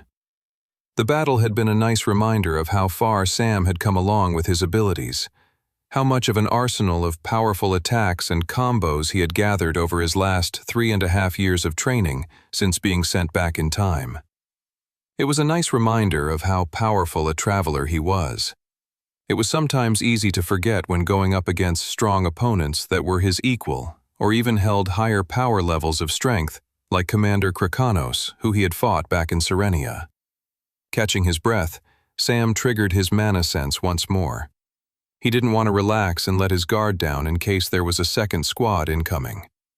He breathed a sigh of relief when his mana sense didn't pick up on anything. The battle hadn't been too difficult, but he still didn't want to invite any more trouble for the time being than was necessary. The Zethari were a formidable dungeon race, powerful, cunning, strong, and stubborn. They would keep sending waves of enemies after him. He needed someplace where he could hide from their antics. He knew just where he needed to go. As the dead Zethari soldiers leaked blood behind him, Sam began to walk deeper into the cavern, thinking to himself, "I need a quieter spot if I'm going to train in peace." About an hour later, Sam found a large empty cavern with only one tunnel entrance to get inside of it. At the opening of the tunnel, Sam had sprinkled some mystic pebble salt that he had picked up in Serenia. Serpent races were allergic to the ingredient, and the scent would keep the Zethari soldiers from coming and disturbing him within his cavern while he focused on his training. He materialized items from his inventory and quickly set up a base camp inside of the open cavern. He then took off his silver dragon armor set and sat down cross-legged in the middle of the cavern to think over his next plans and different ideas he had. Him and his companions had been so busy working towards their goals of saving Serenia, getting to Opali, and rescuing Alice, that even though he had managed to unlock new abilities and powers, he still hadn't had as much time to explore the proper ins and outs of such abilities as he would have liked. The first set of abilities he wanted to explore and experiment with were his Path of the Goddess abilities. He thought once more of the vision that the System Seer potion had shown him of the possible evolutions of his path, the giant clock tower crumbling into an explosive wave of blood that then turned into fire. Sam felt this strong intuition inside of him that he needed to discover the way forward with his Path of the Goddess. Not just that they would help him in his upcoming efforts to defeat Dante Silvaris in Opali, but also in his larger fight against the Demon King. When the goddess had sent Sam back in time, she must have known he would save the elves. Their absence in the final army to take on the Demon King was noticeable and significant. Could she have known all the way back then that Sam would save the elves and would then unlock a path, with the potential to even harness her goddess powers? There was no way Sam could answer such a theory, interesting as it was. More within his power was to figure out the secrets of his path and old magic, and use that to defeat the enemies that threatened him, his friends, and all of Westria. He stood up and triggered Time Ring. A ripple of energy shot out from his chest and created a medium-sized radius around him. He canceled the ability soon after and watched the faint and barely perceptible zone of energy fade away. He did this exact thing a few more times, attempting to observe what exactly the Time Ring was doing. It was creating a zone in which time, presumably, could be manipulated. It was changing the environment on a temporal and spatial level so drastically it could only be contained within a certain radius. Even contained to the small area, the fact that he now wielded a conceptual power, the types of powers of that were only wielded by the goddess and higher beings of legend, was awe-inspiring. After turning the Time Ring on and off, he then began to add Time Pause into the mix, attempting to perceive anything different within the ring's energy.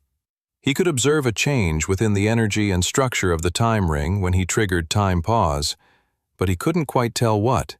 Sam wished he could perceive the ability and what was happening at a more granular, microscopic level. He knew somewhere at this level there would be answers to what his path of the goddess was allowing him to do.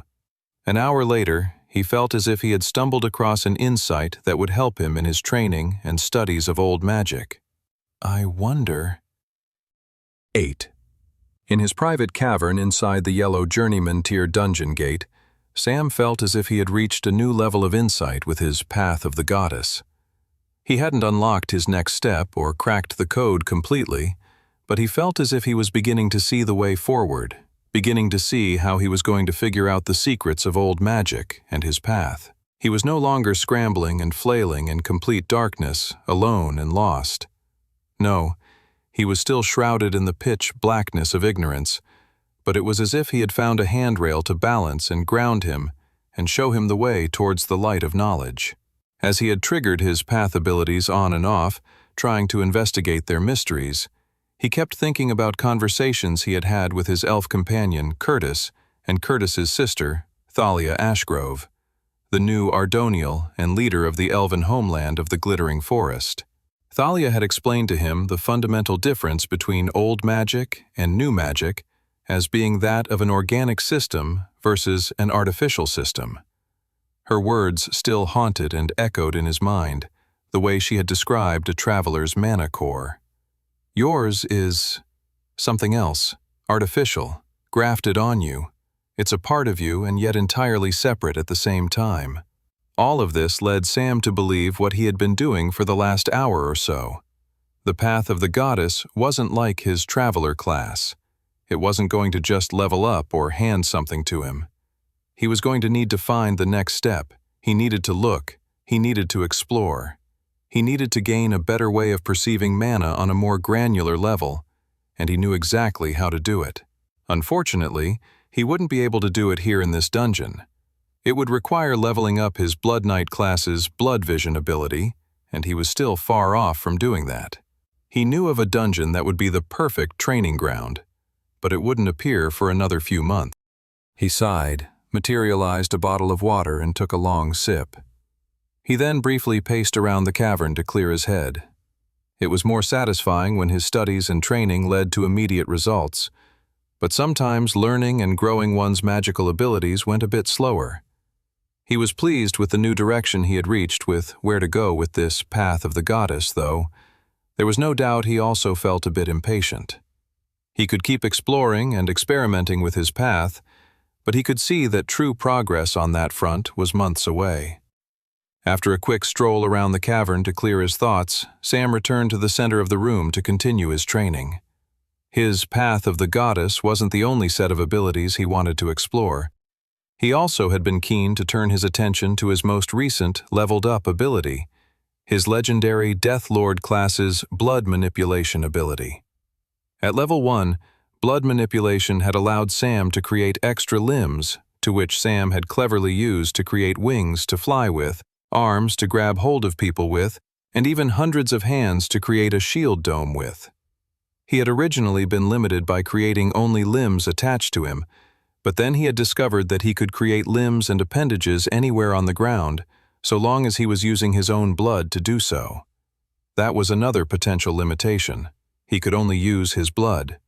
However, the combination of his silver dragon armor set that was constantly gnawing into his flesh, combined with his healing necklace, meant he was constantly generating enough blood to fill the bag in his new spray contraption to make whatever he wanted. In fact, he had an overflow of blood being produced.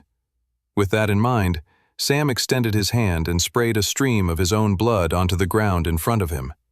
He activated his blood clone ability, watching closely as the pool of blood rippled, then began to rise. A rounded dome emerged first, followed by a patch of dark hair, a head forming from the crimson liquid. Bit by bit, a full figure rose from the puddle, shaped entirely from blood. Within moments, a perfect clone of Sam stood before him. Sam walked around the doppelganger. It was stunning how much it looked like him. It had the same surface veneer of Sam, shaggy hair, angular face, powerful set of armor, and so on. Yet, for all of the similarities, the doppelganger was completely red, for he was composed completely and entirely of blood. This was a limitation or complication Sam didn't love. The fact that the blood clone was so obviously a blood clone limited the stealth and deceptive capabilities of the new evolution of his blood manipulation ability. Only in rare occasions, such as when he was fighting the Zethari soldiers, and they had absolutely no idea who they were about to fight, could he deceive his enemy into thinking that his blood clone was actually him, the real Sam. Again, he had succeeded at doing this when he had fought Commander Krakanos in the Battle of Serenia, but it had taken a great amount of planning and execution to convince Krakanos that his blood clone was actually him. And, fundamentally, he could only get away with doing that because Krakanos had no idea Sam had such an ability in the first place. New enemies he faced in the future would become aware of his ability to create blood clones and would be on guard for such a thing. He wondered if there would be such a way to make the blood clone more convincing. He let the clone collapse into a puddle of blood and really focused on the act of creating the doppelganger after triggering the ability to see if he could change it in any way. The doppelganger came out exactly the same. Sam felt there must be a way around this, but it required special materials he didn't have on him at that exact moment. "Okay, fine," said Sam, staring at his blood clone. "You look like an absolute psychopathic and demonic version of me. Great. What else can you do?" 9. Sam stared at the blood-coated doppelganger version of himself, looking directly in the creature's crimson-soaked eyes. The ability was an absolute marvel.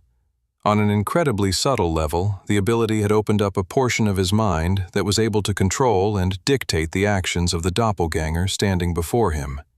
It was like he had a second, smaller mind, and, most interestingly of all, it wasn't overwhelming or stress-inducing to the main part of his mind. The part of his mind he used to, well, if he had to put it in such weird and stiff terms, operate himself. He practiced commanding the doppelganger, testing its response time. A lot of this he knew intuitively already, but it was important to break down the ability granularly to discover its limits and secret capacities. As soon as he thought something, the doppelganger did it. If he thought, "Lift your arm," the doppelganger did exactly that in under a second. Sam expanded upon this. "Lower your arm and then jump," he thought commanded. The doppelganger lowered its arm and then proceeded to jump.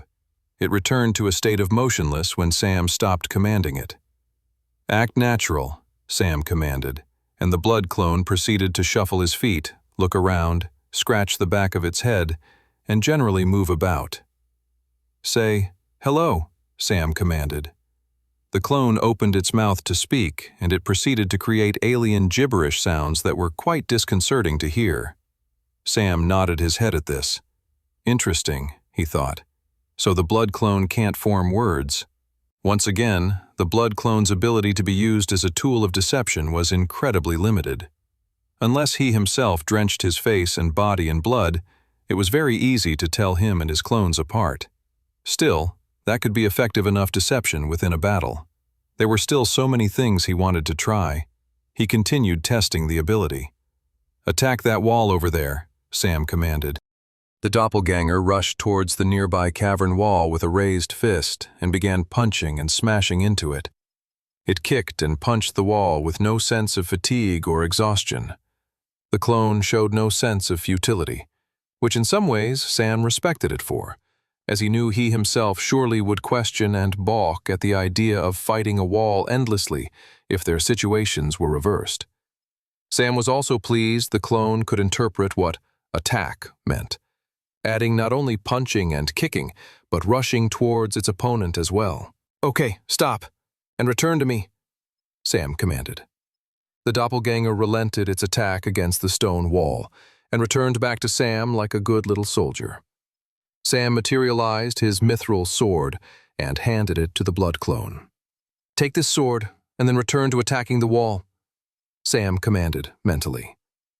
The clone took the sword and gripped it within its right hand, and then rushed back to the wall and began to slash and slice at the wall.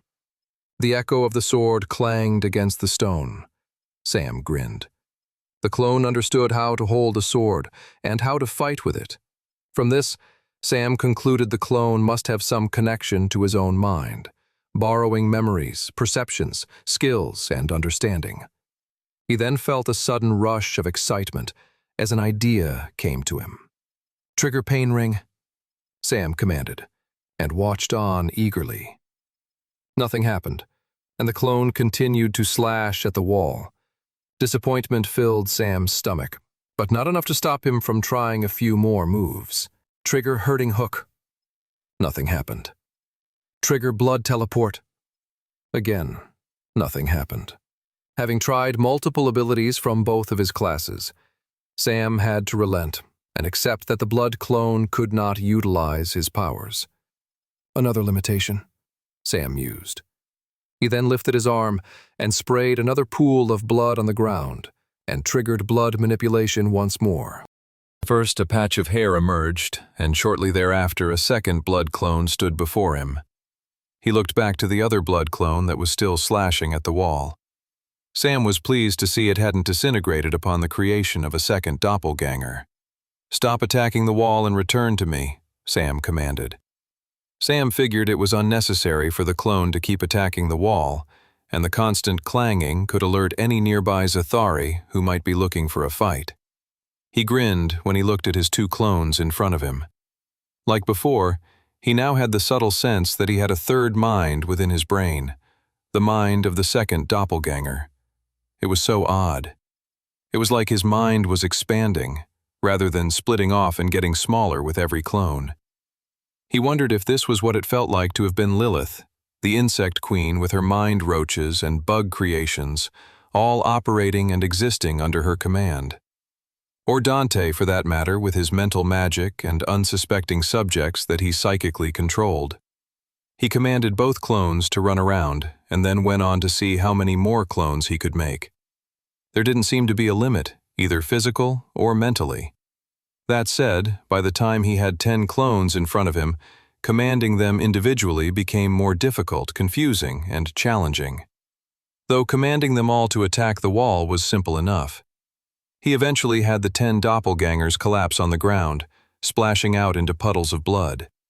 Sam had other ideas.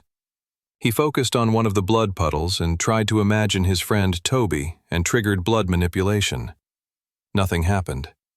He tried the same thing again, this time imagining a Zathari soldier. Again, nothing happened. It looked like it was limited to just him. What if, though? Sam focused on one of the blood puddles and imagined himself missing an arm. Emerging from the pool of red was himself with his left arm missing. Sam grinned.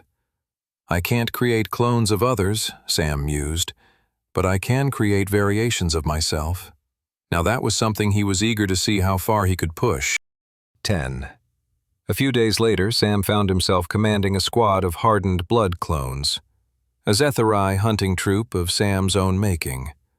After a few more days of training, including studying his abilities and deep mana cultivation, Sam was ready to take on the dungeon properly. And taking on the dungeon properly meant extracting it of all of its resources. And that meant killing all the Zathari that freely roamed inside the Journeyman Tier dungeon gate. The second Zathari squad he had encountered, he took out once again on his own.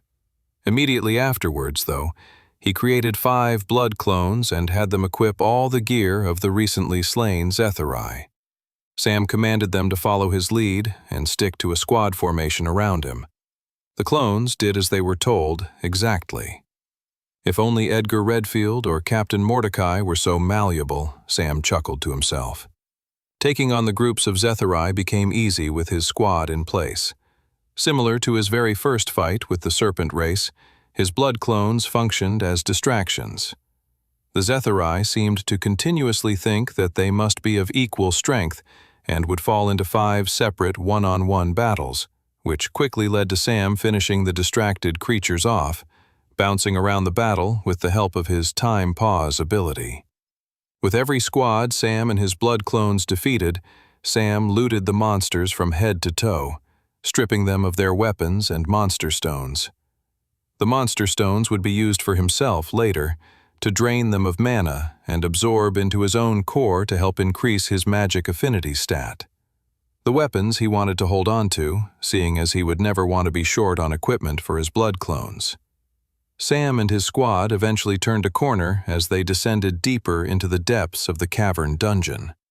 As they traveled, he was noticing that the Zethari were getting stronger and more cunning the further they went.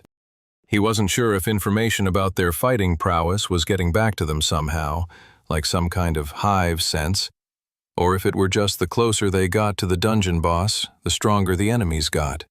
It could have been a mix of both. As they approached a corner, Sam triggered his mana sense. He didn't pick anything up. No threats to speak of. The group proceeded to turn the corner, only for a barrage of spears to descend upon them. Sam didn't hesitate. He shot a spray of blood out of his hand onto the floor nearby, and then lifted his arm and drenched the incoming projectiles with blood as well. A second later, all of the thrown weapons collapsed on the floor in a heap. Sam smirked. He had used the level 2 evolution of his blood teleport ability to teleport objects with spilt blood on them to another area of spilt blood. His blood spray and quick triggering of the ability meant that the Zethari surprise attack was completely neutered. The nearby serpent creatures emerged from their shadowy hiding places and rushed them with daggers drawn. Sam materialized his own weapon and hurried forward with his squad. The serpent creatures had definitely gotten smarter. They must have realized a powerful foe was hunting them down, when their companions continuously were disappearing and not returning to them. They had grown smarter and more intelligent, cloaking their mana cores and lying in wait. As Sam rushed towards the creatures, they all threw out multiple daggers. They flew through the air, and Sam triggered level 1 blood teleport to reappear in his sprayed blood out of the attacking projectile's arc. His blood clones weren't as lucky. Sounds of daggers penetrating the clones' chests echoed all around Sam. During his training, Sam had tested how much damage a blood clone could take before dying. The answer was a significant amount, however. Powerful blows that broke through the exterior of the clone, like daggers to the chest, had the capacity to break the clone's foundation and cause them to start disintegrating, much like a statue taking a blow from a hammer. As Sam rushed forward, he heard the splashing sounds of his blood clones collapsing into leaky puddles on the ground behind him. It was nice knowing you, comrades, Sam thought as he closed the gap between him and the enemy Zethari squad. As soon as he was in range, he triggered Time Ring, a pulse of energy shooting out from his chest, followed by Time Pause. Suddenly, the world around him paused, the attacking serpent creatures frozen in place. He then rushed up behind one, lifted up his inky black shadowy blade, and then swung his sword, unfreezing time, a split second before his sword came crashing down into the monster's neck. Sam froze time again before the decapitated head had even reached the ground. It lay floating, staring off cold and blankly into nowhere, as Sam moved forward and repositioned himself behind another serpent creature. A minute later, he was surrounded by nothing but Zethari corpses.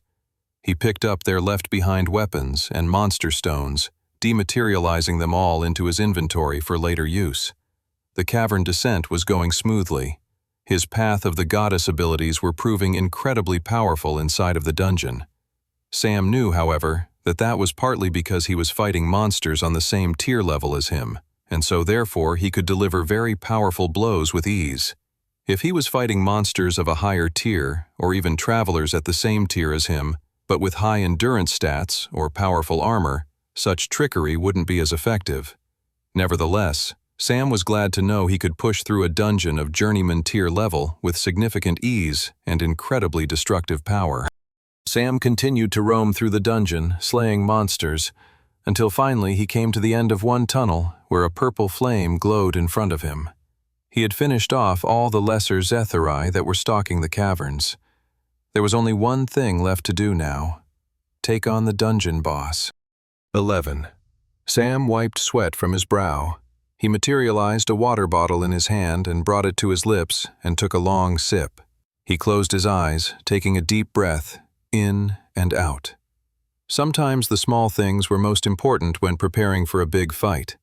He took a few more breaths, eventually realized he was stalling, and then moved forward, the hilt of his shadow blade clutched within his hand. A few seconds later, he passed through the purple, flaming glow that separated the boss chamber from the rest of the dungeon. Sam recalled the first time he'd passed through those purple flames, his eyes wincing, his body trembling and fidgeting as he couldn't help but expect to get burned and hurt from walking through what was ostensibly magical violet fire, followed by the relief that nothing happened, that it was no different from walking forward through empty air. Now, after having fought countless dungeon bosses, Sam didn't even blink as he stepped through the purple flames. He was mentally preparing himself for things that were actually dangerous, like the upcoming dungeon boss monster.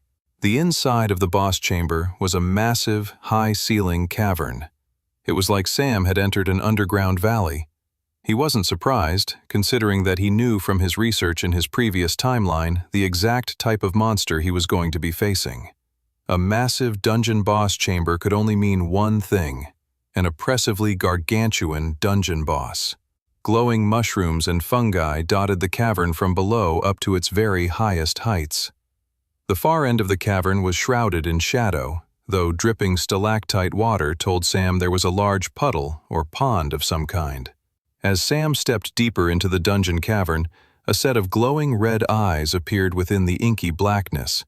The creature must have been tall, as its eyes were situated quite far above Sam. The Blood Knight stepped closer, and another set of deeply angular and sharp eyes appeared, this time glowing a bright blue. Sam's grip on his shadow blade tightened. Another few steps and a third set of eyes appeared, these ones glowing silver. Shortly after the appearance of the third set of eyes, Sam had reached the central point of the dungeon chamber. At this point, the three sets of glowing eyes slithered forward, revealing large, zetheri serpent-like heads, their long, scaly necks all leading back to one massive tail wrapped in a tight coil. Sam was nothing but a speck compared to the massive Zethari king looming before him. The width of the creature's tail was a good 2 meters taller than him. Sam gripped his blade, quickly deciding what his opening move was going to be. He assumed the Zethari king was doing the same. So many battles began like this: an interpose, a brief moment, sometimes less than a millisecond long, where two opponents sized one another up before launching fully into a battle to the death. And then within a blink of an eye, that brief moment was over, and only intuition and bloodlust remained. When thinking of such a second-by-second intuition when locked in a fight, it made Sam think about how people spoke of having street smarts or book smarts, and he believed there was a third category as well, which he referred to as battle intelligence. It was that intuition that led Sam to rolling forward as the red-eyed serpent head opened its jaws and sent a huge torrent of fire right where he was standing. His battle intelligence told him to lean into the fight, not to run away, and so he dodged his enemy's attack while also gaining ground and closing the distance on his opponent at the same time. Sam sent mana to his boots and used it to jump upwards right towards the red-eyed head's neck. He gripped his shadow blade, using his jump momentum to strengthen and empower his sword slash. The Zethari king's neck quickly pulled itself backwards, high above Sam. There was no way he could jump as high as the monster's retreat. Sam grinned. He triggered blood manipulation. Open wounds in his back suddenly coagulated and morphed into a spindly set of wings that quickly flapped and kept Sam's momentum towards the Zethari king's neck. The boss monster's eyes bulged in shock as Sam delivered a devastating blow right into the serpent's neck. He felt his sword hit right into the serpent king's neck, and maybe for a split second, he felt his blade sawing through the creature's scaly flesh. But then his blade suddenly couldn't break through the creature's defenses anymore. Sam noticed in the corner of his eye a small portion of the creature's coil on the ground glow white. The Blood Knight could tell that he was missing something about the Zethari king, that the puzzle of how to defeat him wasn't as clear as he initially thought. He didn't have a chance to contemplate it too much because he was now surrounded by 3 giant serpent heads opening their mouths to shoot out torrential flames of hostile magical fury. Sam quickly backflipped in the air and shot off in the direction of the other end of the cavern, for a split second feeling the brief warmth of the fiery breath against his skin. The three massive heads of the Zethari king scowled angrily at him, and the monster began to uncoil, slithering deeper into the cavern towards Sam. Sam landed on his feet and tucked his blood wings into his back, not removing them entirely as they would still be useful later, but glad to be back on his feet. He felt more confident standing on solid ground. It helped him think better. There was something strange going on with the Zethari king. Sam was beginning to recognize that the records on this particular dungeon boss monster had been quite incomplete, and that there were details missing from what Sam could remember of his previous timeline's studies. Time to solve that missing puzzle piece, Sam grinned, as he rushed forward to meet the Zethari king head-on. 12. Sam's boots pushed off the hardened dirt ground of the dungeon cavern's floor, propelling himself quickly towards the gargantuan enemy at the other end of the chamber. He gripped his blade and put together a new strategy. The central thing he needed to figure out was why Sam's initial slice hardly laid a dent in the Zethari king's neck. If he had been in a higher-level dungeon, Sam would have been less surprised by that fact, as he would have been facing a boss monster a whole tier level above him. But that wasn't the case here. The Zethari king and him should be on an equal footing, in which case the normal baseline rules of life and battle typically applied, which in this case meant a direct hit should have caused severe levels of pain and damage. The most obvious answer as to why that wasn't the case was that the Zethari king had insanely high stat levels of endurance, maybe tipping into adept tier or higher. If that was or wasn't the case, Sam needed to cross that potentiality off his list as soon as possible. It was time to get to work. Sam rushed forward, and as soon as he was within a close enough radius to the Zethari king, he triggered his novice-tier Blood Knight ability, Pain Ring. A blast of crimson energy shot forward from his chest, rippling forward and creating a large circle that included both Sam and a large portion of the Zethari king, though not his entire body. He immediately felt his power begin to surge as the gnawing teeth of his silver dragon armor set dug in and out of his flesh, feeding his pain ring the agony it needed and thrived on to raise Sam's power levels. Now, it was just a waiting game. The Zethari king's three heads swerved with fury. The blue-eyed one opened its mouth and shot out a wintry blast of ice and hail. Sam dodge-rolled out of the way, only to come face-to-face with a huge tornado blast from the silver-eyed head. Oh crap, Sam thought, and quickly triggered Time Ring and Time Pause to get himself out of the way. He took the minute of Time Pause to put himself in a safe position, and also let his Silver Dragon armor set continue to gnaw into him and raise his Pain Ring power levels in the safety of paused time. Sam unpaused time when he had 10 seconds left on the ability's limit. It was a good thing to do, as it meant he would still have 10 seconds in the bank in case he really needed to get out of a thorny jam. Back into the rush of the present and forward-moving time, Sam pushed himself off the ground and launched himself into a full frontal attack. Pain Ring had shot his power levels into Adept tier now, and so there was absolutely no reason that a well-timed blow shouldn't sever one of the Zethari king's heads completely. Sam lifted his free hand and sprayed blood, first on the ground before him, and then all over the giant snake king in front of him. Then, in a flash, he disappeared right before the Zethari king's eyes, reappearing right on his neck where Sam had sprayed blood, all thanks to his blood teleport ability. Primed and in position, Sam sliced his blade downward like an executioner. Once again, the blade hardly made a dent. And just like the previous time, Sam noticed a white glow in the bottom half of the Zethari king's body. Sam's eyes winced in confusion.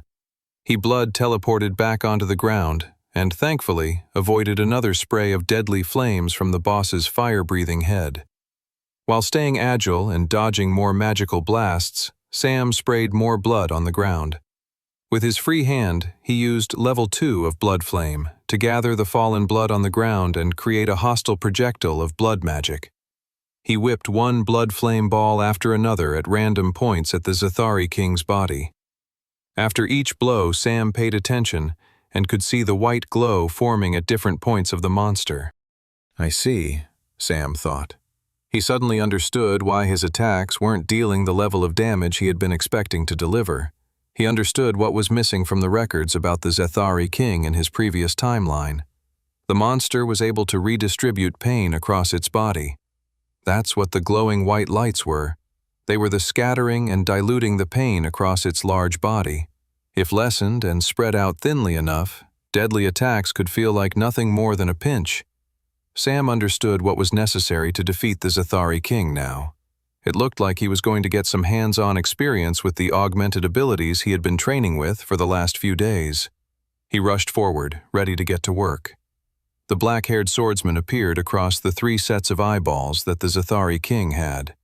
From 3 different vantage points, it could see the irritating human warrior, and even seeing the human once was more than enough for the giant snake creature.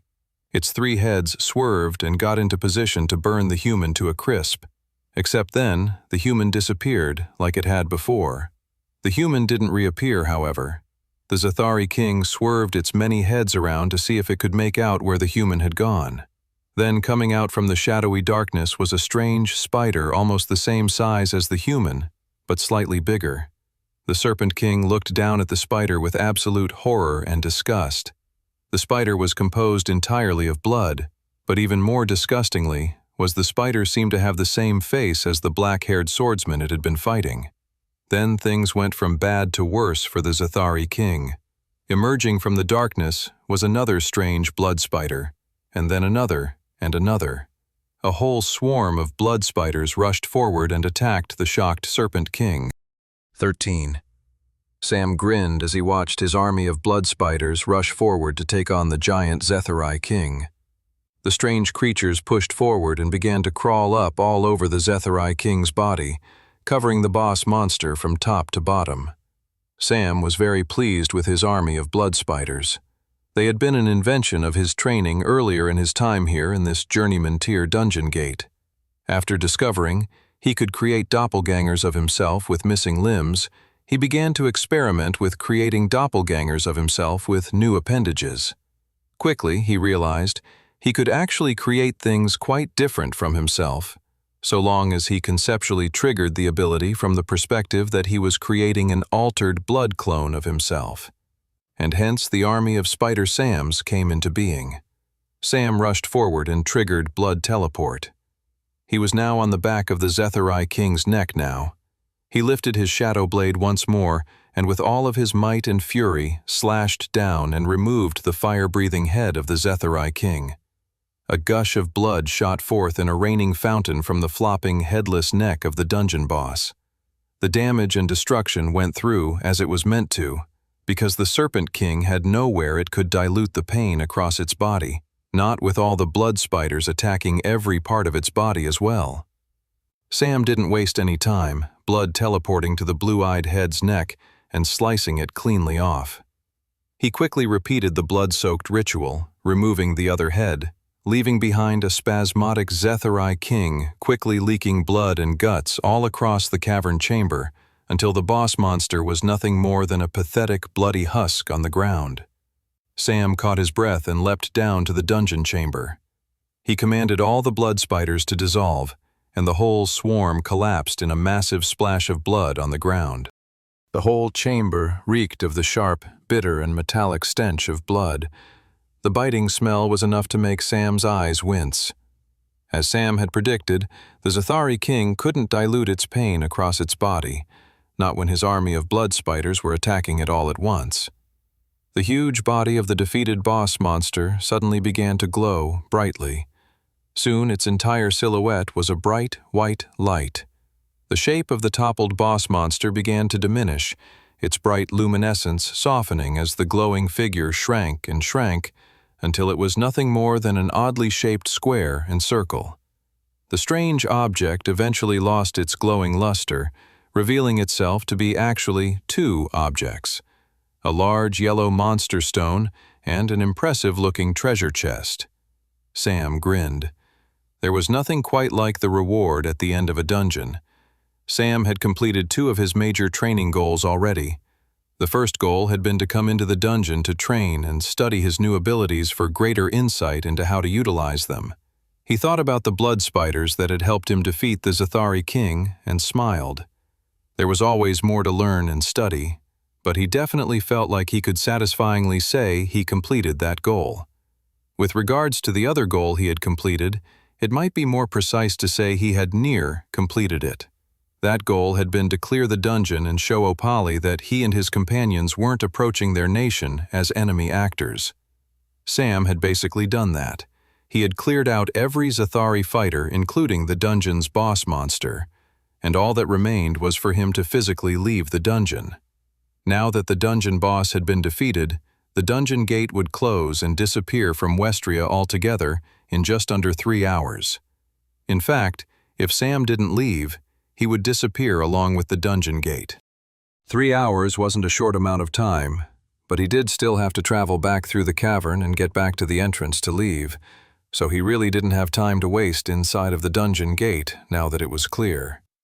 With that in mind, he took his first excited steps towards the loot that had appeared with the defeat of the Zathari king boss monster. He stood over the large yellow monster stone, admiring its significantly larger size from the ones he'd collected from the lesser Zathari soldiers in the earlier sections of the dungeon. He picked it up and then dematerialized it into his inventory. The monster stone was so large it would take a significant level of concentration and time to drain it of mana and absorb it within his own mana core. He could wait to do that later, back aboard the Merry Mackerel. With the boss monster stone acquired, Sam turned his attention to the treasure chest. This treasure chest had been Sam's final goal. He took another step towards it. He was now within its reach. He bent over and undid the chest's gold clasps and opened up the lid. He looked inside and grinned to see what he was expecting. At the bottom of the chest was a rolled-up piece of parchment. A soul-bound scroll. A soul-bound scroll was one of the rarest non-equipment items you could find inside a dungeon. The soul-bound scroll offered a traveler a choice between 2 items, and then the scroll would transform into the item you chose. The scroll on its own was worth a significant amount of coin, and, if Sam wanted, he could fetch a huge price for such a scroll in the coastal Opalian city of Selvara. In fact, it might be worth keeping just for the sake of it being a well-desired bargaining chip in most markets. And he didn't know how difficult it would be to extract knowledge and items out of the Opalian people on shore. That last thought gave Sam pause, but it was only a brief moment of hesitation. He hadn't sought out this item because he wanted a bargaining chip to use on the coastal city of Selvara. No, he had sought it out because he knew that the scroll offered an item that would serve him well. Really well. 14. Sam bent over and reached into the treasure chest to grab hold of the soul-bound scroll sitting at the bottom of it. He stood back up, scroll in hand. The scroll was kept shut by some red string. With his thumb and finger, he pulled at the string, undoing the knot and letting the string fall to the ground as the piece of parchment unfurled in front of him. Eagerly, Sam's eyes devoured the words on the page, seeking the item he was most excited for. Pick one item. A. Expansion ring, increases the range of abilities by 50%, or B. Ring of superior damage, increases damage by 1% on critical strikes. Sam paused after reading the scroll. The soul-bound scroll was typically an agonizing choice.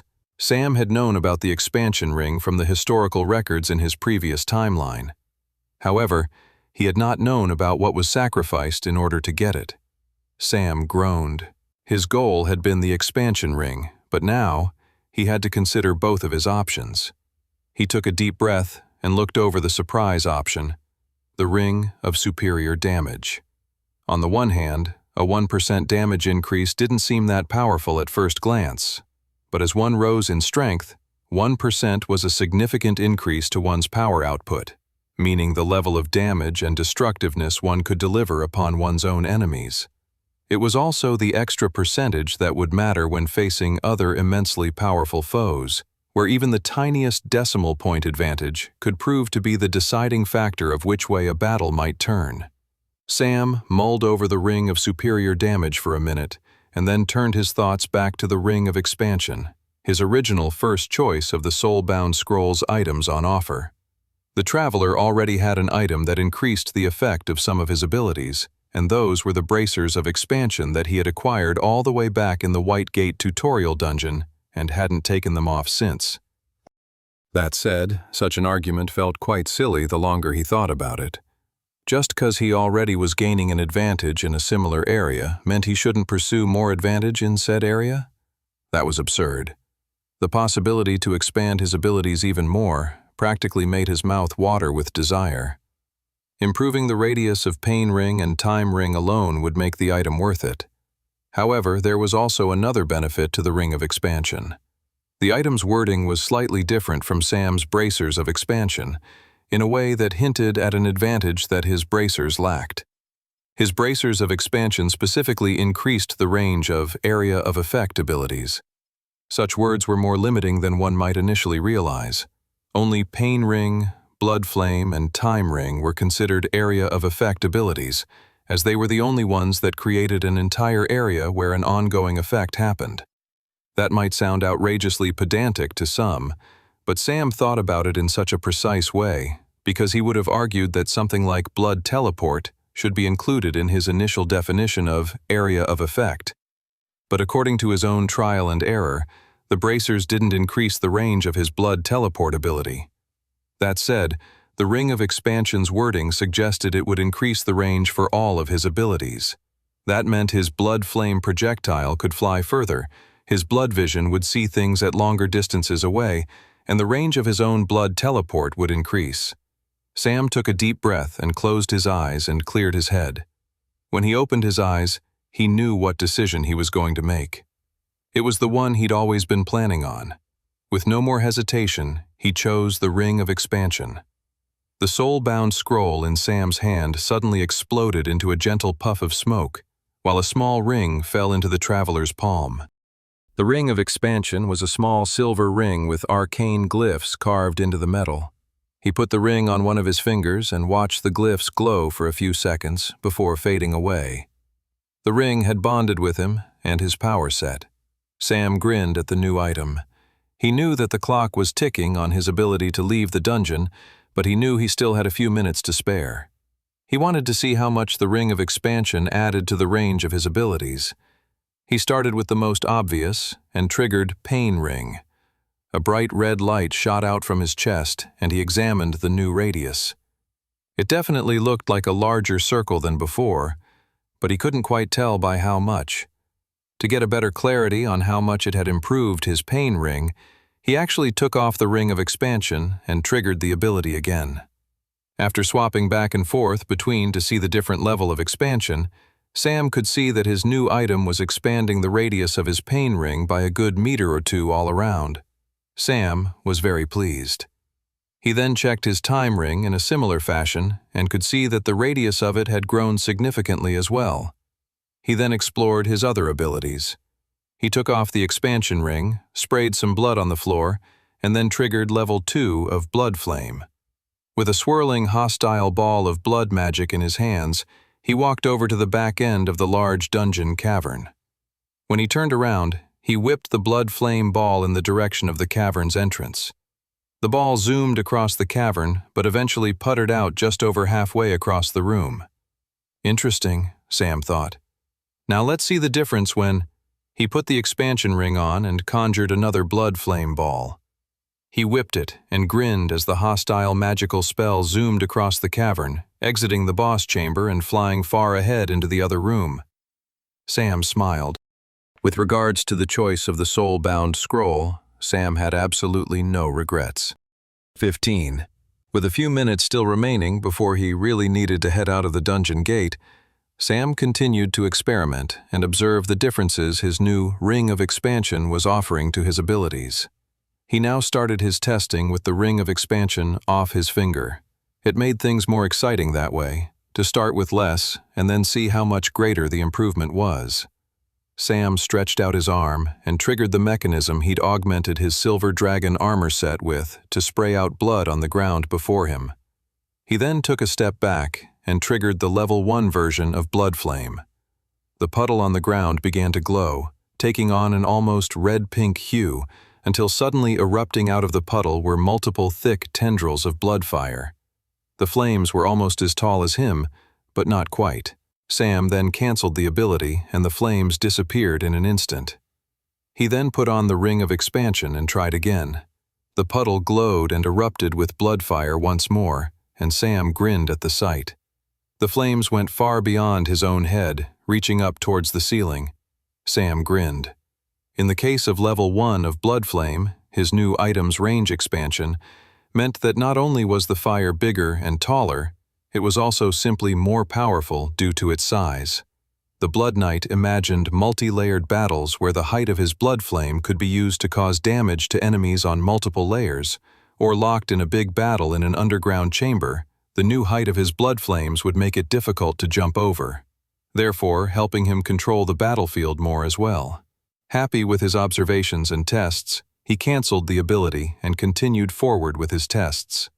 Sam was ready to move on to his other abilities, thinking he'd evaluated the differences of the Blood Flame ability to the maximum, when he suddenly had a thought. I wonder. He removed the ring of expansion and triggered the level 3 evolution of his Blood Flame ability. The puddle of blood on the ground began to glow once more, and suddenly ashy shards began to float off the ground and fly towards Sam's palm. One by one, the ashes came slowly piecing together a flaming hilt and then an actual blade. The Blood Flame sword was a nifty ability, especially if he was caught in a situation where he'd lost access to his other weaponry. Sam paid attention to the length of the sword. It was just over a meter long, roughly the size of a long sword. He gave the sword a few slashes. He then canceled the ability, watching the sword disappear in a blip. He then put the ring of expansion on and triggered the ability again. Even as the blood puddle glowed and ashy shards flew towards his palm once more, Sam smiled, already recognizing a difference. More blood was being drawn, and a few seconds later, he was gripping a significantly longer and larger Blood Flame sword. Amazing, Sam thought. He had originally planned to ignore testing the Blood Flame sword evolution of his Blood Flame ability, figuring it wasn't an ability that would be influenced by an increased range, what with it being the conjuring of an up-close melee combat weapon composed of blood fire. But he was glad he had given it a shot, as clearly, the ring of expansion had made his Blood Flame sword practically double in size. It was now more like a great sword or a claymore. And even better, the weight of the sword had hardly changed in relation to its increased size. It was more powerful, had greater reach, and Sam could swing it just as easily. Awesome, he grinned. He canceled the ability and continued to test his other abilities. He took off the ring, stretched out his arm, and opened his palm wide and triggered Hurting Hook. Sizzling orange ashes shot out from his palm as a pointed spear tip emerged from the surface of his hand, pushing outward, trailed by interlinked chains composed of the same crackling orange energy. The length of Hurting Hook was typically determined by the distance of an enemy, with a total radius of 4 meters out from where Sam stood. He put on the ring and tested the ability once more. As expected, the radius of Hurting Hook more than doubled. Sam had always considered Hurting Hook as a very situational ability. It was handy for crowd control in big battles with a lot of enemies, allowing him to quickly move across the battlefield from one enemy to another, dodge attacks, or simply pick an enemy and use that opponent to whip at other opponents. It also had uses for scaling environments. He started to imagine with greater range how Hurting Hook might actually be more of an opening ability, where he could snipe a target from afar and cause mayhem even before he was in range with his sword. The last few abilities to test were the more difficult to measure ones: Blood Teleport, Blood Vision, and Blood Manipulation. Sam quickly ran to the edges of the boss chamber and sprayed a puddle of blood and walked back, spraying another puddle every few meters. This would help him gather an understanding of how far off he could trigger such abilities. With the ring off, he triggered Blood Teleport, and he could go as far as halfway across the cavern. With the ring on, he could go to the very edge of the cavern, significantly increasing his range. Like Hurting Hook, Blood Teleport was more situational with its power, but the greater range meant he could really use it in his planning for opening gambits and assaults against his enemies. Sam looked over his profile and took stock of his abilities. Just a few more test cases, he told himself, and then he would return to the Merry Mackerel. 16. There were only 2 more abilities Sam wanted to test out with his new ring of expansion. They were level 1 and 2 of his blood manipulation ability, as well as his blood vision ability. Using the same puddles he'd laid out just before, Sam tried to create an arm and a hand without the ring of expansion, and it had a similar range to his blood teleport ability. He grinned to see his blood hand wave back at him from the other end of the cavern when he put on the range-expanding ring. He did one final test with a blood doppelganger to see how far his blood vision could track, and it already had a strong range, and it turned out he could make out the blood doppelganger from beyond the boss room. It only worked in tandem with his vision, though, so he couldn't make out the blood vision of someone he couldn't physically see. He tested, and it looked like while his blood vision allowed him to see beneath people's skin, it did not let him see through walls. Sam sighed, happy with all of his testing and observation. There was nothing more to be done. It was time to return to the Merry Mackerel. A few hours later, the Opalian guard on duty at the dockyards of the coastal city of Selvara noticed something flickering in the corner of his eye. He turned his attention to the yellow dungeon gate floating in the distance across the way on Trefifi Isle. It had been there for a day or 2 now. Nothing had happened since he had seen that traveler from Volsungar enter the gate to deal with it. There had been a bit of a kerfuffle when the guard had mentioned the fact to his superiors. The city's own Travelers Guild was then alerted that a foreign traveler had entered a dungeon gate on their soil. The guard was asked loads of questions, and he told them everything he had remembered. A figure flew through the night sky and entered the dungeon gate. The power of flight, huh? The guard had remembered one of the travelers saying in response. Can't be too weak then, I reckon. Also quite ballsy of him to take a journeyman tier dungeon gate on his own. We'll keep an eye on the gate, and if he isn't out in 3 days' time, we'll go in and deal with the gate ourselves. Until then, keep an eye on the place. And that's exactly what the guard did. Even on his day off, he took a pair of binoculars and looked out his balcony at Trefifi Isle to see if the dungeon gate was still there. Now, the dungeon gate was flickering. Does that mean something was wrong? Then a second later, the dungeon gate completely disappeared. The guard sighed with relief. He was old enough to remember the times when the dungeon gates first started appearing. Hordes of monsters escaping from them and attacking his home and nearby friends and neighbors. Those had been tough times, those early days. Not the same anymore, not with the rise of the travelers and the guilds and all the other institutions meant to protect them. The guard smiled, looking at where the glowing dungeon gate had just been. He would have to tell his superiors and let them know that the incoming Volsungar ship was clear to land when they arrived. They'd need to be inspected, of course, but if everything looked fine, they would be free to enter Selvara. It's good to know not everyone from Volsungar is an evil, blood-sucking monster, the guard thought, chuckling at the baseless rumors that people said around town. Little did the dock worker know that the black-haired traveler known as Sam was neither evil nor blood-sucking. But in regards to his abilities and powers, the young man was very much someone to be feared. The sun was high up in the clear sky as Sam soared above the gentle waves, the sea breeze tousling his hair. The vast expanse of the ocean stretched out beneath him, sparkling like a field of sapphires.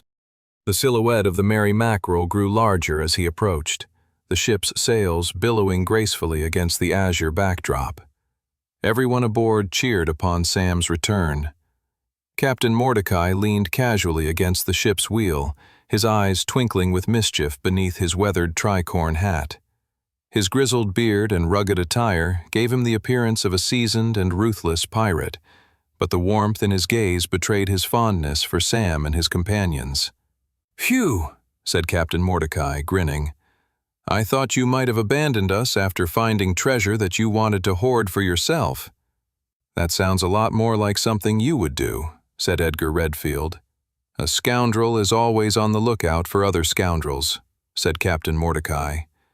"Why is it that you seem to take insults for compliments?" said Edgar grumpily. "Because you, my fellow scoundrel, keep complimenting me." Toby and Clara turned to Sam with a knowing look, Clara finally commenting, "And that's pretty much what's been happening on board here since you left." Sam nodded, and then inquired to Captain Mordecai how long until they would be docking. "Just a few more hours now," said Mordecai. It was mid-morning now, so it looked like they would be arriving in Selvara by the afternoon. Sam looked out to the bright colors of the coastal city ahead of them. The city was built along a steep, rocky shoreline that rose into hills and cliffs. Sunlight bathed the city, casting warm tones over the terracotta roofs and stone structures. There was a blending of domed roofs, towers, and elegant arches. Below the city along the cliffs was a busy dockyard filled with ships, large and small, white sails gleaming beneath the sunshine. Just a few more hours. It would soon be time for them to set foot in Opali. 17. Sam rested his elbow on the side of the ship and looked out to the incoming city and continent that lay before him. The fresh, salty air blew through his hair as he considered his team's next steps. He liked to think in short, medium, and long-term goals. Short-term, they needed to dock at Selvara, find a place to stay for a few nights, and get the lay of the land. Opali was a complicated nation with a rich and varied history. Sam needed to find out how much of his first timeline Dante had let play out here, and how much had his enemy changed. Medium term, they needed to get to Rialto, the capital city of Opali, and rescue Queen Alice. Long term, they needed to continue training and gaining in power to defeat the slowly approaching arrival of the Demon King and his destructive army. "Sounds good to me," said Edgar, after having a team meeting and going over the group's next steps. "It will be good to have a break from this lot." Edgar gestured towards Captain Mordecai Saltwhisker and the Brine Buccaneers. The plan was that they would dock at Selvara, and Captain Mordecai and his crew would stay stationed there for the duration of the group's journey in Opali and wait for them to return with Queen Alice. There had been some minor quibbles about this plan, but after it was agreed that they would all get paid for their time, everyone was fine with it. Everyone except Captain Mordecai. "I get it," said the sea captain. "You want to get rid of me. One less mouth to feed, one less man to split the treasure with." "We're not treasure hunting," interjected Clara. "Listen," Mordecai's voice got quiet. "I may not have fancy magical powers like you lot, but I've been adventuring a long time. Unlike the majority of you, I've been to Opali before. I've set foot in the capital city of Rialto. And I'm telling you, it doesn't matter what tier you're at or what magical abilities you have in your arsenal. You're not going to make it across the Arikar Desert without a guide." Edgar crossed his arms. "And you're going to be that guide for us?" "No," said Captain Mordecai. "I'm more, how should I say it, guide adjacent." "What does that even mean?" asked Toby. "I know a guy," said Captain Mordecai. "So let me guide you to them." Clara, Toby, and Edgar all sighed with exhaustion and turned to Sam. Sam shrugged his shoulders. What Captain Mordecai was saying had a ring of truth to it. Sam had a solid understanding of Opali from his research in his first timeline, but his knowledge here wasn't as strong as it was in Volsungar. He knew more of the larger brushstrokes of history here than the finer details. From what he knew, the Arikar Desert was a deadly and horrible place to travel across, and some local assistance wouldn't be a terrible thing to have. "Sure, you can come with us," Sam finally said. Captain Mordecai grinned while Guildmaster Redfield looked visibly dismayed.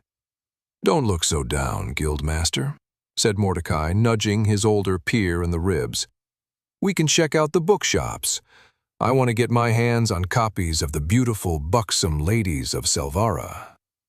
The conversation then moved on to lighter things like the different delicacies and cuisines that could be found in Opali and what things they might want to check out upon their arrival. Not wanting to waste time, and knowing they still had a few more hours, Sam left the rest of the group and went below deck to squeeze a bit more training in before they arrived.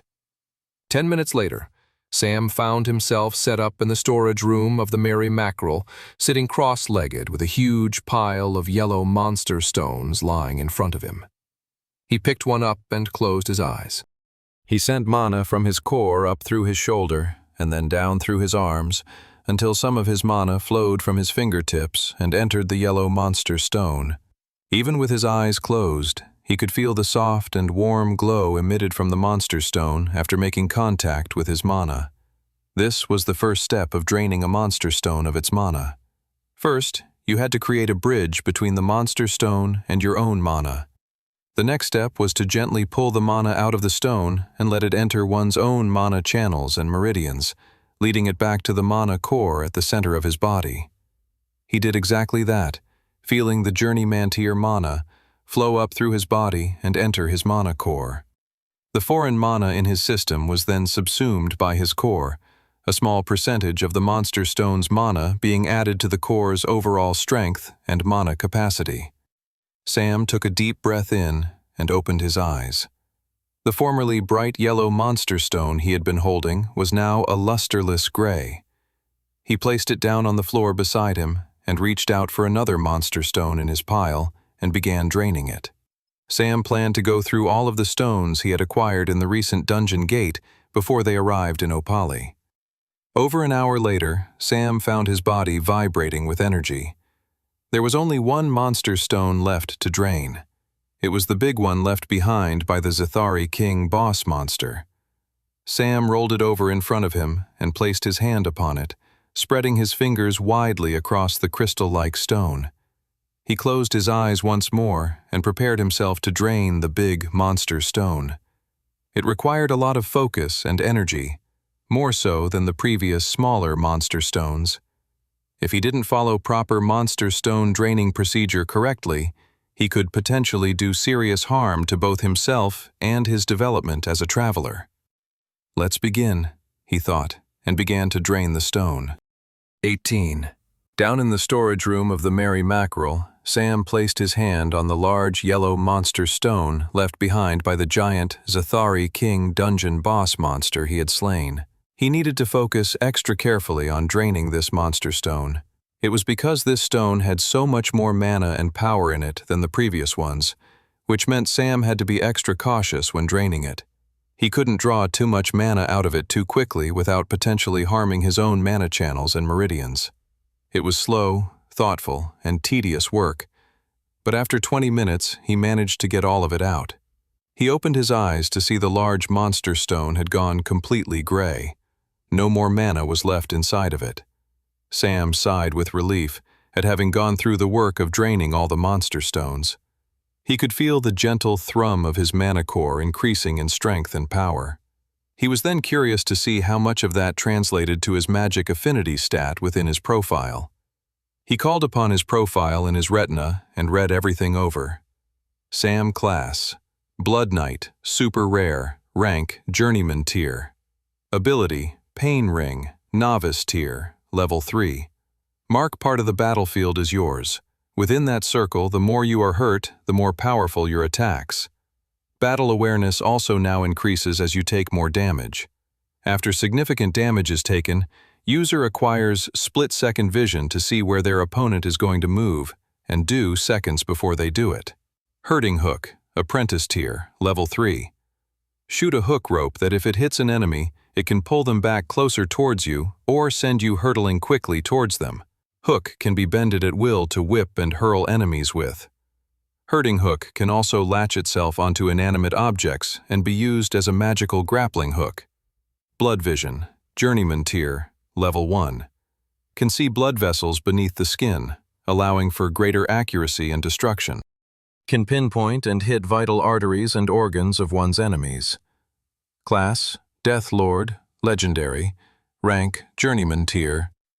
Ability, Blood Flame, novice tier, level 4. Morph all spilled blood in a nearby radius into a powerful magical fire. Can also create blood flame projectiles in hand from spilled blood. Can now conjure blood flame sword from spilled blood.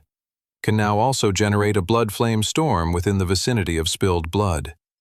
Blood Teleport, apprentice tier, level 2. Teleport to and from spilt blood on the battlefield. Objects with blood spilt on them can be teleported to and from other sources of spilt blood now as well. Blood manipulation, Journeyman tier, level 2. Blood, internal or leaking, from body can be manipulated. Can create autonomous blood clones via blood manipulation. Strength, 57, Agility, 54.3, Endurance, 56.8, Magic Affinity, 55.8, Path of the Goddess. Step 1. Time Ring. Step 2. Time Pause. No further steps discovered. Skill Quests. Pain Ring, Level 4. Destroy 10,000 monsters with the aid of split-second vision. 7,900 over 10,000. Blood Flame, Level 5. Gain mastery with your Blood Flame Storm. Hurting Hook, Level 4. Gain mastery over your new Hurting Hook. Blood Teleport, Level 3. Gain mastery over Blood Teleport. Blood Vision, Level 2. Gain mastery over Blood Vision. Blood Manipulation, Level 3. Gain mastery of blood manipulation. Sam grinned as he looked his profile over. He was pleased with his growth and progression across all of his stats. Now that he was at Journeyman tier with both his classes, the climb towards Adept tier was long and arduous, but most of all, slow. Every gain, even a 0.01 decimal increase, was one to be cherished. And so, Sam had a lot to be grateful for as he reviewed his stats. His strength stat had jumped 2.2 points. At such strength, Sam could bend mid-range magic weapons and metals with his own hands. His punches could even rip through the toughened, scaly flesh of all apprentice-tier monsters, and some journeyman-tier monsters. His agility stat had modest gains of 0.7 points. At 54.3 agility, Sam could now fight similar-level enemies at a speed that would be imperceptible to the average Westrian citizen. Meanwhile, Sam's endurance had jumped by 1.6 points. At this range of endurance, almost all low-level weaponry and some mid-level magical weaponry would barely harm him. The average roadside bandit would quiver before him. And then, last but not least, was his magic affinity stat. It had jumped up by 0.9 points. That was mostly down to all of those monster stones he'd just drained, and if Sam had to guess, the majority of it came from the massive monster stone left behind by the Zethary King dungeon boss. A nearly 1 point increase in magic affinity was almost unheard of. But then again, most travelers didn't clear entire journeyman tier dungeon gates by themselves either. At 55.8 magic affinity, Sam was only about a quarter of the way towards raising it to Adept tier, and that was just quantitatively speaking, and not including the trials of the third threshold. No amount of percentages could account for such a hardship. Still, he could feel his yellow journeyman tier mana core and channels throbbing with new energy and vitality. Sam could feel the changes his body was undergoing and could sense the progress. While Sam was happiest about his magic affinity gains, he knew for a fact that it would most likely be the stat that took him the longest to get to Adept tier. This, in turn, meant that he would most likely get his Blood Knight class to Adept tier before Death Lord. This was because every class had different requirements to raise their tier level. Most of the requirements were based around stats. For Blood Knight to gain a tier level, first, Sam had to get to Adept tier stats, in this case 71, in both strength and endurance, whereas Death Lord required Adept tier stats in agility and magic affinity. These were all good things, though. Sam had multiple paths of progression he could currently pursue. He needed to learn more about his Path of the Goddess, work towards reaching Adept tier in both his classes, not to mention leveling up his current suite of abilities. He was just considering what his next short-term training goal should be when he heard the boat suddenly shake more than normal and could hear lots of commotion above board. It looked like they were about to dock. Training would have to wait. 19. As the Merry Mackerel drew closer to the harbor, the rush of sea wind that had been a constant companion on their long journey began to ease, replaced by the slower, measured pace of the ship under sail. The rhythmic shouts of the brine buccaneers rang out, each call a command or response as they prepared the ship for docking. The great sails above, once full and proud, began to flutter and collapse as they were carefully loosened, the sharp snap of canvas softening to a whisper. Sam felt the change in motion beneath his feet. What had been the relentless rise and fall of the ocean sea became a gentler, more deliberate sway as the boat glided towards the waiting pier. The air took on a new quality, a mix of briny ocean spray and the richer, warmer scents of the shore. The familiar creaks and groans of the wooden hull intensified, mingled with the sound of ropes straining as the sailors secured them to cleats and pulleys. The soft lapping of the waves against the bow seemed louder now, no longer competing with the roar of the open sea, but blending with the low murmur of voices drifting from the port. As the boat slowed, the distant shouts of dock workers became clearer, punctuated by the clinking of chains and the clatter of cargo. The smell of tar, seaweed, and fish mingled with hints of bread baking and spices wafting from market stalls. Sam's muscles tensed in anticipation of finally setting foot on solid ground after weeks of being at sea since they departed the island nation of Serenia. The ship's movements grew more measured. Each subtle adjustment of the rudder and shifting of the sails guided it smoothly toward its berth. A final jolt marked the moment the hull met the dock, the sound reverberating up through the boards. The ship settled with a creaking groan, rocking gently as the ropes caught and held fast. A collective sigh seemed to ripple through the crew as well as Sam and his friends, a silent acknowledgement that the journey had ended and the threshold of the next part of their adventure awaited just beyond the gangplank. Also waiting for them at shore were a dock worker and 2 travelers with Adept-tier pin badges on their chests. The 3 people all looked typically Opalian, warm olive-toned skin, dark hair, and amber eyes. All 3 of them wore light tunics and wide-legged trousers and sandals. The dock worker was a shorter, grizzled older man, while the travelers were a younger man and woman, in their late 20s to early 30s. It took Sam a moment to recognize them. They were 2 respected and powerful travelers, both of whom had lost their lives in Sam's previous timeline in the cataclysmic war between Volsungur and Opali, known as the Last Human War. Their names were Fabian Corso and Valeria Mitros.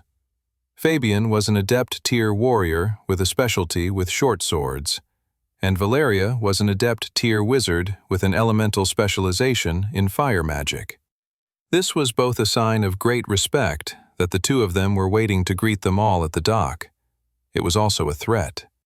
A subtle message that the Opalian Travelers Guild and other powerful figures in both Selvara and the country at large were aware of their presence. Sam remained calm and composed. He wasn't worried of a fight breaking out here and now. For one, he doubted the 2 travelers before him knew that Dante Silvaris had kidnapped Volsungur's queen. Otherwise, the news would have spread like wildfire. Secondly, there had to be a reason why Dante was keeping the kidnapping secret, and why he wanted Sam to come to Opali. That reason had to be more than simply wanting to see powerful Volsungur travelers be killed. Otherwise, Dante would have tried to do exactly that when he raided Sylvenstride. That fact alone made Sam confident that these 2 travelers weren't here to arrest or attack them. They could be under the mind control of Dante, however, and, even if they weren't, they might be working for someone who was. A crucial part of their journey to the capital city of Rialto would involve training and acquiring magical gear to defend themselves against mental magic. If they didn't do that, there was no way they'd win their upcoming battle against the time traveler. The dock worker climbed aboard their ship and were followed by the 2 travelers. "Welcome," said the dock worker. "We don't get too many ships flying under the Volsungur flag arriving here at the port of Selvara. Yes, merchant ships going to and from our 2 mighty countries, but no one quite like yourselves. What is the nature of your business here?" They had practiced this beforehand. "We're here on a scholarly expedition," said Sam. "We were studying the different dungeons gates and the relationship to climate and geography." Selvara seemed like a good port of call, as we're well aware of your famous library. The dockworker smiled at that. Nothing but a bit of shameless flattery. Also, what Sam said was partially true. The Grand Library of Selvara was considered a wonder of the world. Books and scrolls from all over Westria were gathered there. It was a palace of knowledge, and many great thinkers and scholars had come to work and study at the impressive library. The adept tier traveler Fabian Corso balked at Sam. Volsunger sent one of the members of the Apex Quartet on a scholarly mission? He asked. The question was clearly rhetorical. The man did not appear shocked or surprised. Fabian, with his words and eyes, was communicating that he did not believe a single word Sam was saying. Sam stared back at the brown-eyed man. It didn't matter if Fabian believed Sam or not. The most important thing right now was that the three Opalians let Sam and his companions off their ship and onto the soil of their nation. The dock worker asked a few more questions and then turned to Fabian and Valeria to see if they had any more questions. What do you guys think? Are they free to dock or? 20. The silence of the dock worker's question hung in the air, thick and humid like the hot atmosphere of the Opalian climate. What do you guys think? Are they free to dock or? That single word, or, an incomplete one at that, was followed by an excruciating silence where the finishing of the sentence was left to everyone's imagination. Or we send them back the way they came, or we arrest them, or we break out into a fight and try and kill them here and now. Which one was it, this or that? The two adept tier Opalian travelers, Fabian Corso and Valeria Mitros, both looked at one another and then turned towards the group. Everything seems fine to me. You're free to enter Selvara as you wish, said Fabian, and then, smirking at Sam once more, added, I hope you have a pleasant time with your research expedition. The man's words said one thing, but his eyes said another. His eyes said, We're watching you, and don't forget it. With that, the three Opalians walked back onto the dock and continued about their day. Sam and his companions were free to go about their business. They had not only arrived, but they had been granted legal entry into a rival opposing nation. Fabian Corso walked through the labyrinthine streets of Selvara. The city's chaos buzzed all around him, but he paid it no heed. His accomplice, Valeria, walked right beside him. What did you make of them? Asked Valeria. That they're liars, for one, said Fabian. I have no idea what they're doing here, but it is definitely not for scholarly research. You never know. Valeria shrugged. Fabian gave his accomplice a look that said, Really, you believe that? Valeria smiled and sighed. Okay, probably not. But maybe this is an opportunity to create a stronger alliance with the travelers of Volsungar. Couldn't we all become more powerful if we pooled our knowledge together? I know the legendary Edgar Redfield was there, but did you notice the black-haired guy with the creepy red eyes? Fabian nodded his head. I stared right into them. The adept tier traveler couldn't quite put his finger on it, but there was something about that black-haired swordsman that gave him pause. He was a full tier less in power than either of them, and yet he stood and spoke with the confidence of a warrior much older and wiser than the young man that actually stood before them. Fabian had lived long enough and fought in enough battles to know a worthy opponent when he saw one. Do you think we should arrest them and await the guildmaster's orders? Asked Valeria. Fabian shook his head.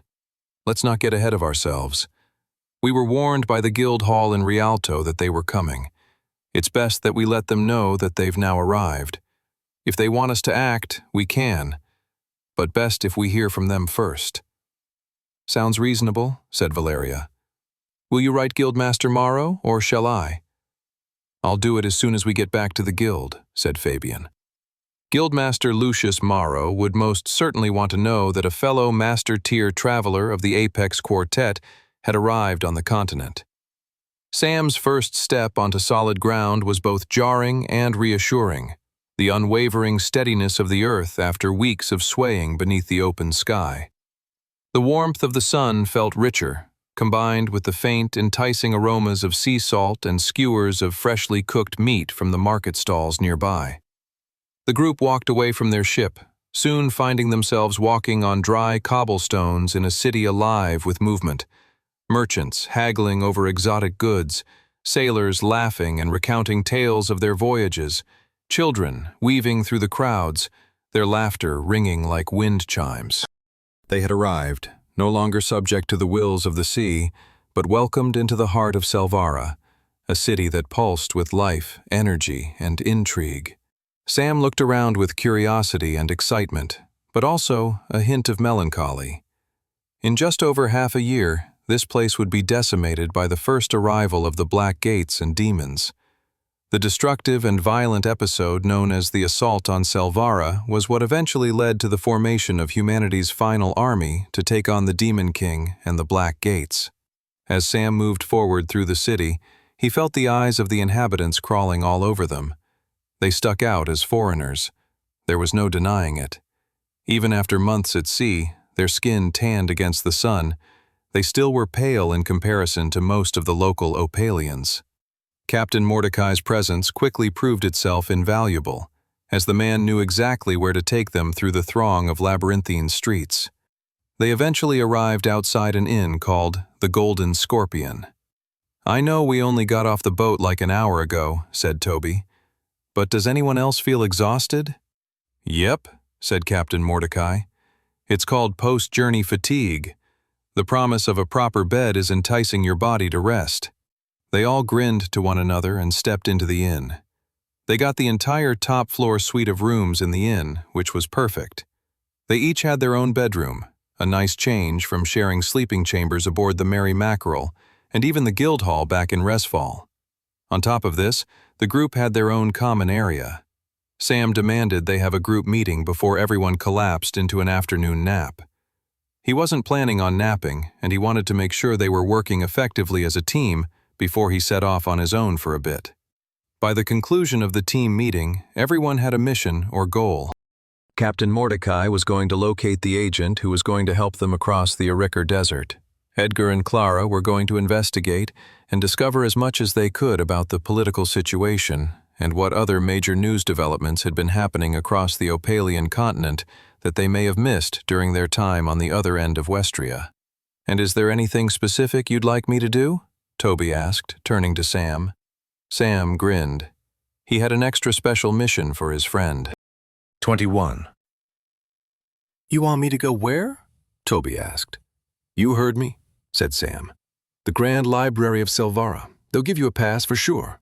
You'll be surrounded by spies, curious to know what you're studying, but who cares? This is a once-in-a-lifetime opportunity.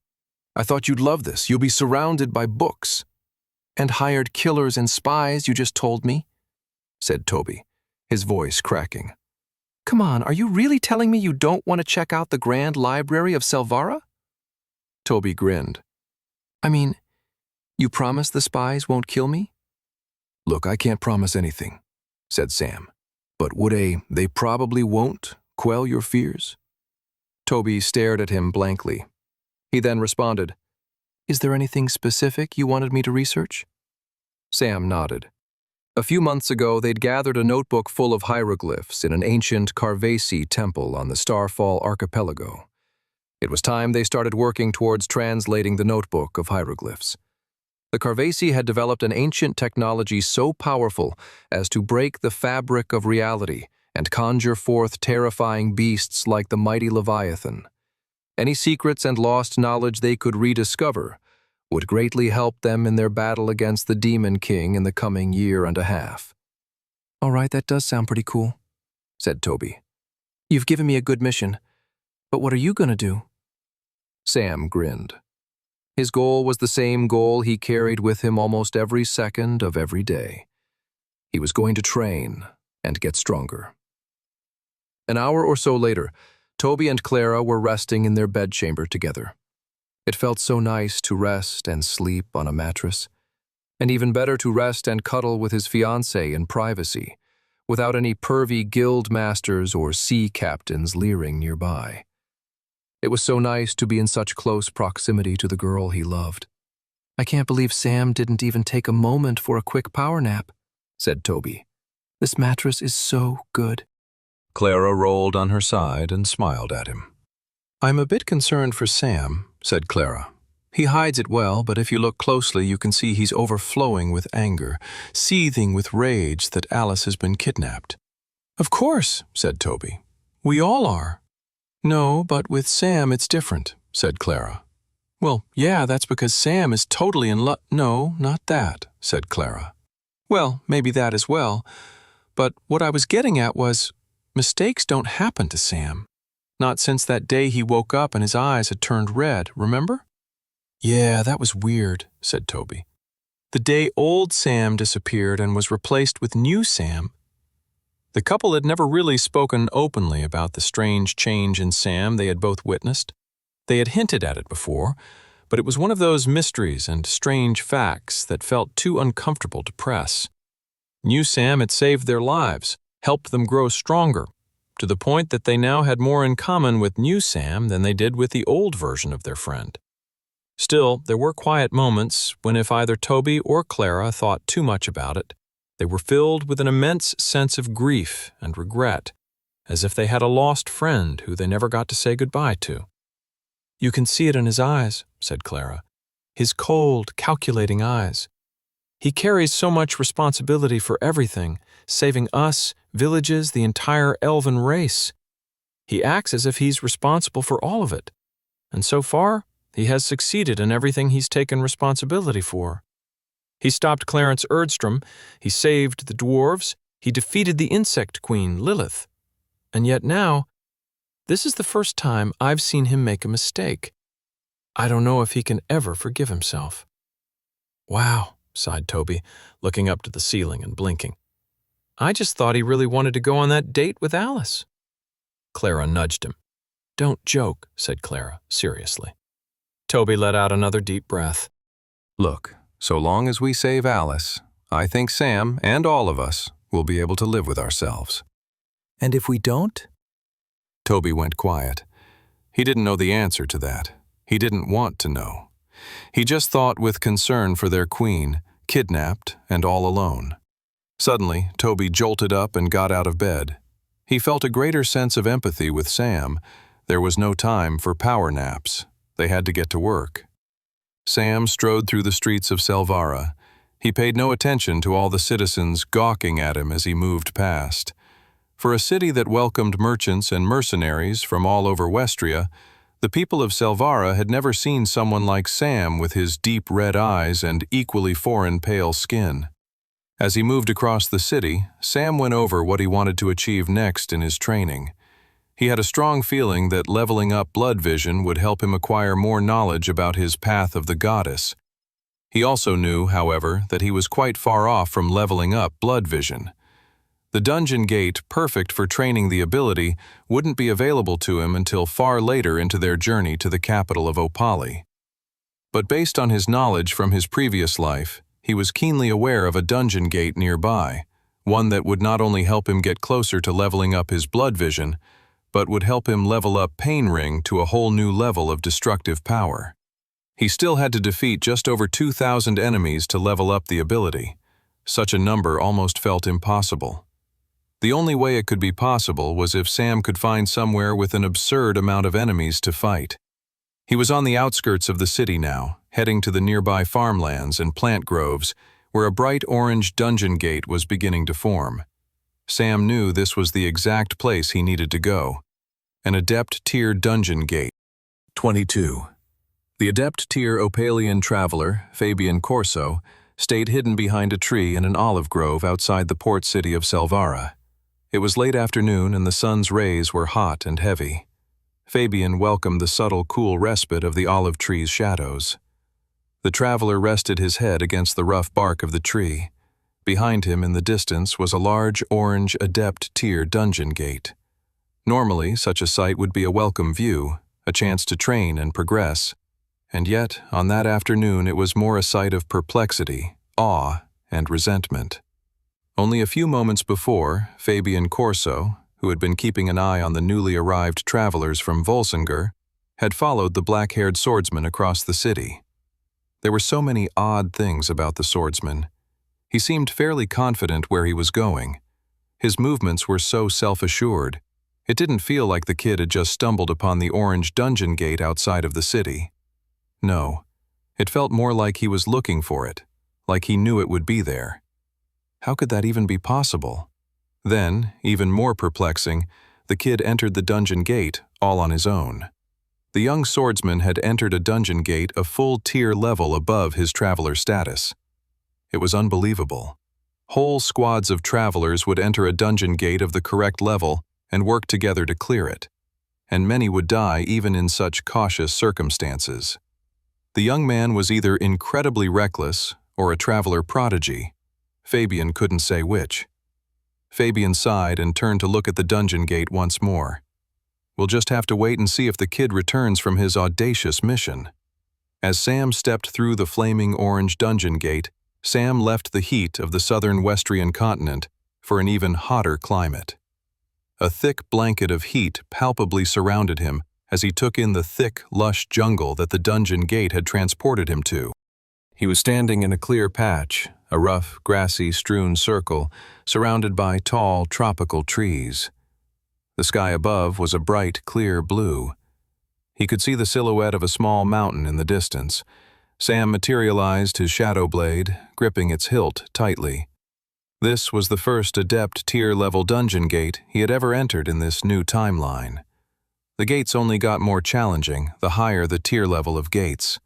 That meant stronger, more powerful monsters, smarter monsters, more aggressive monsters. Just as Sam was thinking this, he heard a soft hum in the distance. Sam looked around the jungle and could see nothing. His mana sense didn't pick up anything either. The humming got louder. It got so loud, it stopped sounding like a hum and more like a buzz. As the sound changed and took on a more insect-like tone, Sam triggered his mana sense once more. He let out a deep breath. Now he was picking something up. Something like 20 different mana entities were coming towards him. Sam grinned. This was precisely why he wanted to come to this specific dungeon gate. In the traveler's logs that he had read in his first timeline, he had been made aware that this dungeon gate had swarms of enemies and monsters inside of it, which was exactly the kind of environment he needed if he was hoping to level up his pain ring ability. Suddenly appearing over the tops of the tropical trees were a swarm of enormous, menacing hornet-like insects, towering in the air with a predatory dominance. Their bodies were segmented and sleek, with a hard, chitinous exoskeletons that glistened in the hues of deep, molten orange and black. Their eyes were bulbous and radiant, glowing with an intense, almost fiery yellow-orange light that pulsed with energy. The multifaceted nature of their eyes gave them a wide field of vision, making them seem hyper-aware of their environment, as if ready to strike at any moment. Sam grinned and triggered his pain ring ability. A bright crimson-red light shot out from his chest and took over the entire jungle clearing he was standing in. It even went a bit further, pushing into the perimeter of trees. Already Sam was seeing the benefits of the ring of expansion he'd acquired in the last dungeon he had been in. Raising his power levels through pain ring was extra crucial here in this dungeon, as he was going up against stronger adept-tier monsters. Unless Sam raised his power to meet them at their level, he would have a very hard time slaying them. As the swarm of bugs came flying closer towards him, Sam sprayed a wide circle of blood on the jungle floor. The biting metallic scent of blood cut through the fresh, humid air of the jungle. The bugs were getting closer. Sam triggered level 1 of Blood Flame. The red circle of blood surrounding him began to glow, until erupting from the circle was a huge torrent of blood flame. Sam grinned as he watched the fire tunnel shoot out to such heights Sam could only ever dream of before acquiring the ring of expansion. Some of the more eager and violent incoming bugs flew right into the flame and roasted themselves to death. The smarter bugs came towards Sam through the opening at the top of swirling cylinder of fire. They were only a little bit smarter, but not by much. By creating the cylinder of fire, Sam was cutting off the swarm of bugs' main advantage, which was very significantly larger numbers. Now only a few of them could pour through the fire tunnel and get at Sam. Then, the final move in Sam's strategy, he sprayed a bit more blood on the ground and triggered level 3 of Blood Flame. The puddle of blood glowed, and the ashes flew up towards Sam's hand, forming a huge flaming sword in his grip. And now, with its increased expansion, the sword was very tall and had a large destructive range. "Let's do this," grinned Sam. 23. Sam spun on his feet, unleashing a tornado of destruction with his tall, elongated blade of blood fire. Sweat poured down Sam's face as he focused on destroying the swarm of massive bugs attacking him. Monster stones rained down around him as he destroyed one violent insect after another. He kept count of them. Only when he reached 20 did he finally relent his deadly dance.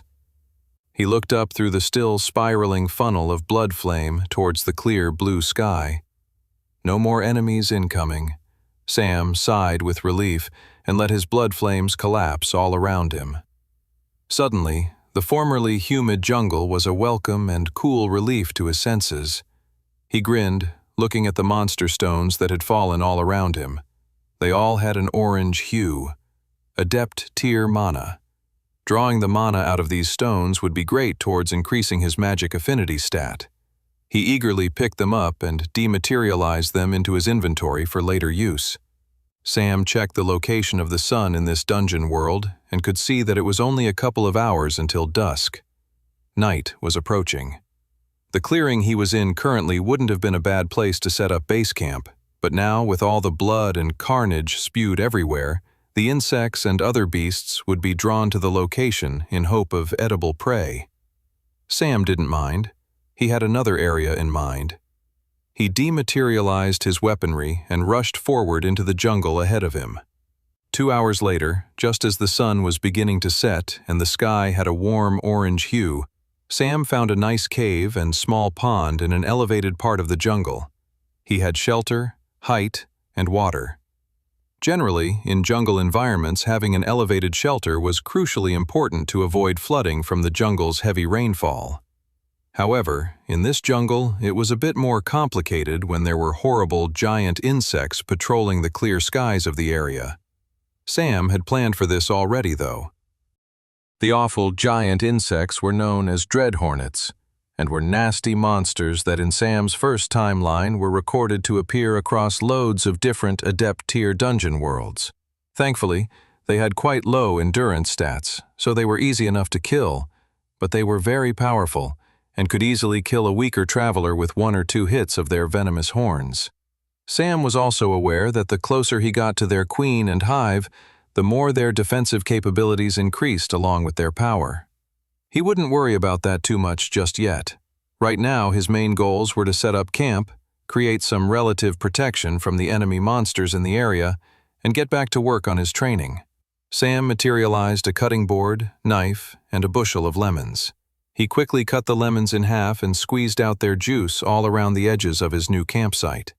He then left the squeezed lemons on the ground, dotted across the area. It had been discovered in Sam's first timeline that dread hornets, like many bugs across Westria, had a very strong reaction to citrus. Coating his base of operations in lemon juice would hopefully keep the dread hornets far, far away. That was, until Sam was ready to start hunting them down.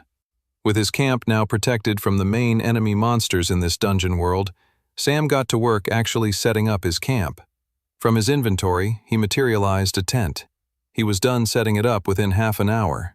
With his shelter in place, he knew he wanted to get some training in before dinner. The steaks and potatoes he had sitting in his inventory would be his reward for all his training.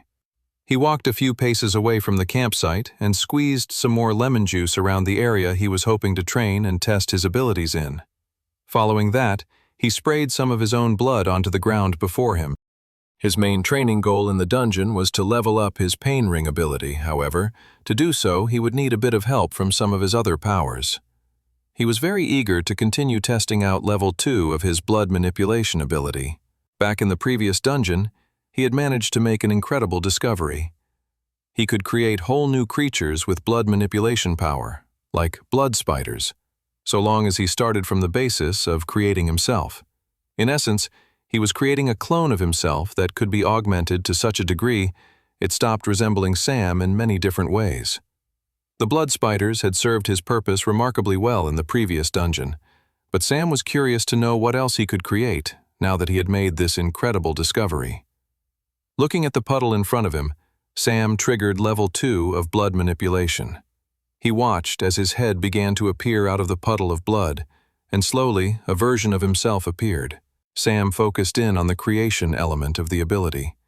It was hard to describe, but Sam felt when he triggered the ability, an almost mental link was created between him and the manipulated puddle of blood in front of him. It was like he had an almost invisible set of hands that allowed him to shape and conjure the incoming doppelganger to his heart's content.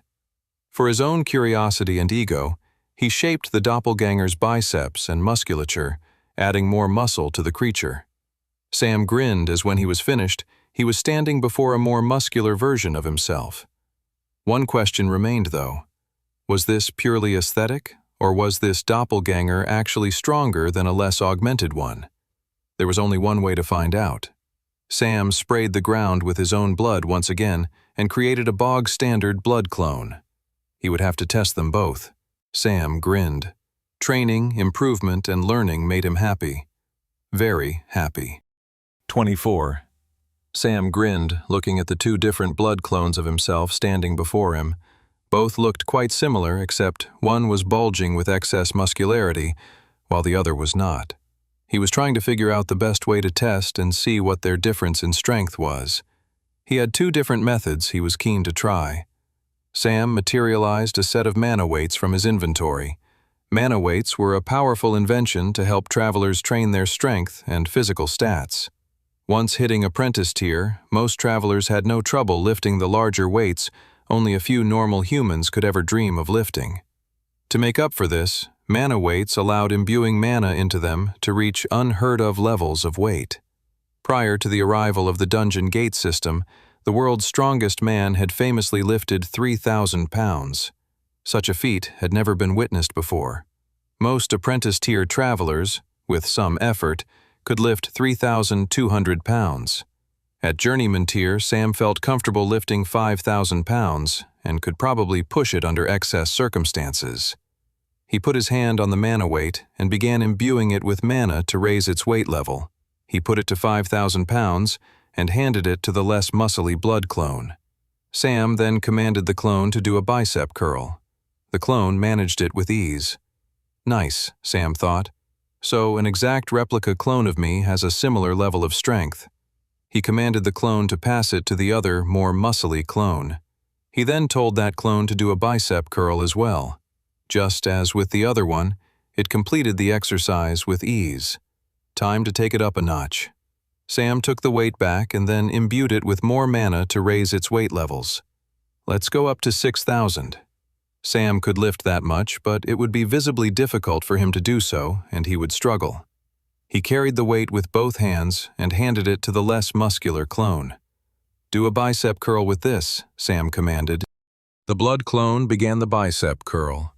The clone's body visibly shook as it tried to make the lift. As it approached completing the curl, it proved to be too much. The clone's body spasmed, and the mana weight dropped to the floor along with the blood clone's arm in a gruesome display. Interesting, Sam thought, wiping blood off his face. He went over to the weight and handed it to the muscular clone. Let's see if there's a difference. The muscular clone started the bicep curl, and while it looked like it was struggling more than it had with the previous weight, the blood clone managed to do the curl with ease and was able to do a few more reps as well. Sam grinned at the nature of the discovery. With the power of his blood manipulation ability, he could create clones that were even stronger than him. This was truly a spectacular skill. His second method for investigating their strength was going to be letting the two clones fight each other. But now that the weaker one was already missing an arm, it didn't feel like a fair fight in the slightest. Now that he knew that he could create stronger blood clones, he was curious to see how much stronger he could make them. He let out another spray of blood on the ground and started the whole process of creating another blood doppelganger. With the mental link created, he began eagerly using the invisible set of hands to mold the incoming blood clone to be even more muscly and powerful, and the incoming blood clone splattered on the ground in a puddle. The ability had failed. Sam blinked. It took him a moment to figure out what had just happened. Ah, that makes sense, he thought to himself as realization dawned on him. If he was going to make a real, bulgy, super strong version of himself, he was going to have to use more blood. The reason the clone had collapsed in front of him was because he was attempting to create a clone that was impossible. There was not enough blood on the ground to create the beefy version of himself he had been envisioning. Sam nodded his head, thinking through the implications of this discovery. This was an important limitation to uncover.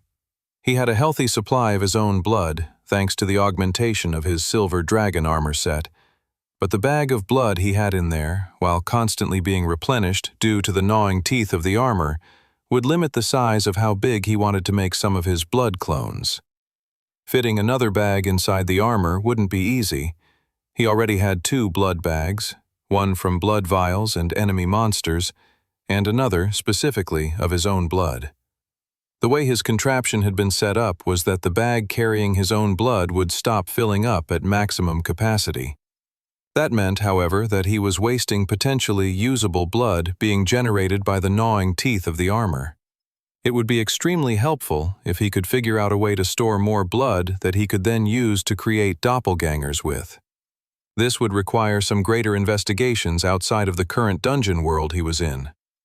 Sam wondered if there might be any information on this that he might be able to helpfully gather at the Grand Library of Selvara. Such ideas and research would have to wait. For now, Sam wanted to see how bulgy a blood clone he could make using the full bag of blood from his silver dragon armor set. He held out his hand and sprayed out a huge torrent of blood until the entire bag was empty. He then triggered blood manipulation and began to shape the large incoming blood clone. Sam grinned, wondering to himself, "Just how big can I make you?" 25. Sam grinned beneath the shadow of the looming blood clone of himself. The blood clone was more than twice his size in both height and width. "I'll call you Beefy Sam," Sam grinned to himself. Sam picked up the mana weight and handed it to the large blood clone. Beefy Sam was going to need to hold the mana weight as he imbued it with more mana to raise its weight levels beyond anything Sam could carry. He imbued the weight all the way up to 12,000 pounds. He would have gone higher, but he could see the blood clone visibly straining at that weight. Sam then commanded the large clone to do a bicep curl. Beefy Sam managed 4 reps at 12,000 pounds before the weight became too much, and Beefy Sam's arm fell off in a blood splatter on the ground. Sam shook his head in amazement.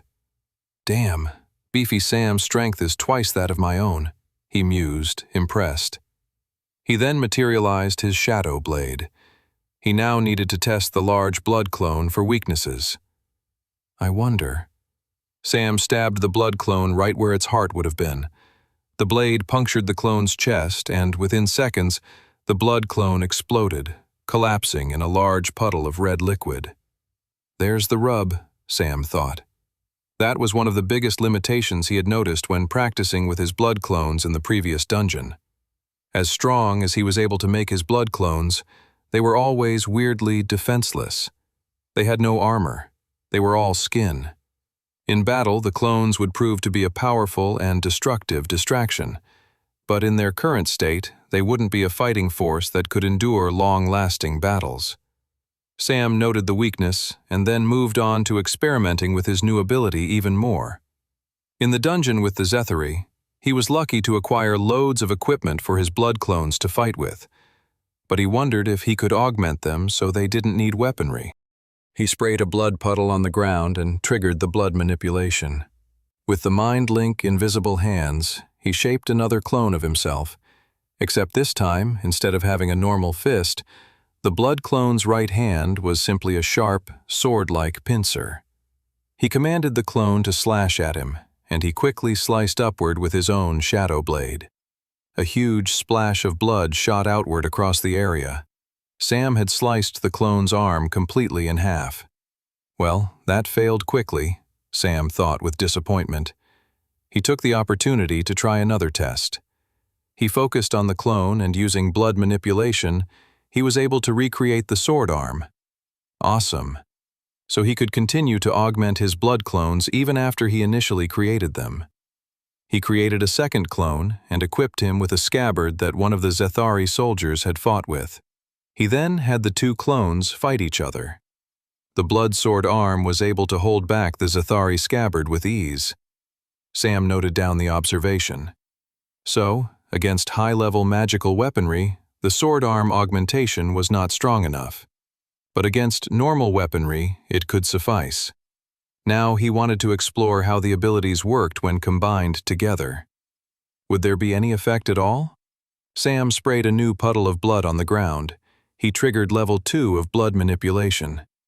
The puddle of blood glowed crimson once more, and starting with a shaggy-haired head, a blood clone of himself emerged. He went over to his mana weight and reset its level and returned the weight to 5,000 pounds. Next, Sam made sure the clone could do a bicep curl like the previous one. The clone passed the test with flying colors. All right, now for the real test, Sam grinned. A bright red circle shot out from his chest as he triggered Pain Ring. The circle encompassed both him and his new blood clone. Sam took a deep breath. The gnawing teeth of his silver dragon armor set dug in and out of his flesh. Sam had long grown numb to the endless pain he subjected himself to. It was nothing compared to the burden and weight of responsibility he carried with him every day. In fact, it was a welcome distraction. After a few minutes of absorbing pain inside the pain ring, he changed the weight on the mana weight to 6,000. The same weight the exact replica clone of him struggled to lift before. He then commanded the clone to do a bicep curl.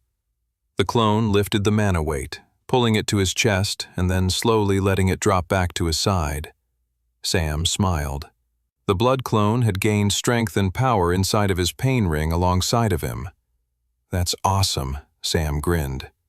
He had one last experiment he wanted to test before calling it a day.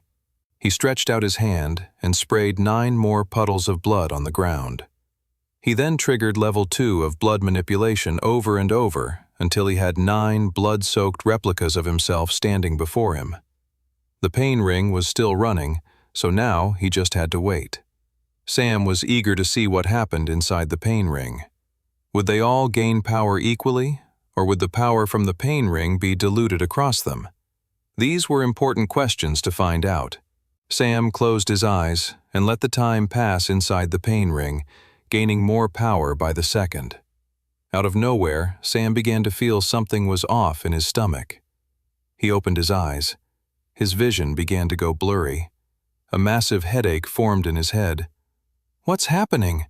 Sam collapsed onto the ground, his knees digging into the dirt. He felt his throat and his ability to breathe constricting. The world spun around him, and Sam had no idea what was happening. He felt his consciousness quickly fading away, his vision going black in the corners of his eyes. Whatever was happening to him, poison, fatigue, heart attack, Sam needed to do something quick. Or else. 26. Sam shivered spasmodically on the ground. He felt horribly nauseous, like he was about to pass out. The only thing Sam could think to do was cancel all of his blood clones. A huge ripple of splashing puddles echoed around him as the clones disintegrated. He quickly felt the pain and nausea abate. Sam gasped. He put his hand to his heart as he breathed in and out. He had just made another worthwhile, potentially life-saving discovery. He had found another limitation.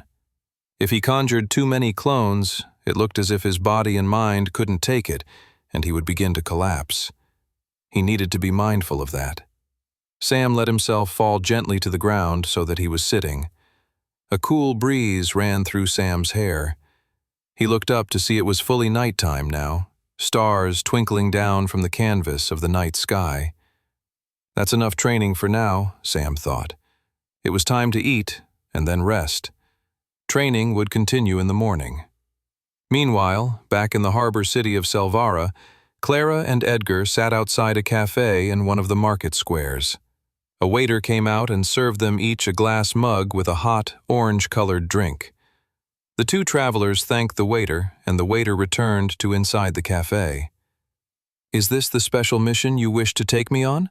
Clara asked in disbelief. "Doing a tea tour of Selvara?" Edgar blinked at the young woman in front of him and said, "This right here is no ordinary tea. It's called solar bloom tea, and it's an Opalian specialty. It's made of dried petals from the solar bloom flower, mixed with slices of citrus moon fruit and a touch of wild honey.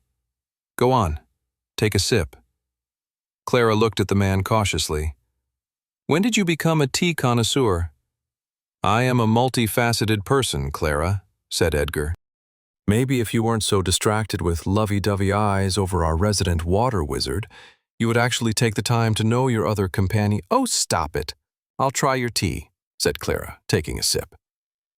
The young woman was immediately taken aback by the refreshing and slightly tangy flavor of the tea. "Oh, that's really nice," said Clara, taking another sip. Edgar smiled and took a sip. "If you look around, you'll see everyone's drinking this tea. It grants the drinker a temporary burst of energy and heightened alertness. Culturally, the Opalians drink this rather than coffee." "Thanks for encouraging me to try this," said Clara. "But surely we need to do more than just sit here and drink tea. Sam wanted us to investigate the political situation in Opali, no?" Edgar smiled at her mischievously. "Just wait. You'd be surprised how much you can hear in a city when you just sit still." Clara took another sip of her tea and looked out at the market stall. She was skeptical of the guildmaster's words, but as the day progressed, she was surprised by all the nuggets of information they picked up on. An overheard political debate at the table next to them, followed by the headlines in a newspaper of someone walking past, to the palace gossip from two women eating lunch at midday. A lot of the information Clara and Edgar had already known from the dossier provided by King Kai Azure of Serenia, but it was good to get the information reconfirmed from alternative sources. They overheard conversations about the silver-haired and purple-eyed advisor Dante Silvaris, who had grown close to both Queen Isidora Cortalis as well as the guildmaster of the Opalian Travelers Guild, the master-tier traveler Lucius Morrow. There was a significant tidbit of information, however, that had happened right around the time King Kai had given them that folder of information, so close to that time, or just nearly after, that the king's spies wouldn't have had the information to pass on just then. It was very significant info. Prince Matteo of the Opalian royal family had gone missing a few weeks ago from the capital city of Rialto, and no one had seen him since. Across the city, Toby strolled through the vibrant, sun-soaked streets, his senses alive to the city's myriad sights and sounds. The afternoon sun painted the terracotta rooftops with a golden glow, casting playful patterns on the cobblestone pathways beneath his boots. Merchants called out from their stalls, their voices a chorus of promises about spices from distant lands, fresh fruit glistening like jewels, and silken fabrics that whispered stories from across the sea. The scent of salt and citrus mingled in the air, carried on a gentle breeze that teased strands of his dark hair. He passed by bustling market squares and the ornate fountains that splashed cool, clear water into the waiting basins below. The laughter of children rang out as they dashed through the crowds, and seabirds circled overhead, their cries echoing above the chattering city's noise. Toby kept an eye out for anyone watching or following him, but beyond the amused and curious Opalian citizens, he couldn't detect anything sinister. Either he wasn't being followed, or the Opalian spies were doing a very good job. Turning a corner, Toby's breath caught in his chest. A magnificent and regal building with alabaster walls gleamed under the sun. Intricate carvings decorated its facade, depicting scholars, celestial constellations, and scenes of great philosophers deep in conversation. Massive marble columns, carved to resemble the twisted forms of olive trees, flanked the entryway, their stone branches spreading high and wide as if sheltering the wisdom within. A great domed roof capped the structure, covered in shimmering tiles that glinted blue and silver, reflecting the hues of the sea and sky. Toby was standing in front of the Grand Library of Salvara. 27. Toby felt his heart racing just looking at the grandiose building in front of him. Amazing, he thought. He had heard about the Grand Library of Salvara as far back as his days in the orphanage. He had always been a bit of a bookworm, and it brought him a great feeling of comfort and inspiration to just hear about a place in the world where the archive of books was so vast that the shelves formed labyrinthine corridors to get lost in. Back then, though, Toby had never thought in his wildest dreams that he'd ever set foot in Opali, let alone leave the city of Resfall.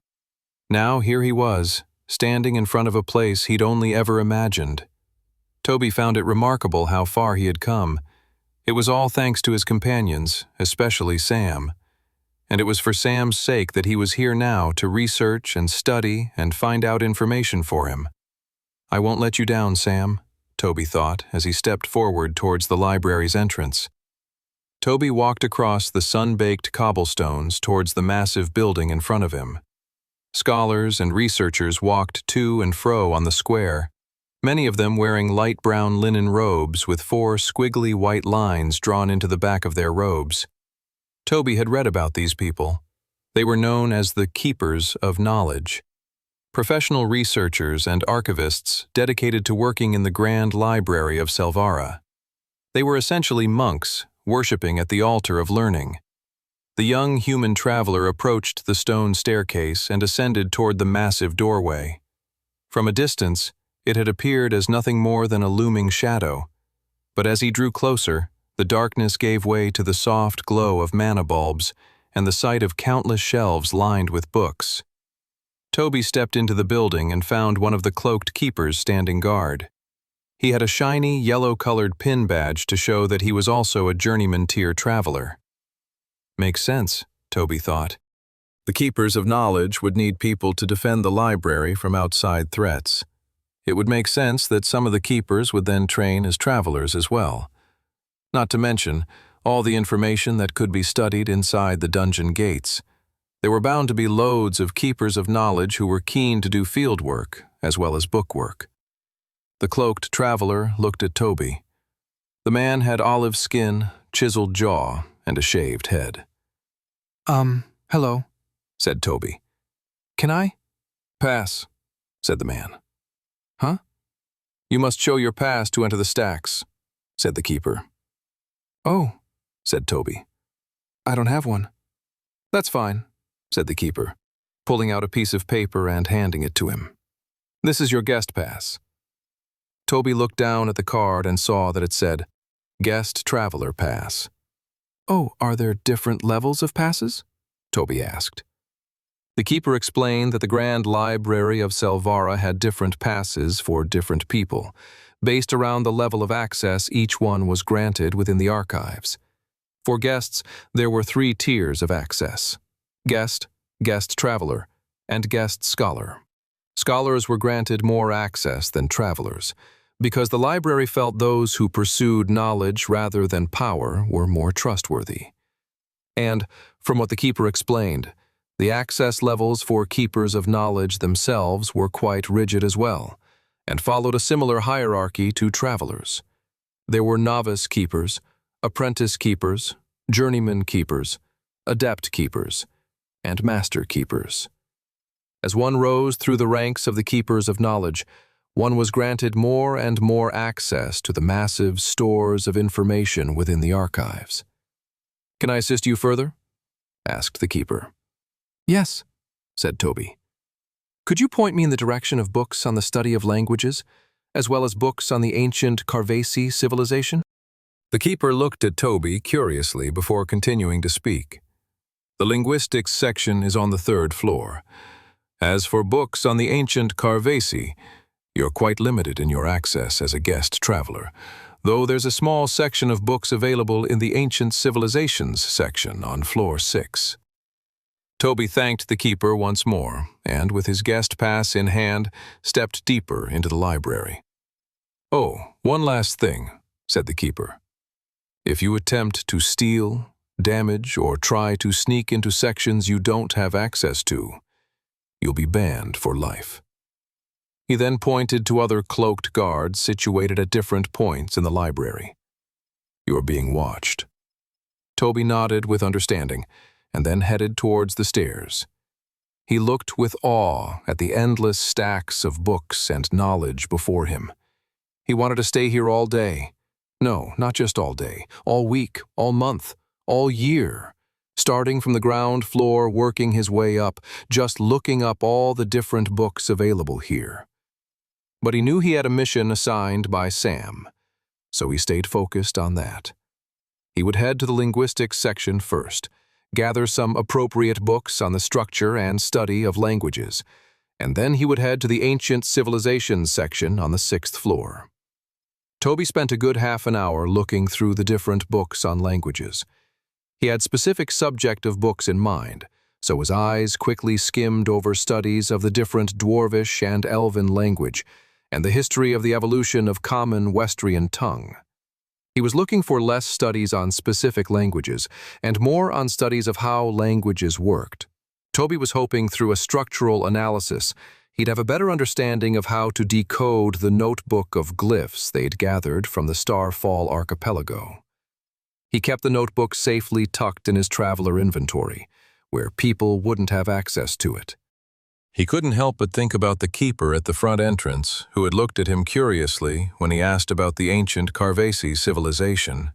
If the keepers knew the prized information Toby was sitting on, they might never let him leave without sharing it first. 28.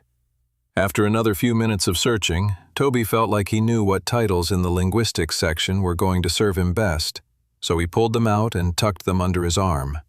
The 3 books on the shelf that suited his needs were Tongues of Origin, a study of primordial speech by Varick Talandros, The Art of Word Shaping, a treatise on linguistic alchemy by Torvald Drenius, and Echoes of Meaning, a philosophical discourse on language and reality by Cassian Draith.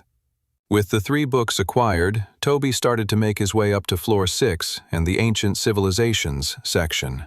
As he moved, he felt the eyes of the keepers of knowledge watching his every step. Toby was both nervous and fascinated.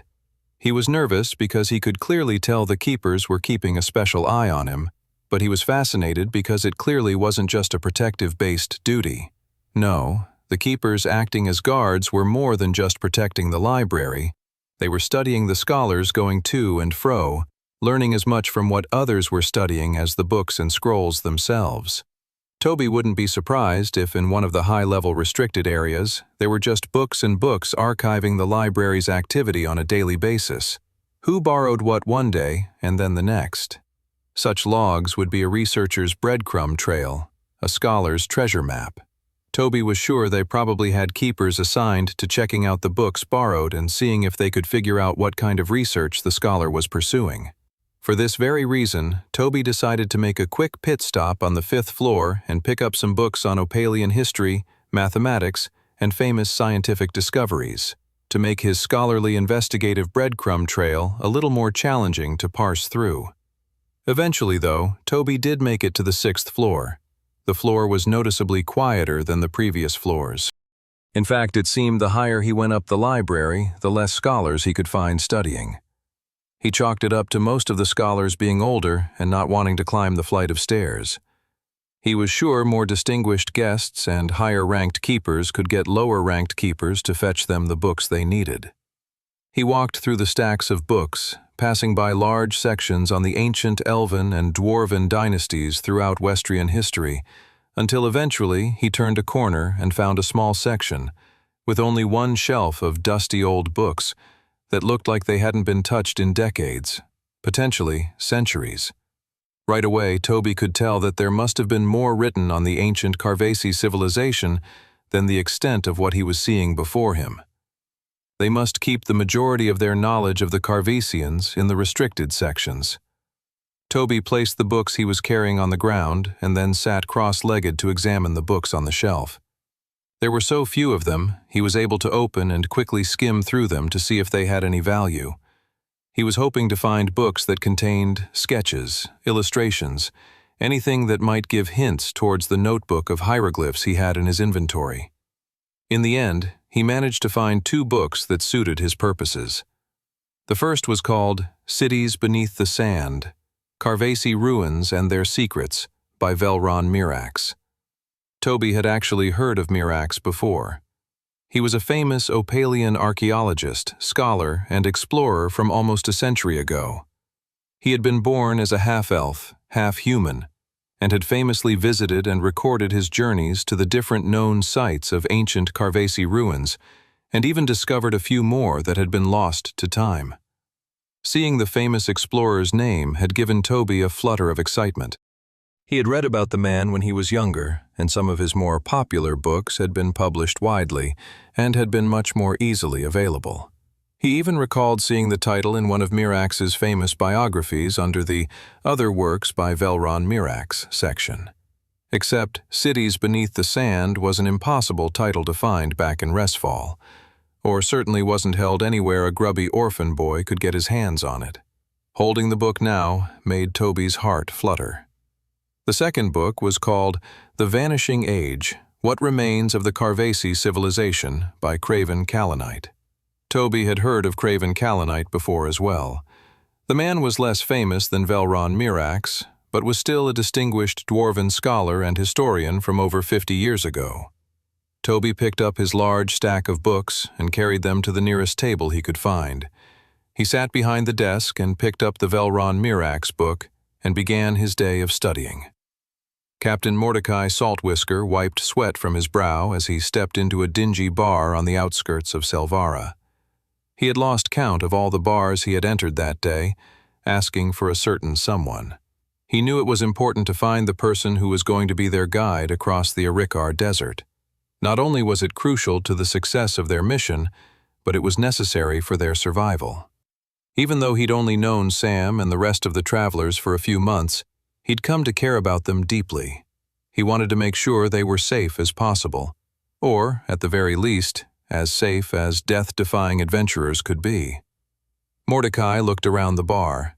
It wasn't very crowded, and the few people there were drinking quietly by themselves, staring into their drinks, lost in thought.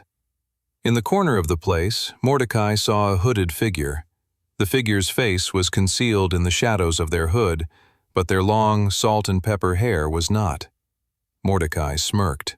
Finally, he thought. I've found you. 29. Sam watched as a blood clone stabbed one of the orange hornets with a spear. The insectoid carapace crinkled onto the jungle floor as yellow blood spurted out from its dying flesh. A few days had passed, and Sam had done loads more experimenting and testing with his abilities. He was just doing a final few checks before he commenced with his proper training plan to level up Pain Ring. He stepped closer towards his blood clone. With the insect dead, they were all alone now. Just him, his clone, and the shimmering glow of his surrounding Pain Ring. He checked his profile now that his blood clone had killed the orange hornet, and he smiled at what he saw. He was specifically looking at the Skill Quests section of his profile, particularly the skill quest pertaining to his Pain Ring ability. Pain Ring, Level 4. Destroy 10,000 monsters with the aid of split-second vision. 7,956 out of 10,000. Moments before the number had been 7,955, which meant that his blood clone's killing of the orange hornet with the Pain Ring counted towards the ability's skill quest. Perfect, Sam thought to himself. It was still morning in the jungle world, and with this final discovery, Sam knew he had a big day ahead of him. He was ready to start his training plan to level up Pain Ring. Sam turned to his blood clone and waved goodbye to him as he canceled the ability and watched the blood clone disintegrate into a puddle on the ground. He also turned off the current active Pain Ring. Next, he triggered Level 1 of Blood Manipulation, letting the blood and open wounds caused by the gnawing teeth of his silver dragon armor set to morph and form into a spindly set of blood wings on his back. To any onlookers, Sam would have looked like an insect himself, morphing from a crawling caterpillar to a flying blood angel butterfly. With his wings fully formed, Sam pushed off the ground, leaping into the air. Once airbound, he flapped his wings and shot off towards the clear blue sky that hung over the massive jungle world. He flew higher and higher until he could see the jungle in every single direction. He smiled. Looking at the dungeon world from a bird's-eye view never got old. He recalled when he was younger, an orphan in Resfall, dreaming of what it must be like to be a bird flying through the air, looking down on everyone from a vantage point most other creatures would never see. Now, Sam, too, got to experience that wondrous feeling exclusive to birds and other flying creatures. Sam spent a second longer, basking in the beauty of the sky, and then got to work. He closed his eyes and triggered his mana sense. He picked up all sorts of things across the jungle, but he had strong suspicions he'd know what he was looking for as soon as he sensed it. And he was right. Far in the distance, he picked up a massive amount of mana. It was almost frightening to take in. At first, it felt like this massive mana blob, very similar to what it felt like to detect a high-tiered monster like a dungeon boss.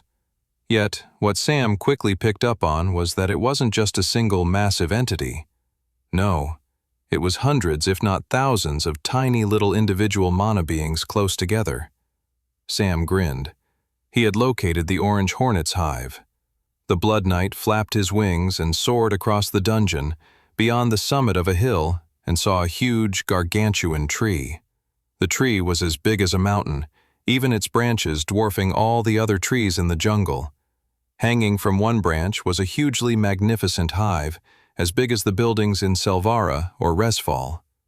Sam gulped. Sam didn't get scared very often, and even now, he wouldn't have described himself as scared. But he did feel a little overwhelmed by the thought of what he was about to face. "Let's do this," he grinned.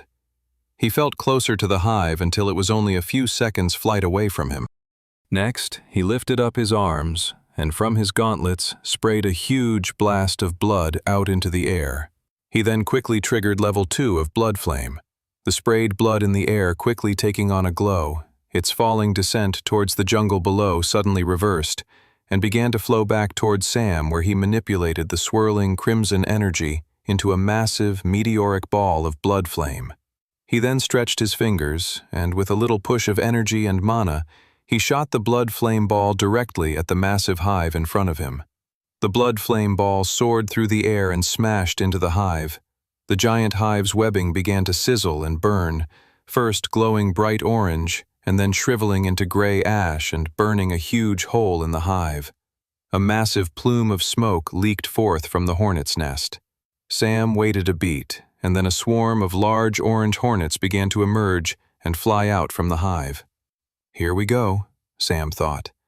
Except, Sam's plan was more crazy than simply baiting a hornet's nest and letting them stream out to attack him. No, Sam was even more of a madman. He flapped his wings and soared through the air, rushing straight into the hive through the very hole he had just created. The inside of the hive was less busy than he'd expected, but that was only because so many of the orange hornets were hanging on the walls of the hive. As soon as Sam entered, they descended towards him, buzzing with venom and fury. A bright blast of crimson energy shot out from Sam's chest as he triggered Pain Ring. He sprayed blood all throughout the hive, and then materialized both his shadow blade and his blood flame sword. Let the slaughtering commence. 30. Sam's eyes widened as he took in the massive swarm of orange hornets rushing towards him. His ears rang with their screechy, shrill buzz. The hornet sound was so horrible and oppressive it felt almost palpable. With a flick of his fingers, he triggered level 1 of Blood Flame, igniting the puddle of blood he'd only just recently sprayed inside the hive a few seconds before. The bottom of the hive glowed crimson before the puddles and stains of blood erupted into a torrent of raging blood flame. As the flames engulfed the lower levels of the hive, the hornet's collective buzz transformed into a discordant symphony of agony. High-pitched screeches and guttural clicks echoed off the cavernous walls, the sounds of thousands of creatures writhing in pain. The scent of burning chitin filled the air, acrid and choking, mingling with the smoke that began to billow upwards. The hornets' screams were unnerving, a blend of insectoid distress and an almost humanoid wail that sent a chill down Sam's spine. The creatures thrashed wildly as the flames consumed them, their wings beating frantically in a futile attempt to escape. The cacophony was nearly overwhelming, but Sam steeled himself, using the chaos to his advantage. Sam quickly soared to the side to stop the swarm of hornets from completely surrounding and devouring him. He flew in circles around the hive, slashing his blood-flame sword like a machete, ripping through the hornets, burning them to a crisp, or otherwise setting them on fire to burn other hornets. As he spun and sliced, the heat from his sword radiated outward, creating a barrier that the hornets hesitated and struggled to breach. The air around him shimmered with waves of heat distortion, and the scent of charred exoskeletons grew stronger. His movements were a blur, a deadly dance that left destruction in his wake. He also slashed with his shadow blade, but because it was a physical sword rather than a magically conjured ability, it didn't have as good range as his blood flame sword had, thanks to the Ring of Expansion.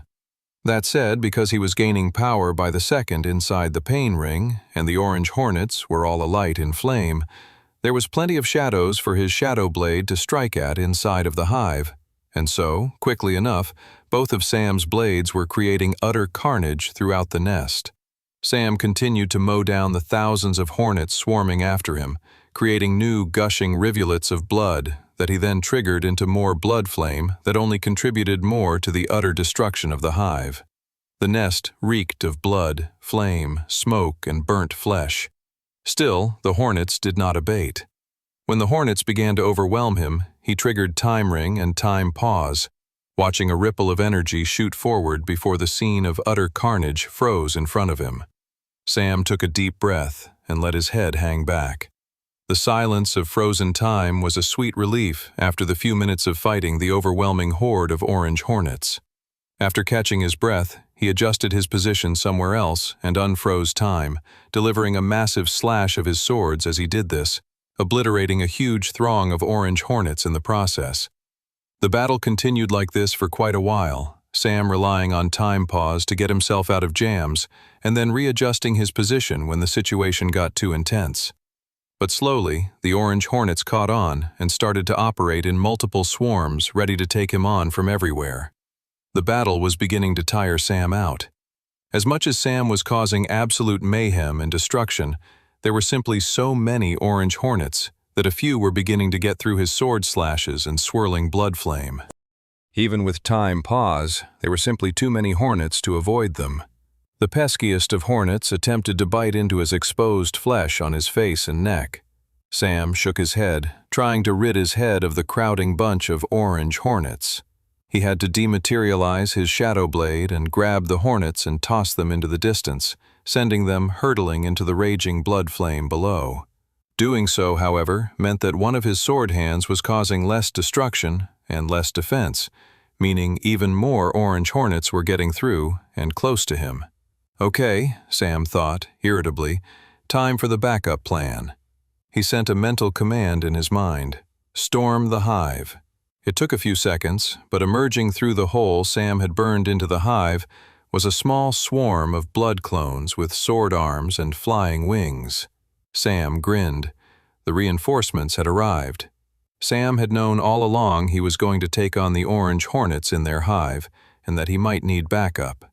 So, during his study of Level 2 of blood manipulation earlier in the jungle dungeon world, he had created a flying blood clone of himself. Then, knowing he was going to be facing the swarm of hornets and the fact that there was a limit to how many clones he could create, he created slightly smaller versions of himself, which allowed him to create more without getting faint like he had the earlier time. Sam's blood clone flyers swarmed inside the hive, breaking through the ranks of the orange hornet swarm, dividing their numbers. Sam was able to regain his position and rematerialized his shadow blade. He swung and slashed and felt his blades rip through the flesh of the orange hornets. The strength and power he had gained inside of his pain ring was growing more and more immense, that the blades were cutting through the bodies of the hornets like their hardened bodies were mere air. Sam entered a flow state of destruction, slashing through the throngs of hundreds of hornets at once. Amidst all the fighting, a message eventually appeared in his retina. "Congratulations! Pain Ring has leveled up." Sam grinned. His current training was now complete. 31. Sam was so elated to see that he had successfully leveled up his Pain Ring ability, he momentarily forgot there were still a countless number of hornets to finish off. The orange hornets rushed towards him, and with both his swords, he swung with a violent fury. He spun in a circle in the air, creating a powerful orb of destruction, blending the bits of hornet flesh into nothing but disintegrated debris floating down towards the bottom of the flaming hive. While his power levels had already risen outrageously high over the course of the battle with the orange hornets, Sam felt even more powerful as he finished off the last of the insect creatures. He wondered if it had something to do with the new evolution of Pain Ring. Sam slashed his swords for another minute until, finally, all the hornets in the nest had been removed. A few blood-clone flyers flew around him, and he disintegrated them almost immediately. They were reminding him too much of the orange hornets, and he needed a break from being near other flying and buzzing creatures. For a quick second, Sam's heart raced with extreme excitement as he considered the absolute horde of monster stones that should be waiting for him, when he looked down to see that the bottom of the hive had been completely burned open with all of the monster stones having fallen down to the jungle below. Sam adjusted his position and began to fly down towards the jungle. He was exhausted and didn't really want to hunt down the monster stones. That wasn't the purpose of his current training, but there should be over 2,000 monster stones right below him. That was simply too many to pass up. He eventually reached the ground level of the jungle and found it littered with a mixture of yellow and orange-colored monster stones. As he suspected, the swarm of orange hornets had been a mixture of both journeyman tier and adept tier level of monster, hence the variety of monster stones waiting for him on the jungle floor. Tired, but determined, Sam materialized a large sack from his inventory and began to pick up the monster stones one by one and throw them into a bag. It was nightfall by the time he decided to call it quits. He'd picked up over 1,000 monster stones, a huge haul, and there were still more to gather, but they were getting increasingly scattered and harder to see in the nighttime. I can come back, Sam thought, sighing with relief, accepting that his day of work was finished. He kicked off the ground and flapped his wings and flew back to his original base camp. Once back in the comfort of his home base, he removed his armor and materialized a bucket of water. He lifted the bucket and dumped it all over himself. He was both cleaning himself from the day of sweat and slaughter, but he also desperately needed to cool down after the day of work. A drenching of water from a bucket achieved both of those goals perfectly. He then got dressed after his soaking, made a quick meal of steak and potatoes, and feeling relaxed and ready, sat down cross-legged to review his profile and new ability evolution beneath the stars and moon of the dungeon world. He pulled up his profile and read it over. Sam Class, Blood Knight, Super Rare, Rank, Journeyman Tier. Ability, Pain Ring, Novice Tier, Level 4. Mark part of the battlefield as yours. Within that circle, the more you are hurt, the more powerful your attacks. The more hurt others are inside the pain ring, the more powerful your attacks. Battle awareness also now increases as you take more damage. After significant damage is taken, user acquires split-second vision to see where their opponent is going to move and do seconds before they do it. Hurting Hook, Apprentice Tier, Level 3. Shoot a hook rope that if it hits an enemy, it can pull them back closer towards you or send you hurtling quickly towards them. Hook can be bended at will to whip and hurl enemies with. Hurting Hook can also latch itself onto inanimate objects and be used as a magical grappling hook. Blood Vision, Journeyman Tier, Level 1. Can see blood vessels beneath the skin, allowing for greater accuracy and destruction. Can pinpoint and hit vital arteries and organs of one's enemies. Class, Death Lord, Legendary. Rank, Journeyman Tier. Ability, Blood Flame, Novice Tier, Level 4. Morph all spilled blood in a nearby radius into a powerful magical fire. Can also create blood flame projectiles in hand from spilled blood. Can now conjure blood flame sword from spilled blood. Can now also generate a blood flame storm within the vicinity of spilled blood. Blood Teleport, Apprentice Tier, Level 2. Teleport to and from spilt blood on the battlefield. Objects with blood spilt on them can be teleported to and from other sources of spilt blood now as well. Blood Manipulation, Journeyman Tier, Level 2. Blood, internal or leaking from body, can be manipulated. Can create autonomous blood clones via blood manipulation. Strength, 57.1. Agility, 54.4. Endurance, 56.9. Magic Affinity, 55.9. Path of the Goddess. Step 1. Time Ring. Step 2. Time Pause. No further steps discovered. Skill Quests. Pain Ring, Level 5. Transform the chaos of pain into a symphony of control. Blood Flame, Level 5. Gain mastery with your Blood Flame Storm. Hurting Hook, Level 4. Gain mastery over your new Hurting Hook. Blood Teleport, Level 3. Gain mastery over Blood Teleport. Blood Vision, Level 2. Gain mastery over Blood Vision. Blood Manipulation, Level 3. Gain mastery of blood manipulation. Sam grinned as he read through the profile. He was very pleased. All the fighting and training had led to 0. 1 decimal point increases in all of his stats, which was not too shabby. That was what he loved about training. Even when you were training and focusing on one specific thing, he usually still saw passive progress in other areas as well. But there was no denying it. He was most excited about the new evolution of Level 4 Pain Ring. 32. Sam read over the new summary of his Pain Ring ability, now that it had reached Level 4. Pain Ring, Novice Tier, Level 4. Mark part of the battlefield as yours. Within that circle, the more you are hurt, the more powerful your attacks. The more hurt others are inside the Pain Ring, the more powerful your attacks. Battle awareness also now increases as you take more damage. After significant damage is taken, user acquires split-second vision to see where their opponent is going to move and do, seconds before they do it.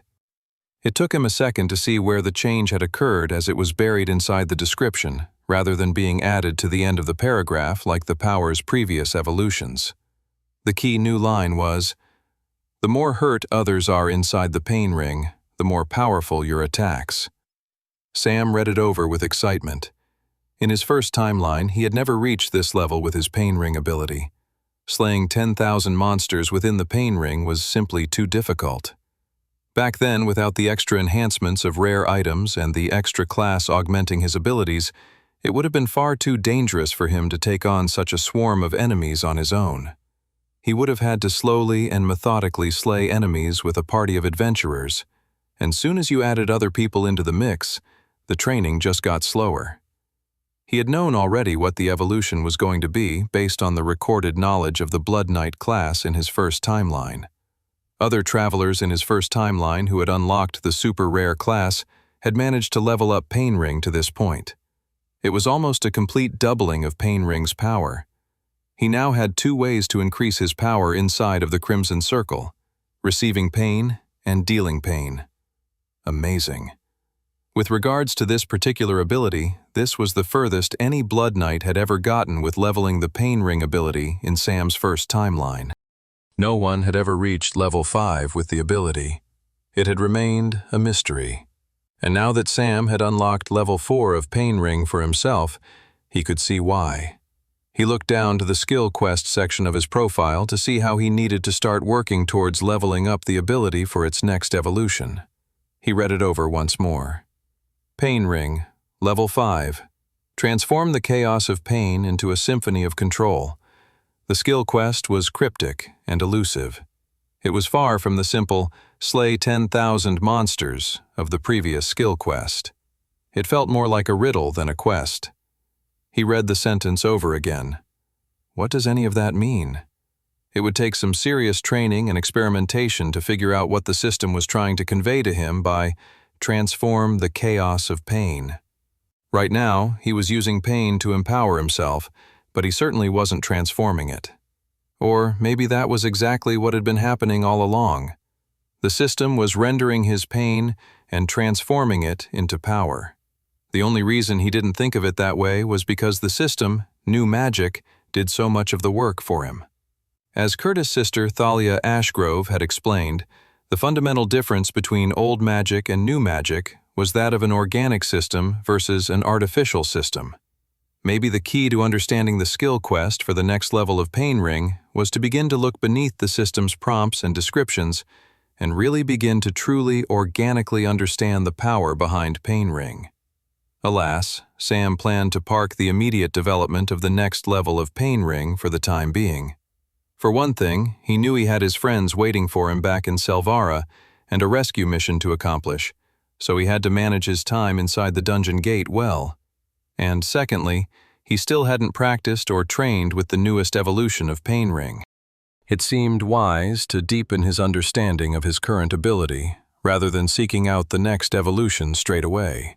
And, who knew, maybe that deeper understanding would help him make sense of the new cryptic and mysterious skill quest. His thoughts were cut off by the painful throb of his aching muscles. More training can wait until tomorrow, he thought. It's been a long and successful day already. With that, Sam stood up and walked towards his tent and entered it, ready for a night of well-deserved rest. The following morning, Sam woke up bright and early. He stepped out of his tent and took in the majestic orange and pink sky of the jungle as the sun had only just begun its rise for the day. He made himself a quick breakfast of bacon and eggs and coffee, enjoying it as he properly woke up from his slumber. With his final sip of coffee, he was ready to start his day. He triggered blood manipulation and created a pair of blood wings at his back and jumped off towards the jungle below. He flapped his wings, scanning the area with his mana sense. If he was going to test out his new Pain Ring ability, he was going to need to find a monster to experiment with. He had mostly been focusing on the orange hornets that existed in this dungeon world, but there were clearly other monsters that roamed the jungle as well. His mana sense eventually picked up a powerful mana being, and he flew down to confront it. He landed a few paces away from the creature, not wanting to disturb whatever it was doing or frighten it away from a battle. Sam doubted the latter would happen, given the creature's overwhelming mana power. Predators didn't normally run away from a fight. Peering through the jungle foliage, Sam saw his newest test case, a sleeping and deadly purple-furred tiger. 33. Sam took a quiet, gentle step towards the sleeping, purple-furred tiger. The tiger was comfortably nestled. Its massive form lay coiled amidst the thick jungle undergrowth, its violet fur dimmed to a softer hue, as if absorbing the dappled sunlight filtering through the canopy. The black stripes along its body looked like shadows cast by the trees, giving it the appearance of being a natural extension of the jungle itself. Its chest rose and fell with deep, rumbling breaths that resonated faintly through the earth, like the distant growl of thunder. Its enormous paws, each tipped with claws that glinted faintly even in the shadows, were curled beneath its body, leaving faint scorch marks where they touched the damp earth. Sam knew from his knowledge from his first timeline that the purple-furred tiger was known as a jungle ravager, a fearsome adept-tier beast that appeared across different adept-tier dungeon worlds. It was the perfect creature to test the newest evolution of his Pain Ring ability on. He took a step forward. A red burst of energy shot forth from his chest as he triggered Pain Ring. When the energy of the Pain Ring rippled forward and encompassed the jungle ravager, the purple-furred tiger's eyes bulged open, showcasing shining blue orbs of violent fury. In less than a second, the jungle ravager was on its feet, claws digging into the ground, ready to push off and pounce on Sam at any moment. It bared its huge, sharp teeth and growled with threatening anger at the being who awoke it from its slumber. He must have been having a very nice dream, Sam mused. The tiger leaned back, its paws pushed into the ground, and then suddenly it was rocketing forward towards Sam in a deadly pounce. Sam shifted his feet, dodging the attack. At the exact same time, he materialized his shadow blade and managed to slash the side of the jungle ravager. Due to their difference in tier level, though, the attack wasn't strong enough to deal any damage. That was a good starting place for the experiment. The purple tiger growled and spun around and galloped at Sam once more. It came at Sam with such speed, swirling through the air like a cyclone, that Sam quickly triggered Time Ring and Time Pause, watching as a wave of translucent energy shot forward, rippling towards the zooming tiger, and freezing the creature mid-air as soon as the two collided. Sam caught his breath and maneuvered himself out of the way of the jungle ravager's path. He didn't rush to unpause time, knowing that he could raise his power levels within Pain Ring at the same time that he was in paused time due to his Silver Dragon armor set continuing to gnaw into his flesh and body. He waited the full minute to raise his power levels to as high as they could be, waiting until the last second to unfreeze time, at which point he was already standing in a position to deal a powerful but non-fatal blow to the jungle ravager. It was important to not kill the creature just yet. As time unpaused, he felt his shadow blade cut through the purple-furred tiger's flesh, dealing a non-fatal but harmful wound. Sam's sword was able to cut into the jungle ravager's flesh, but it was still tough and required immense amount of strength to deal the kind of blow he did. His power levels within the Pain Ring had definitely risen, but they could always go higher. The tiger spun around and once more tried to attack him with its claws and sharp teeth. Sam moved out of the way, and they continued to do this dance, Sam retreating from one attack after another. As the two combatants continued this deadly dance of kill or be killed, Sam felt his power levels surge within his body. It was a feeling he had long become familiar with, fighting inside the Pain Ring, his muscles tightening and throbbing as he felt new levels of strength course through them. Now, thanks to the ability's newest evolution and the blood-soaked wounds in the jungle ravager's side, Sam felt his power surging at a new and increased pace.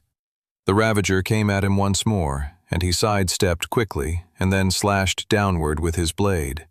The black shadow blade sliced through the creature's entire body, fur, flesh, blood, and bone, as if it were nothing more than butter.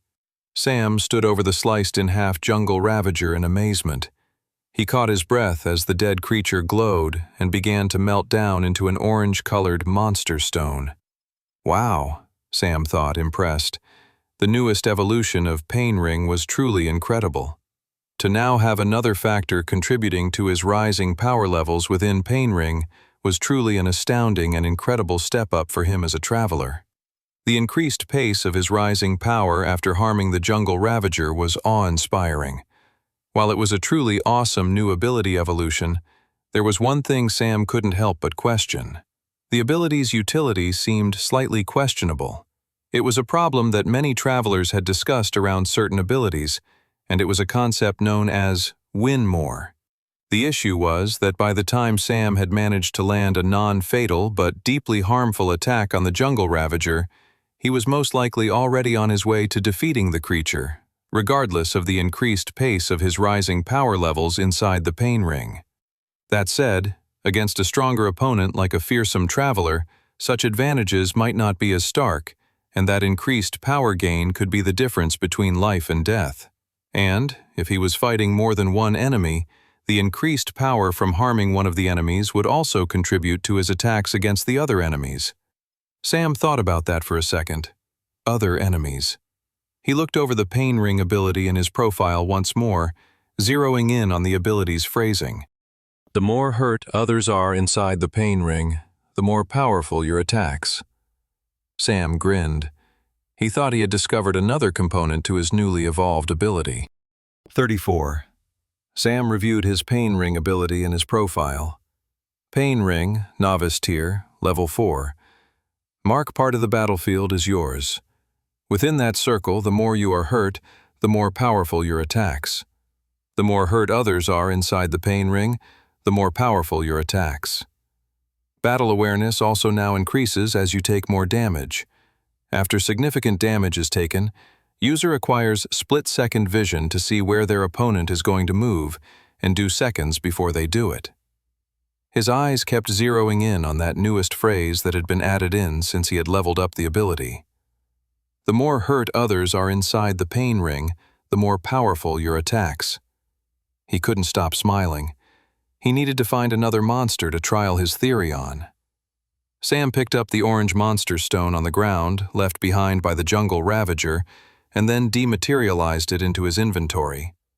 He then closed his eyes and triggered his mana sense. He picked up on something in the distance. He triggered blood manipulation once more, creating blood wings on his back, and then jumped into the air and flew high into the sky. With the blue canopy that was the dungeon world sky high above him, Sam soared across the jungle once more, until he lowered himself to just above the trees, where he watched another purple jungle ravager stalk the jungle floor, hunting after prey. Time to test my theory. Sam stayed stationary in the air, letting the jungle ravager get significantly further away from the location where the traveler had initially spotted it. He then flew down towards the trees and eventually let his feet touch down on the jungle floor. The ravager was now out of sight, but Sam made sure to keep the creature tracked in his mana sense. Sam stretched his hand out and sprayed blood onto the ground. Next, he triggered blood manipulation, manipulating the puddle of blood in front of him with the mind link, and the shape of a typical blood clone with a sword arm came into being. Sam told his blood clone to follow him, and then the swordsman began rushing through the jungle towards the ravager. Checking his mana sense, he snickered when he saw the ravager was coming towards him already. The prey thinks it's the predator, Sam thought. Fair enough. Sam rushed forward, and when his mana sense showed they were just about to clash, Sam triggered Pain Ring, a crimson blast shooting out from his chest and taking over the vicinity of the area. Just as the red circle shot forward, the jungle ravager pounced from the shadows and came towards Sam. The Blood Knight dodged out of the way. Instead of chasing after him, the ravager went straight for his blood clone. The tiger leapt and tore right through the blood clone, destroying the clone very quickly. Sam didn't have to wait long to see whether his experiment had an effect or not. Within a few seconds, he could feel his power levels rising faster than they had a few seconds before. The words from the ability description rushed through his mind satisfactorily. The more hurt others are inside the pain ring, the more powerful your attacks. Dying was very painful, and the blood clone's death had contributed to his rising power levels. The quickened pace did diminish a few seconds later. It was continual pain and hurt that pushed Sam's power levels up within the pain ring. So a death gave a quick burst to the power levels pace, but then it leveled off. Still, the results were fantastic and opened up the possibilities for the ability. The jungle ravager came at Sam, and he sidestepped the attack and slashed at it. With the death of the blood clone, his strength was already reaching adept tier levels, and he felt his blade slice through the monster's flesh, leaving a devastating wound.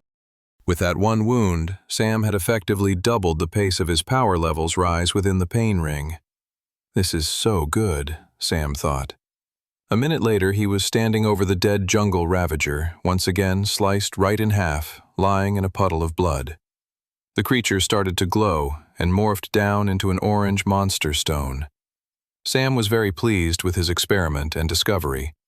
The blood clone's pain caused him to gain more power within his pain ring, which meant pain could now effectively be stacked within the pain ring, including the pain of enemies, allies, and even blood clones. This was a powerful development. It also raised an interesting question of his blood clones. They could feel pain. What were the implications of that? He shook his head, as he didn't quite believe it. He created another blood clone then and there and quickly slashed it in the side.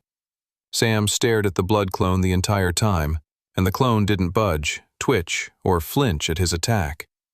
Maybe the blood clones don't feel pain quite exactly the way I or others might feel it, Sam mused.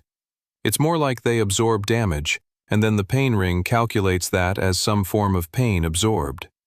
Whatever way the pain ring was calculating it, it was adding another avenue for Sam to raise his power levels against his enemies, and he was very pleased about this.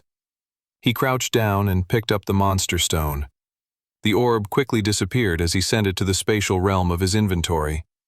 He looked up to the blue midday sky of the vast jungle dungeon world.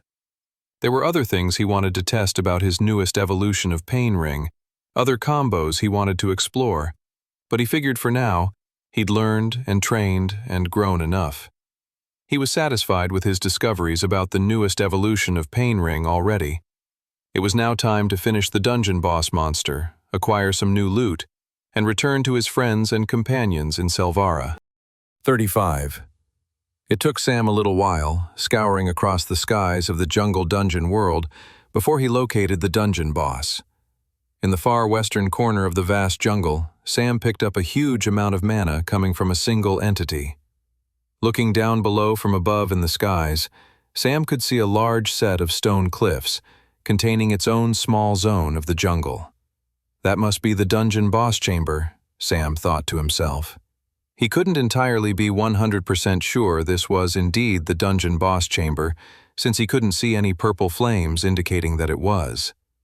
The dungeon boss room always had a purple flame outside the entrance, indicating it was the final chamber of the dungeon world. The definition of final chamber made more sense in the case of cavern dungeons, which were the bog-standard environment for most blue, novice-tier dungeon gates. But, as the dungeon worlds grew vaster and complex with every rise in tier level, the dungeon world's understanding of the final boss chamber became more abstract as well. In mountainous environments, one might find the boss chamber nestled between two huge cliffs. Or in a desert environment, the boss chamber might be found underground. In short, even in environments where the dungeon world couldn't provide a boss chamber exactly, the environment created something similar, always indicated first by a patch of arcane purple flames. Sam cautiously flew towards the top of what he believed was the boss chamber, wondering if he could sneak up on the boss from high above. Except when he approached the tops of the trees, he found that the leaves and branches were so thick it was impossible to go further. He even went so far as to materialize his shadow blade and slice his way through. The branches, leaves, and everything didn't budge. In traveler's terms, the treetops had an endurance stat far higher than adept tier. Interesting, Sam thought. It looked like the dungeon world's environment was refusing to let him enter the dungeon boss chamber from this angle. This was the first time such a thing had happened to him. But this was also one of the first times he had been in a dungeon world with, thanks to his blood manipulation ability, the power to fly and access areas he hadn't been able to before. So, this was the dungeon world's way of making him enter the boss chamber from the correct entrance. Sam flapped his blood wings and flew just beyond the cliffs that were containing the small, isolated patch of jungle and spotted a clearing between the trees. He landed on the ground and, with his mana sense as his compass, started to walk in the direction of where he'd just been, except this time on ground. 30 minutes later, he had walked through the jungle and arrived, through an increasingly narrow passage between thick patches of trees, to the sight of purple flames. So, I was right all along, Sam grinned. A black sword appeared within his grip a few seconds later, and, clutching it tightly, he stepped into the jungle world's dungeon boss chamber. He entered a large, circular area within the jungle, the thick foliage of the trees making it fairly dark except for the few spots of dappled sunlight. The clearing was empty, no monster in sight. Sam knew that couldn't be right, and so triggered his mana sense once more. He took a step back. A huge mana entity was hidden in the ground of the circular jungle area. The jungle floor suddenly began to rumble. Cracks spiderwebbed across the ground until bursting forth in an explosion of dirt and stone was a giant monstrosity looming and shadowing over Sam. The boss monster resembled a grotesque, otherworldly fusion of plant and predator, its entire form dominated by a monstrous spherical head. Its surface was rough and uneven, covered in a mossy, vine-riddled texture that gave the appearance of an oversized fruit gone horribly wrong. Leaves and creeping tendrils sprouted sporadically from its body, draping it in a veil of foliage, as if nature itself sought to camouflage the abomination. Its maw was impossibly large, nearly splitting the creature in two. A jagged ring of massive, ivory-colored teeth jutted outward, each fang resembling a wickedly sharp dagger carved from bone. The gaping mouth appeared endless, a dark void that led only to doom, save for the hint of a writhing tongue deep within, coiled like a serpent waiting to strike. Sam had read about this particular dungeon boss monster in his previous timeline. It had been titled in the archives of the different dungeon worlds and dungeon gates as the Verdant Maw. A bright red light shot out from Sam's chest as he quickly established his pain ring. With his sword in hand, he then rushed to take on the Verdant Maw. Shooting out from the ground were countless tendrils of vines, trying to stab Sam in the eye and knock him off balance. Sam slashed at the vines with incredible speed, neutralizing them as quickly as he could. He tried to keep moving forward, despite the onslaught of vines coming at him from every which way. He lifted up his arm and, spinning in a circle, sprayed blood in every direction. A few seconds later, the blood on the ground was glowing and erupting in a torrent of blood flames, burning all the verdant maw's vines that were coming for him. It also stopped the verdant maw from sending more vines that might be hidden underground within its root system, because to come above ground would now involve fatally going through all the roasting blood flame. Angered, the verdant maw let out a frustrated hiss before its head dived at Sam like a deadly flail, its mouth wide open and ready to devour him. Sam dodge-rolled away from the attack, feeling the hot breath of the deadly monster skidding against his neck as he only narrowly escaped. 36. Sam was back on his feet and rushing in the opposite direction of the incoming swing of the verdant maw's massive, gaping, and destructive mouth. He saw there was still some remaining blood on the ground from when he had sprayed it last, and he quickly blood teleported across the jungle arena to be further away from the verdant maw's destructive chompers. Reappearing far away from the boss monster, Sam was able to quickly gather his thoughts and come up with a plan to defeat the giant carnivorous plant. From what he had read in his previous timeline, Sam knew that the verdant maw's greatest strength was its powerful destructive mouth and teeth, but it was also its greatest weakness. Sam sprayed some blood on the ground before launching forward, rushing to attack the verdant maw head-on.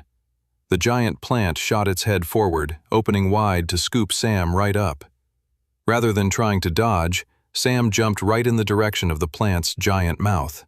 The carnivorous jaws of the plant opened wide and shadowed over him as he stretched out his arm and sprayed a huge blast of his own blood into the creature's mouth.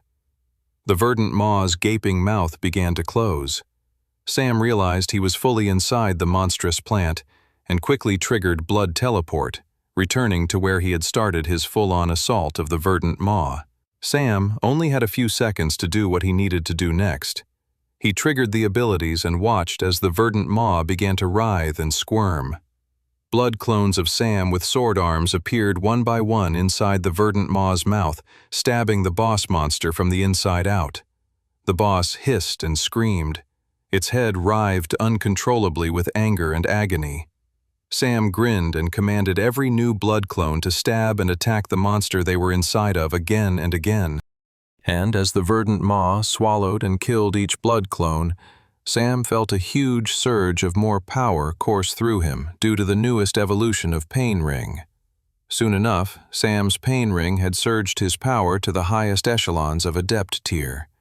He rushed forward, gripping his black shadow blade, and leapt into the air, and came down with a wild slash that completely sliced the verdant maw in half.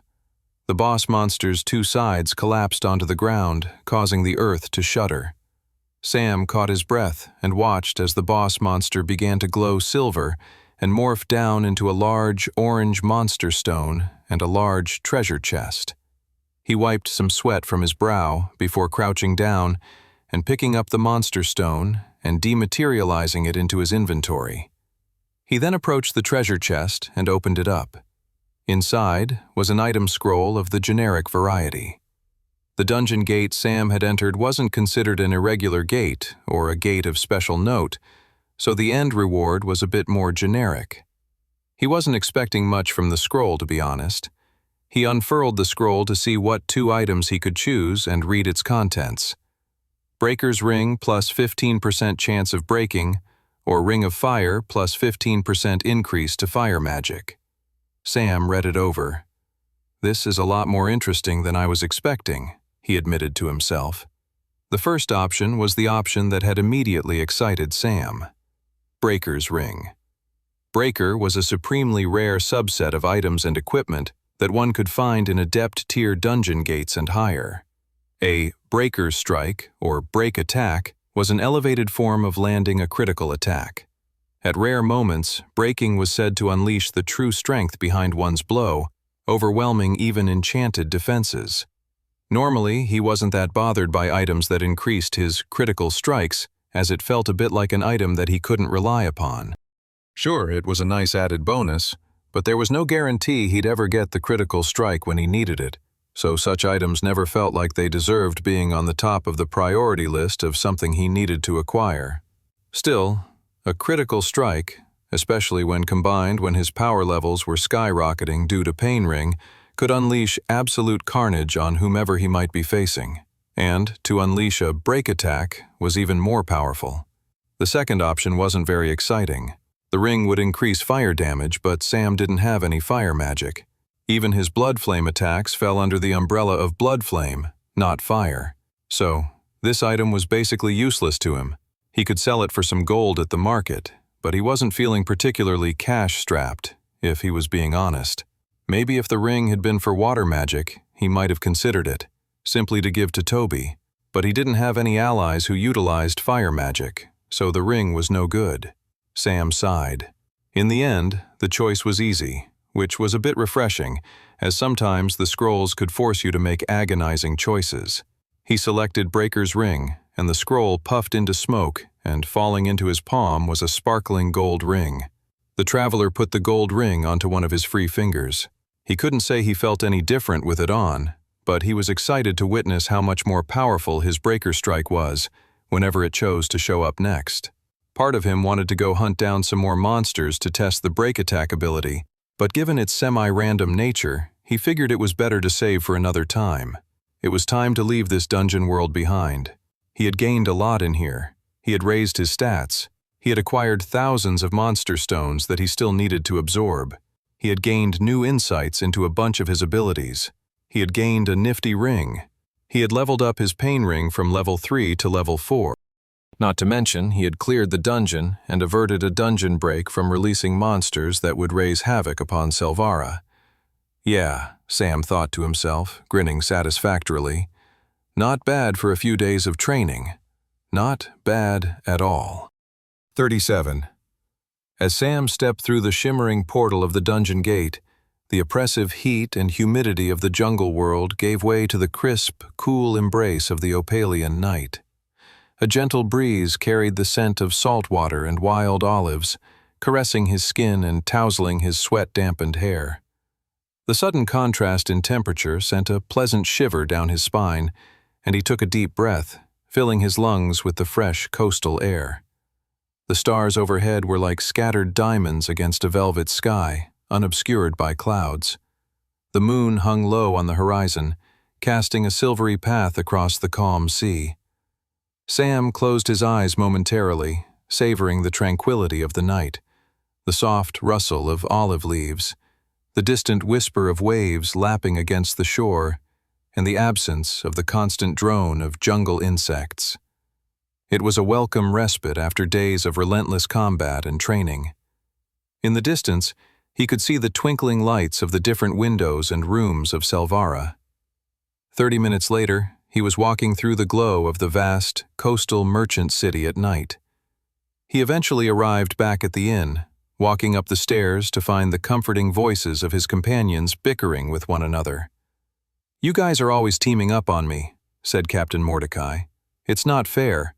Just because I've been with you guys the least amount of time doesn't mean I should be picked on like this." "We're not picking on you because we've known you the least amount of time," said Clara. "We're picking on you because the rest of us have been working on our individual goals to help us in our mission to save Alice. And from what I can see, you've just been drinking for the last few days." Mordecai burped. "That's only half true." "Which half, the drinking or the not working?" asked Toby. "The drinking is true," said Mordecai, "but I'm doing it for us." "Where's our supposed guide then?" asked Edgar. "They've almost agreed to the job," said Mordecai. "They're just taking a bit more persuasion than I originally thought would be needed." Before the argument could go any further, Sam stepped into the common room. The group all turned to him and smiled. "Sam!" they cheered. They all came up to him and gave him a hug one by one. He then sat down on a couch and listened to them catch him up on everything they had been doing. Clara and Edgar had gathered more information on what was happening across Opali. The biggest news was that Prince Matteo of the Cortalis dynasty had gone missing. Further digging had resulted in discovering rumors that pointed to the prince's disappearance having to do with the ascent of Queen Isidora Cortalis's silver-haired advisor, Dante Silvaris. Sam's eyes widened as he listened to Clara and Edgar tell him this news. So Dante has risen quite a bit in power within the Opalian royal court in Rialto, Sam mused to himself. It still left questions as to what exactly happened to Prince Matteo. Had Dante used his mental magic to send the young man off a cliff to never be seen again? Or had the young man run off on his own? It was good to know that the royal court was preoccupied with other developments beyond just Sam and his companion's arrival in their nation. When Clara and Edgar were done speaking, Sam turned to Toby. "And what have you been up to, Tobes?" "I've been doing as you told me, and have been researching as much as I can at the Grand Library of Selvara. Toby has probably been working the hardest out of all of us the last few days," said Clara, smiling at her fiancé. "We're all doing our part," said Toby. "I'm sure Sam has also been working hard in his training." Sam thought about the thousands of orange hornets he had fought inside the giant hive, and just shook his head. "Oh boy, you guys don't even want to know what I've been up to." "Seriously, I don't," said Toby, shaking his head in dismay. "But I've had to work basically in 2 shifts, studying and taking notes from the books in the library, and then coming back and applying that information to the notebook of glyphs. It's the only way from making sure the keepers of knowledge don't entirely know about the treasure trove of knowledge we're sitting on." "Smart," said Sam. "Sounds like you've done a lot of good work." "Yes," said Toby, "but I've hit a roadblock. I was hoping to show you what I've done and see if you could make any connections that I might be missing." "Sounds great," said Sam, yawning. "Let's do that tomorrow." He then stood up and started walking towards his bed. He was suddenly feeling very sleepy. "Hey, aren't you going to ask me what I've been up to?" asked Captain Mordecai as Sam walked away. "I think I know what you've been up to," said Sam, smiling. "Just keep working on getting us that guide. I believe in you, Captain." With that, Sam went to his private chambers and collapsed on the bed and fell asleep. The following morning, Sam awoke to the sun shining on his face. The first night of rest after a few days of intense training always yielded the best night's sleep. He slowly got out of bed and made his way to the common room where a teapot was brewing. No coffee, Sam thought disappointedly. He went over to the pot and poured himself a mug of tea, and after one sip was feeling revitalized. Ah yes, he thought, Solar Bloom tea. The inn felt disturbingly quiet. Sam heard footsteps. Appearing in the common room was Toby with a thick notebook under his arm. "Good, you're awake," said Toby. "It's time to go over my research. I think we're sitting on something big here." Sam grinned. He had no doubt about that. The fact that they had discovered Starfall Archipelago and had acquired that notebook of glyphs was a massive discovery in and of itself. "Let's get to it," Sam said. 38. Sam watched Toby place his notebooks on the table in the common room and then headed towards the window and shut the curtains. The room was now dim, alight only by a mana lamp above them. The portly boy turned to Sam and, with a serious look, said, "Best to keep things private in here. We don't know who's watching." Toby had clearly been influenced by his time in the Grand Library of Selvara, with the keepers of knowledge watching his every move. The 2 friends moved towards the table and sat down. "So, let me catch you up to where my research has taken me," said Toby. "I started out just reading scholarly books on the general theory of studying ancient languages. All fascinating stuff, but to keep it brief, the scholar Torvald Drenius inspired me, and I think pointed me in the right direction of our research. In his book, The Art of Word Shaping, he discusses how all languages follow certain rules and patterns. Different languages might follow different rules, but the key thing is that they all normally follow some kind of rule. All of which meant, if I could somehow parse out the rules of the ancient Carvesi language, I might be better able to translate and figure out more of what the different glyphs we recorded down meant." Sam nodded along. Oh, wow, great thinking, Tobes. Why, thank you, Toby smiled. We're only just at the beginning. At first, I thought that one realization might be all I really needed, and I'd be done with the Grand Library of Selvara. Because, as you recall, of the 45 glyphs I recorded in my notebook, we knew the meaning of at least 4 of them. At this point, Toby opened up a notebook and pointed to a set of 4 symbols he'd rewrote on a separate page.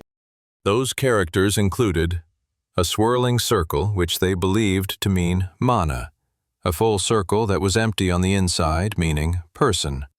2 diagonal lines not touching but moving outward meant open. And finally, a stick figure with goofy big ears meant Carvesian. I'm sure I could have moved forward and deciphered more of the glyphs with just these 4 character symbols, but I have to say I found myself drawing a blank, Toby sighed. In the end, I needed more information or inspiration, so I returned to the library and started going through the few books I had access to on the ancient Carvesians. Finally, it was an illustration found in Velron Mirax's Cities Beneath the Sand of a Wall with carved symbols in an ancient Carvesi ruin that ended up being the key that unlocked things for me. Sam felt himself getting excited. Toby flipped his notebook page and showed an illustration of a Carvesi ruin, and with a glyph carved into the wall. Toby explained this was a sketch he had traced from the Velron Mirax book. Mirax believed the ruins he had discovered were that of an ancient Carvesi market square. And look at the symbol on the carving. The symbol was of a circle with a curved D flipped to a 90-degree angle. Seeing this made me think about the characters we already knew. The swirling circle for mana and the open circle for a person. What do they normally sell at markets? Street food to eat.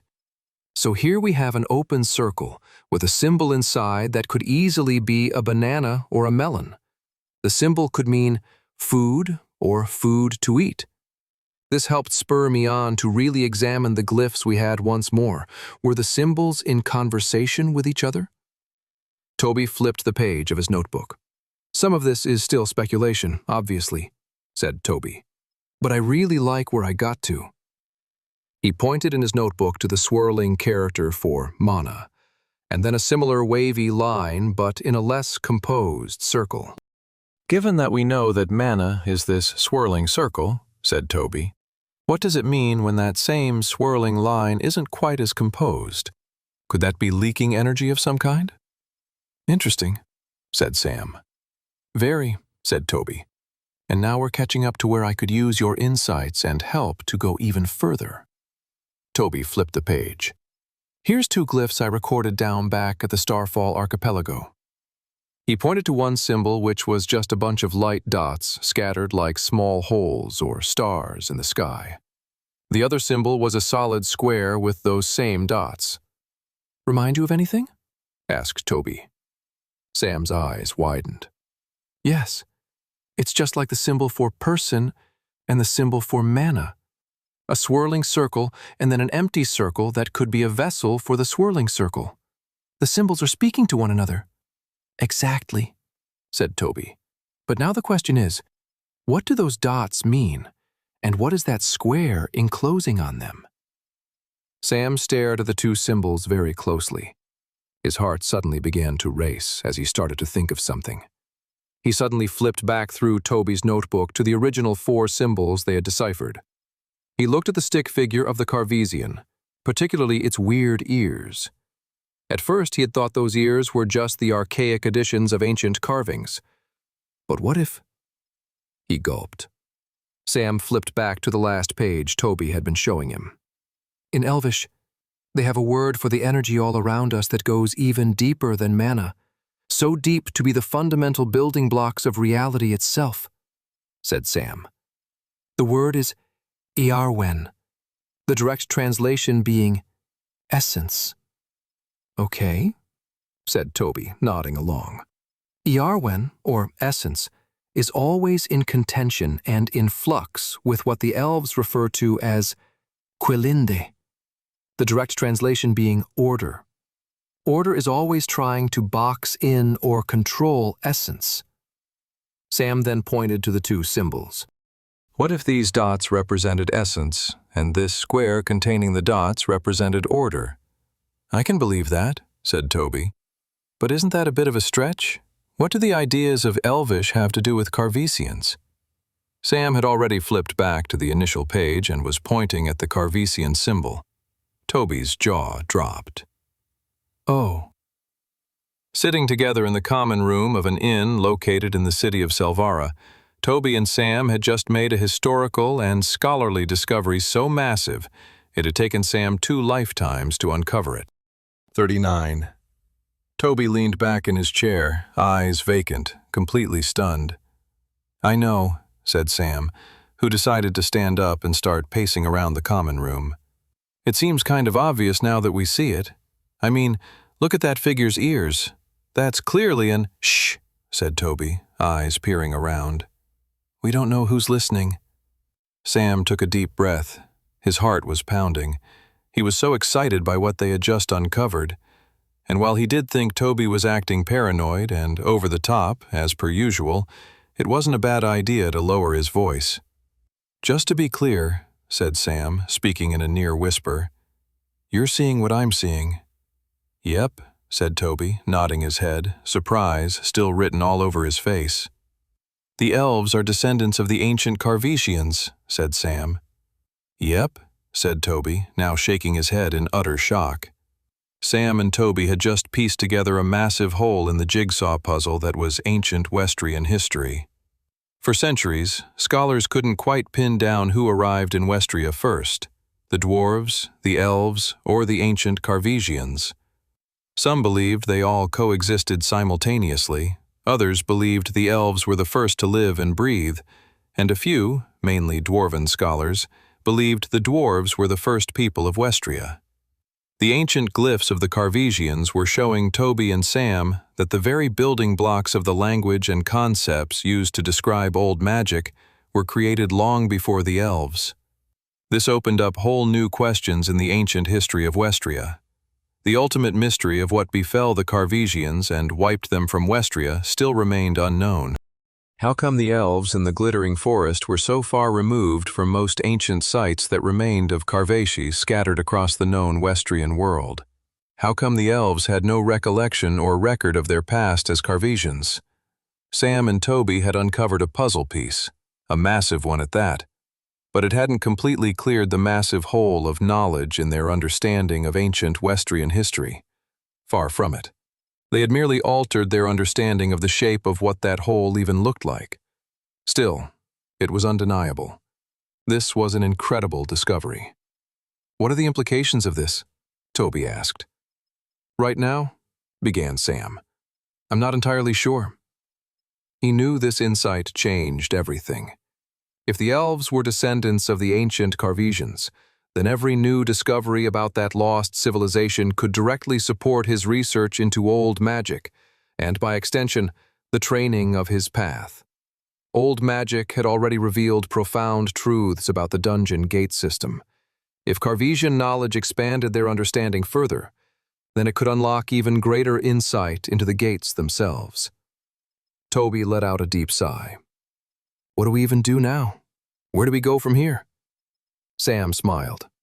Oh, well, that's simple. We move forward. I think our time here in Selvara is coming to an end. Sam then started walking towards the stairwell to leave their suite of rooms. Wait, where are you going? Toby asked. He turned back to his friend and smiled. Tying up some loose ends before we leave.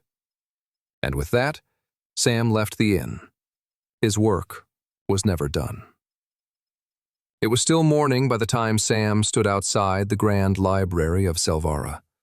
The imposing structure loomed before him, and he started walking towards the entrance. Sam had actually spent quite a bit of time at the Grand Library of Selvara near the end of his life back in the first timeline. Only in the aftermath of the last human war and before the assault of Selvara and the arrival of the Black Gates, which began to bring forth the demon horde, did humanity unite in an effort to stop any more violence and destruction of Westria. They had been too late by that point. And yet, in those last months as humanity's final army was formed, Opali had opened up the Grand Library of Selvara to everyone who was still alive. Vast stores of knowledge were shared in the hopes that many could become stronger, or that some technology or miracle could be discovered to defeat the Demon King. There hadn't been enough time back then, but luckily Sam had done so much research in that period that a lot of knowledge he had brought with him to this second timeline had been gathered in those final few months, studying in the stacks of the Grand Library of Selvara. And now, here he was again. He was in the nation of Opali, slightly earlier in comparison to when he arrived here last. The specter of a coming apocalypse had yet to dawn on the world, so the scholars and citizens of Selvara were still beaming with a sense of cheer and optimism that came with living in such a sunny and warm climate. Sam moved forward and spoke with the keeper standing guard at the entrance of the library, asking for a guest pass.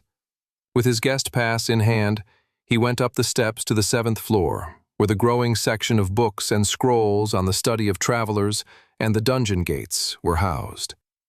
The arrival of the dungeon gates had spurred a golden age of scholarly discussion and writing to figure out as much as possible about the dungeon gates, in an effort to make sure such knowledge would benefit Westria, and particularly Opali, in the years to come. There had been enough writing on the subject of travelers and dungeon gates that there was a generous group of shelves dedicated to the topic, and that was what was available to someone like Sam who merely had a guest pass. He knew from his first timeline that the library held greater secrets in its more restricted sections, but even so, he figured he'd be able to find what he needed here. His eyes scanned the shelves until he found what he was looking for. 40. Sam grinned when he saw the book he was looking for. He hadn't had an exact title in mind, but he wanted to do some follow-up research with regards to inventories based on the training and testing he had done in the previous dungeon gate. He had discovered more than one limit to his summoning of blood clones. The more of them he summoned, the harder a strain it put on his own body, both physically and mentally. And secondly, he was limited by the amount of his own blood he had stored within the bag contraptions within his armor. This affected the number of clones he could conjure, but also the sheer size and strength of the blood clones as well. Sam wanted to find a way to replenish the blood bags faster or increase their storage capacity without actually increasing the size of the bag. It had started to make him think about his inventory. It was such a simple part of being a traveler that he had realized he had been taking it for granted for years. Most travelers did. Yet, having access to an interdimensional spatial realm for one's items was a powerful ability regardless of class. Sam was beginning to wonder how much further such an ability could be pushed. Of course, he could just start storing barrels of blood in his inventory and smash them when needed for specialized and unique blood clones, but the initial thought about his inventory suggested there might be a more elegant solution, and one that might yield results and gains far greater than his initial starting goal. All of these thoughts swirling in Sam's head led him to believe he needed to do more research into his traveler inventory. And so that was how he found himself pulling out a small book from the shelf called Spatial Theory with Regards to Travelers, Their Inventories, and the Dungeon Gates They Explore, by Olvia Fenris. He grinned and walked over to a table where he began to peruse the scholarly work on a subject he had once hardly ever considered, his inventory.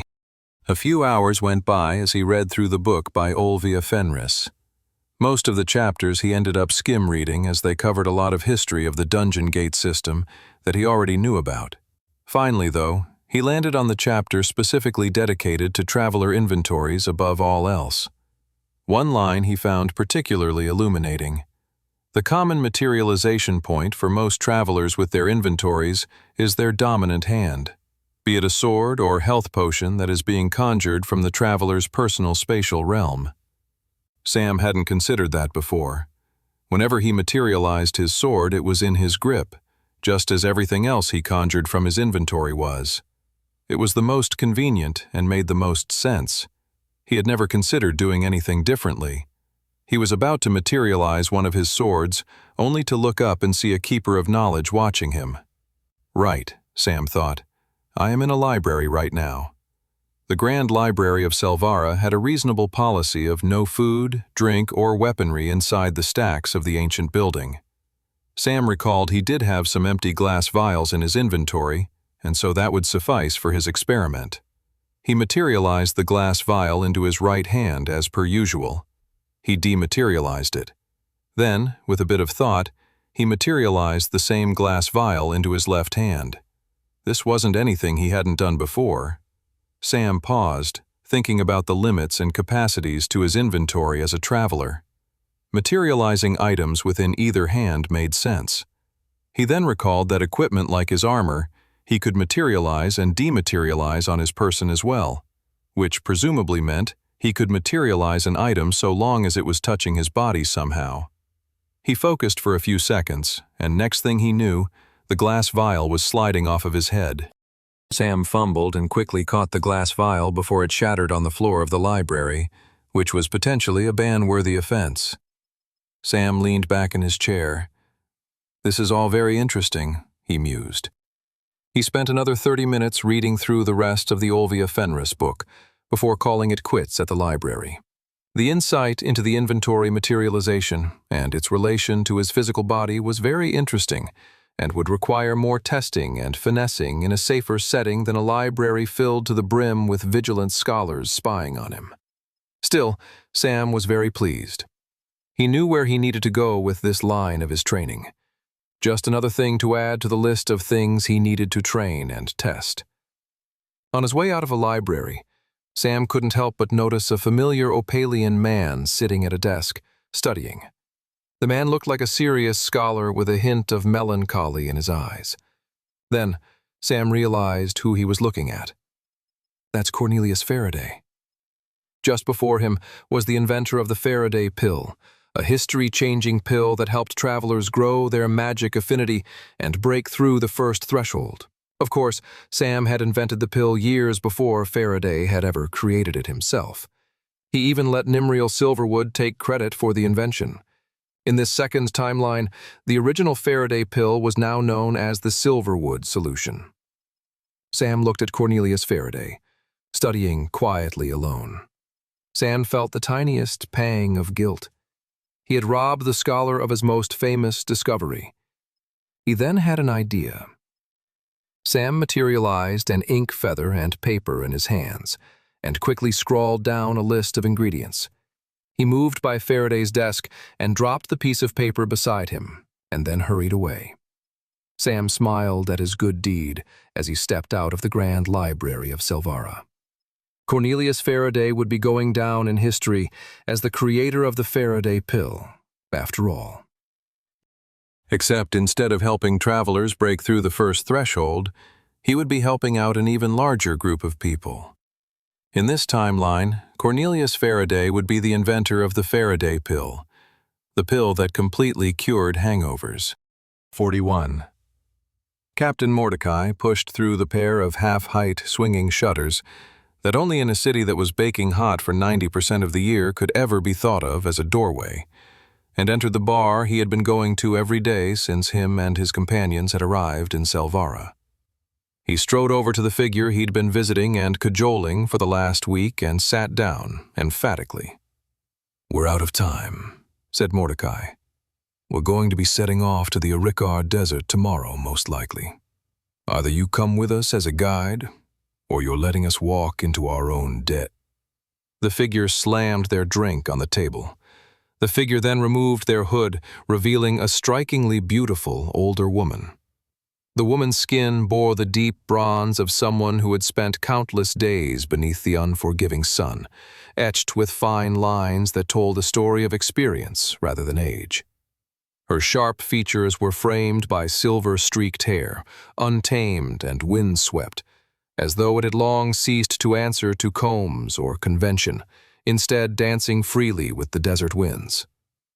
"So after days and days of trying to persuade me, this is your last gambit?" said the woman. "Emotional blackmail?" Mordecai grinned. "What else can I do? I've already offered you everything else I had, and you said no." The woman smiled back at Mordecai. "You've always been a scoundrel, Salt Whisker." A drunken scoundrel, Mordecai corrected. Who are these miscreants you found yourself attached to then? Who finally got you to step on land for more than a few days? Asked the woman.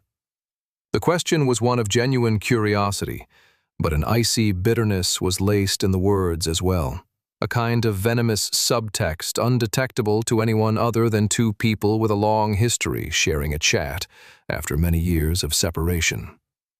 Mordecai didn't know where to begin describing the group of travelers, but he felt his heart warm at the thought of the rowdy group.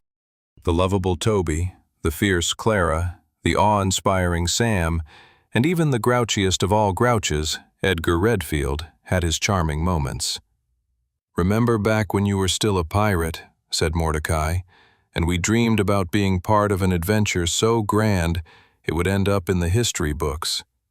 An adventure that ascended beyond an exciting journey into something important and meaningful for people who might never even meet us? These miscreants, as you refer to them, I think are on that adventure, and I'm going to see that journey with them as far as it can take me." The woman was taken aback. "Wow," said the woman. "What a speech." Mordecai smirked. "Such an adventure is also bound to be treasure-filled, so there's that too." The woman smiled, and Mordecai could tell he was really beginning to win her over to the idea. "You told me years ago that you would never work with me ever again," said the woman. "Harsh and violent words of a heartbroken man," said Mordecai. "If I could take them back, I would." The two looked in each other's eyes for a few seconds longer than would be considered normal or appropriate, and finally the woman said, "All right, I'm in." Mordecai grinned. "Amazing." "Don't be so giddy," said the woman. "I still expect you to pay me with everything you have."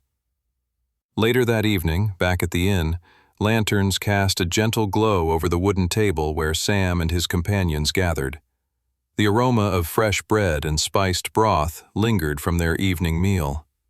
Outside, crickets sang a soft nocturne, and a faint, salty breeze slipped through the open window, reminding them of Selvara's seaside charm.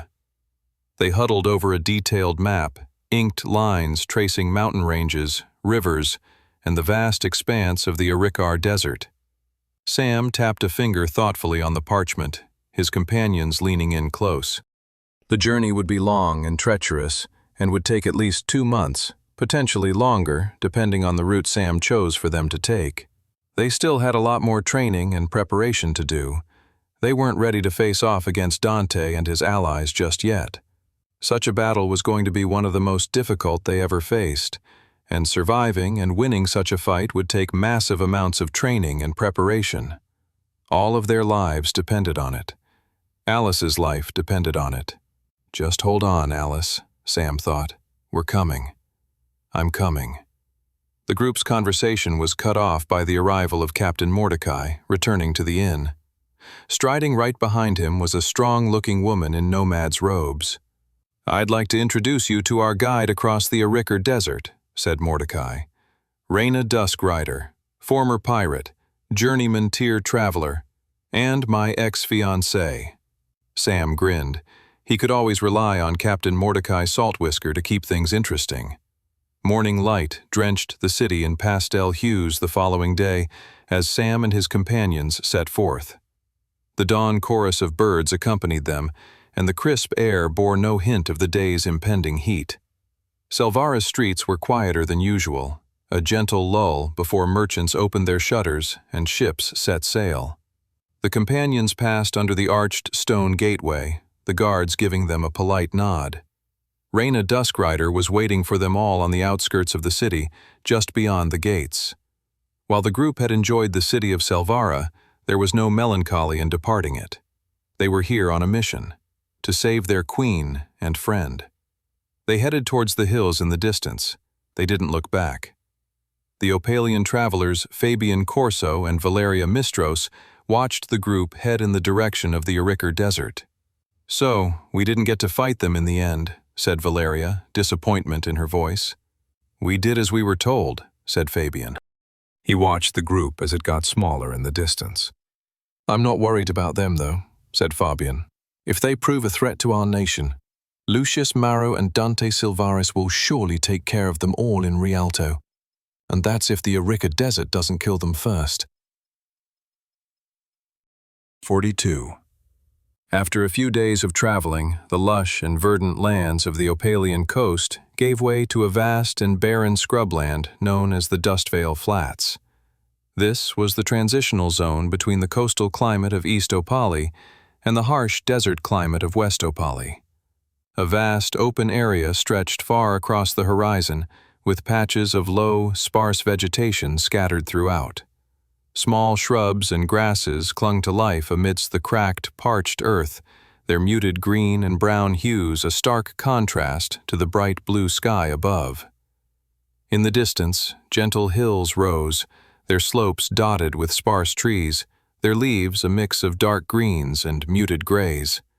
The air appeared still and dry, with no visible movement, offering the sense of an empty, quiet land. The scrubland was both harsh and tranquil, an unforgiving environment that seemed untouched by time, with only the occasional tree or bush to break up the otherwise endless expanse. Mordecai unclasped his flask and took a swig of whatever near-poisonous concoction he kept in there and made an audible gasp after gulping it down. I must say, if this is what adventuring on land is like, it is so much less enjoyable than being out at sea, the captain proclaimed. Shut it, said Reyna, who was walking ahead of them all, leading the way. For the last few days, they had mostly traveled in silence, only breaking into conversation at campsites around a fire before bed. Sam knew Clara and Toby, the two ever-mischievous gossips, were dying to know more about Reyna and Mordecai's past relationship, but this had not come up again since Mordecai had mentioned Reyna was his ex-fiancée. All they could gather was the bitter sniping the two made every once in a while. After the most recent outburst, Clara and Toby shared a look with each other. Unresolved tension, maybe? Said Toby. If only we knew more, said Clara. You two shut it as well, said Reyna, not even turning around to acknowledge them. Sam was paying close attention to their desert guide, and he could tell the woman wasn't demanding silence just to be mean. No, she was listening closely to the nearly inaudible whispers of the wind. Reyna could clearly detect which winds were coming from the east, carrying moisture and a cooling breeze, and which winds were coming from the west, which were hot, dry, and carrying dust. The latter winds were almost like a compass, keeping them focused and on target towards the Arica Desert. Sam was impressed. The desert guide really knew her stuff. It made him both curious and cautious to tell her more about the route he intended them all to take on their way to Rialto. She wasn't going to like it, not one bit. Later that evening, when they were sitting around the fire, Sam decided it was better to not wait and let her know more about their plans. Everyone else had gone to bed, and it was just Sam and Reyna sitting around the crackling fire. We're going to need to take a few detours on our journey to Rialto, said Sam, looking at Reyna. The woman was quiet for a moment. You hired me to do a specialized job, presumably because you couldn't do it yourself. And now you're telling me how to do that same job? Sam smiled and shook his head. I can't do what you did today, listening to the wind, reading the cracks in the ground, said Sam. We need you for that. So, why then do you think you should be the one dictating the route we take? Said Reyna. I've traveled across these lands many times. I know the best, fastest, and safest routes to Rialto. That's where we need some tweaking, Sam explained. We have powerful enemies waiting for us in Rialto. We're not ready to take them on yet. That's why getting to Rialto fast isn't our top priority. So what are you saying? You want to fight and train in the desert before going? You want me to take you on the most dangerous route to toughen you all up? In some ways, that's exactly what I want you to do, said Sam. I'll put it simply. We need to take the serpentine roads and enter the Arica Desert from the fortress of the Twin Suns. Reyna cursed under her breath. Sam could tell the woman had not been expecting him to speak so knowledgeably of such landmarks. I should have asked more questions when Mordecai was persuading me to take this job, she sighed. There could only be one reason you'd want to take that route. Sam grinned. I think you understand where I want to go. The guide looked irritated, but she understood. Yep, I know exactly where you want to go. The crypt of the Lost King. If you want to go to such a dangerous place like that before you go to Rialto, I can't imagine how powerful your true enemies are. Sam thought of the silver-haired time traveler with powerful mental magic abilities and felt himself get hot with anger.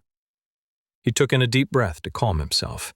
They needed to go to the crypt of the Lost King because it was only there that he and his companions would be able to gather the rare artifacts needed to defend themselves against the time traveler's powerful mind control spells. All right, sighed Reyna. If that's the route you want to take, I won't fight you on it.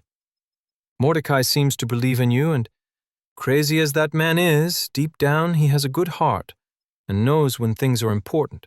And he seems to believe in you and your friends, so that's good enough for me to believe in you too. Sam smiled at the guide's words. It was the first kind thing she had said about Mordecai since Sam had met her a few days before. It was the first time Sam even considered Mordecai might have been telling the truth about their former engagement. 43. Sam wished Reyna good night, and the desert guide strode towards her tent to get some shut-eye. Within a minute, Sam was all alone. It was just him, the crackle of the fire, and the distant wind of the surrounding Dust Vale flats.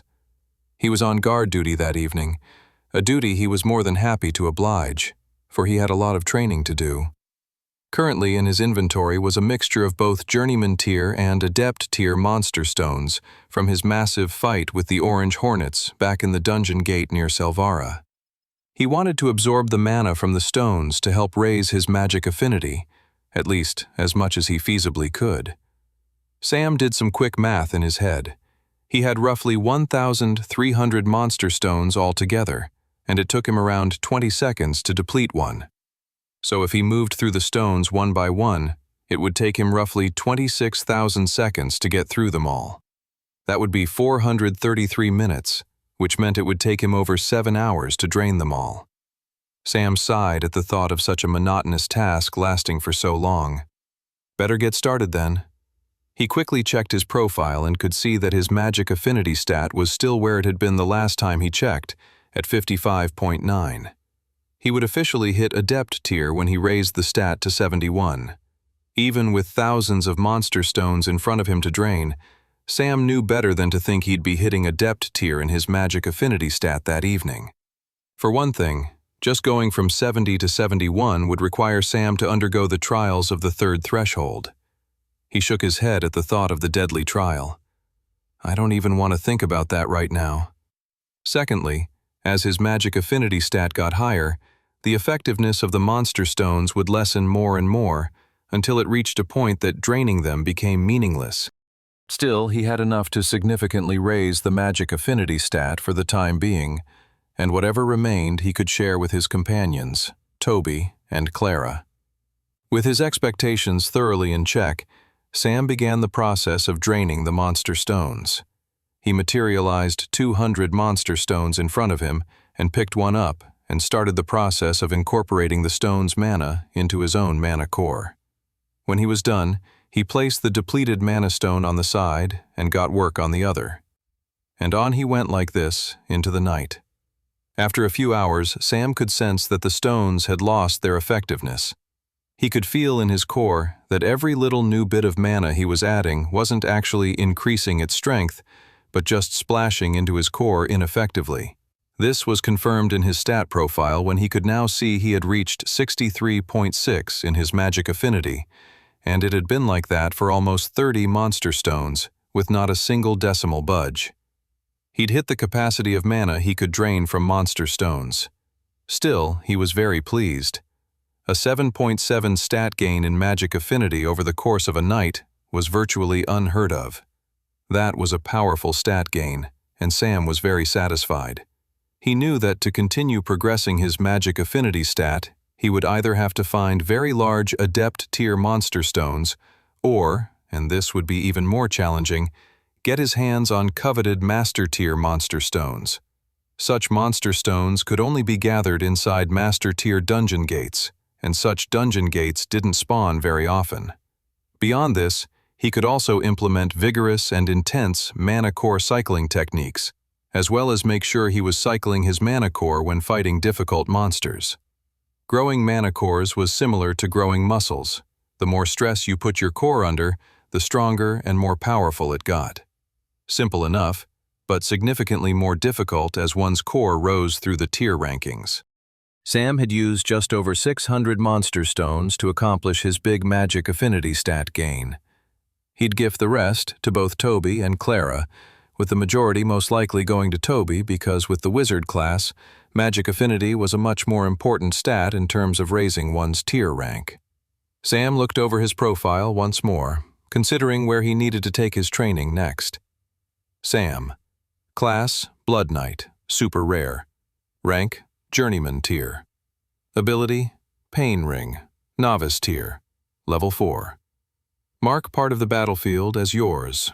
Within that circle, the more you are hurt, the more powerful your attacks. The more hurt others are inside the Pain Ring, the more powerful your attacks. Battle awareness also now increases as you take more damage. After significant damage is taken, user acquires split-second vision to see where their opponent is going to move and do seconds before they do it. Hurting Hook, Apprentice tier, level 3. Shoot a hook rope that if it hits an enemy, it can pull them back closer towards you or send you hurtling quickly towards them.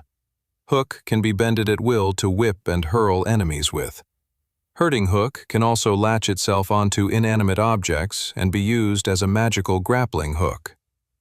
Blood Vision, Journeyman tier, level 1. Can see blood vessels beneath the skin, allowing for greater accuracy and destruction. Can pinpoint and hit vital arteries and organs of one's enemies. Class, Death Lord, Legendary. Rank, Journeyman tier. Ability, Blood Flame, Novice tier, level 4. Morph all spilled blood in a nearby radius into a powerful magical fire. Can also create blood flame projectiles in hand from spilled blood. Can now conjure blood flame sword from spilled blood. Can now also generate a blood flame storm within the vicinity of spilled blood. Blood Teleport, Apprentice tier, level 2. Teleport to and from spilt blood on the battlefield. Objects with blood spilt on them can be teleported to and from other sources of spilt blood now as well. Blood Manipulation, Journeyman tier, level 2. Blood, internal or leaking, from body can be manipulated. Can create autonomous blood clones via blood manipulation. Strength, 57.9. Agility, 54.8. Endurance, 57.6. Magic Affinity, 63.6. Path of the Goddess. Step 1, Time Ring. Step 2, Time Pause. No further steps discovered. Skill Quests. Pain Ring, level 5. Transform the chaos of pain into a symphony of control. Blood Flame, level 5. Gain mastery with your Blood Flame Storm. Hurting Hook, level 4. Gain mastery over your new Hurting Hook. Blood Teleport, level 3. Gain mastery over Blood Teleport. Blood Vision, level 2. Gain mastery over Blood Vision. Blood Manipulation, level 3. Gain mastery of blood manipulation. Sam grinned at all the stat gains. He had a pretty good idea of where he wanted to take his training next, but it was always good to get a bit more information when you could. He materialized a weed in his hands. Radiant Sage. The weed was extremely powerful, gifting those who imbibed it greater insights into one's profile. He looked out into the starry night of the Dust Vale Flats as he chewed on the Radiant Sage and awaited its insights into his traveler profile. A minute later, he could see his profile had changed. His eyes widened with surprise. 44. A gentle breeze rustled across the Dust Vale Flats, stirring small plumes of sand and dust under the faint silver glow of the moon. The vast expanse stretched out in a quiet stillness, broken only by the soft crackle of the campfire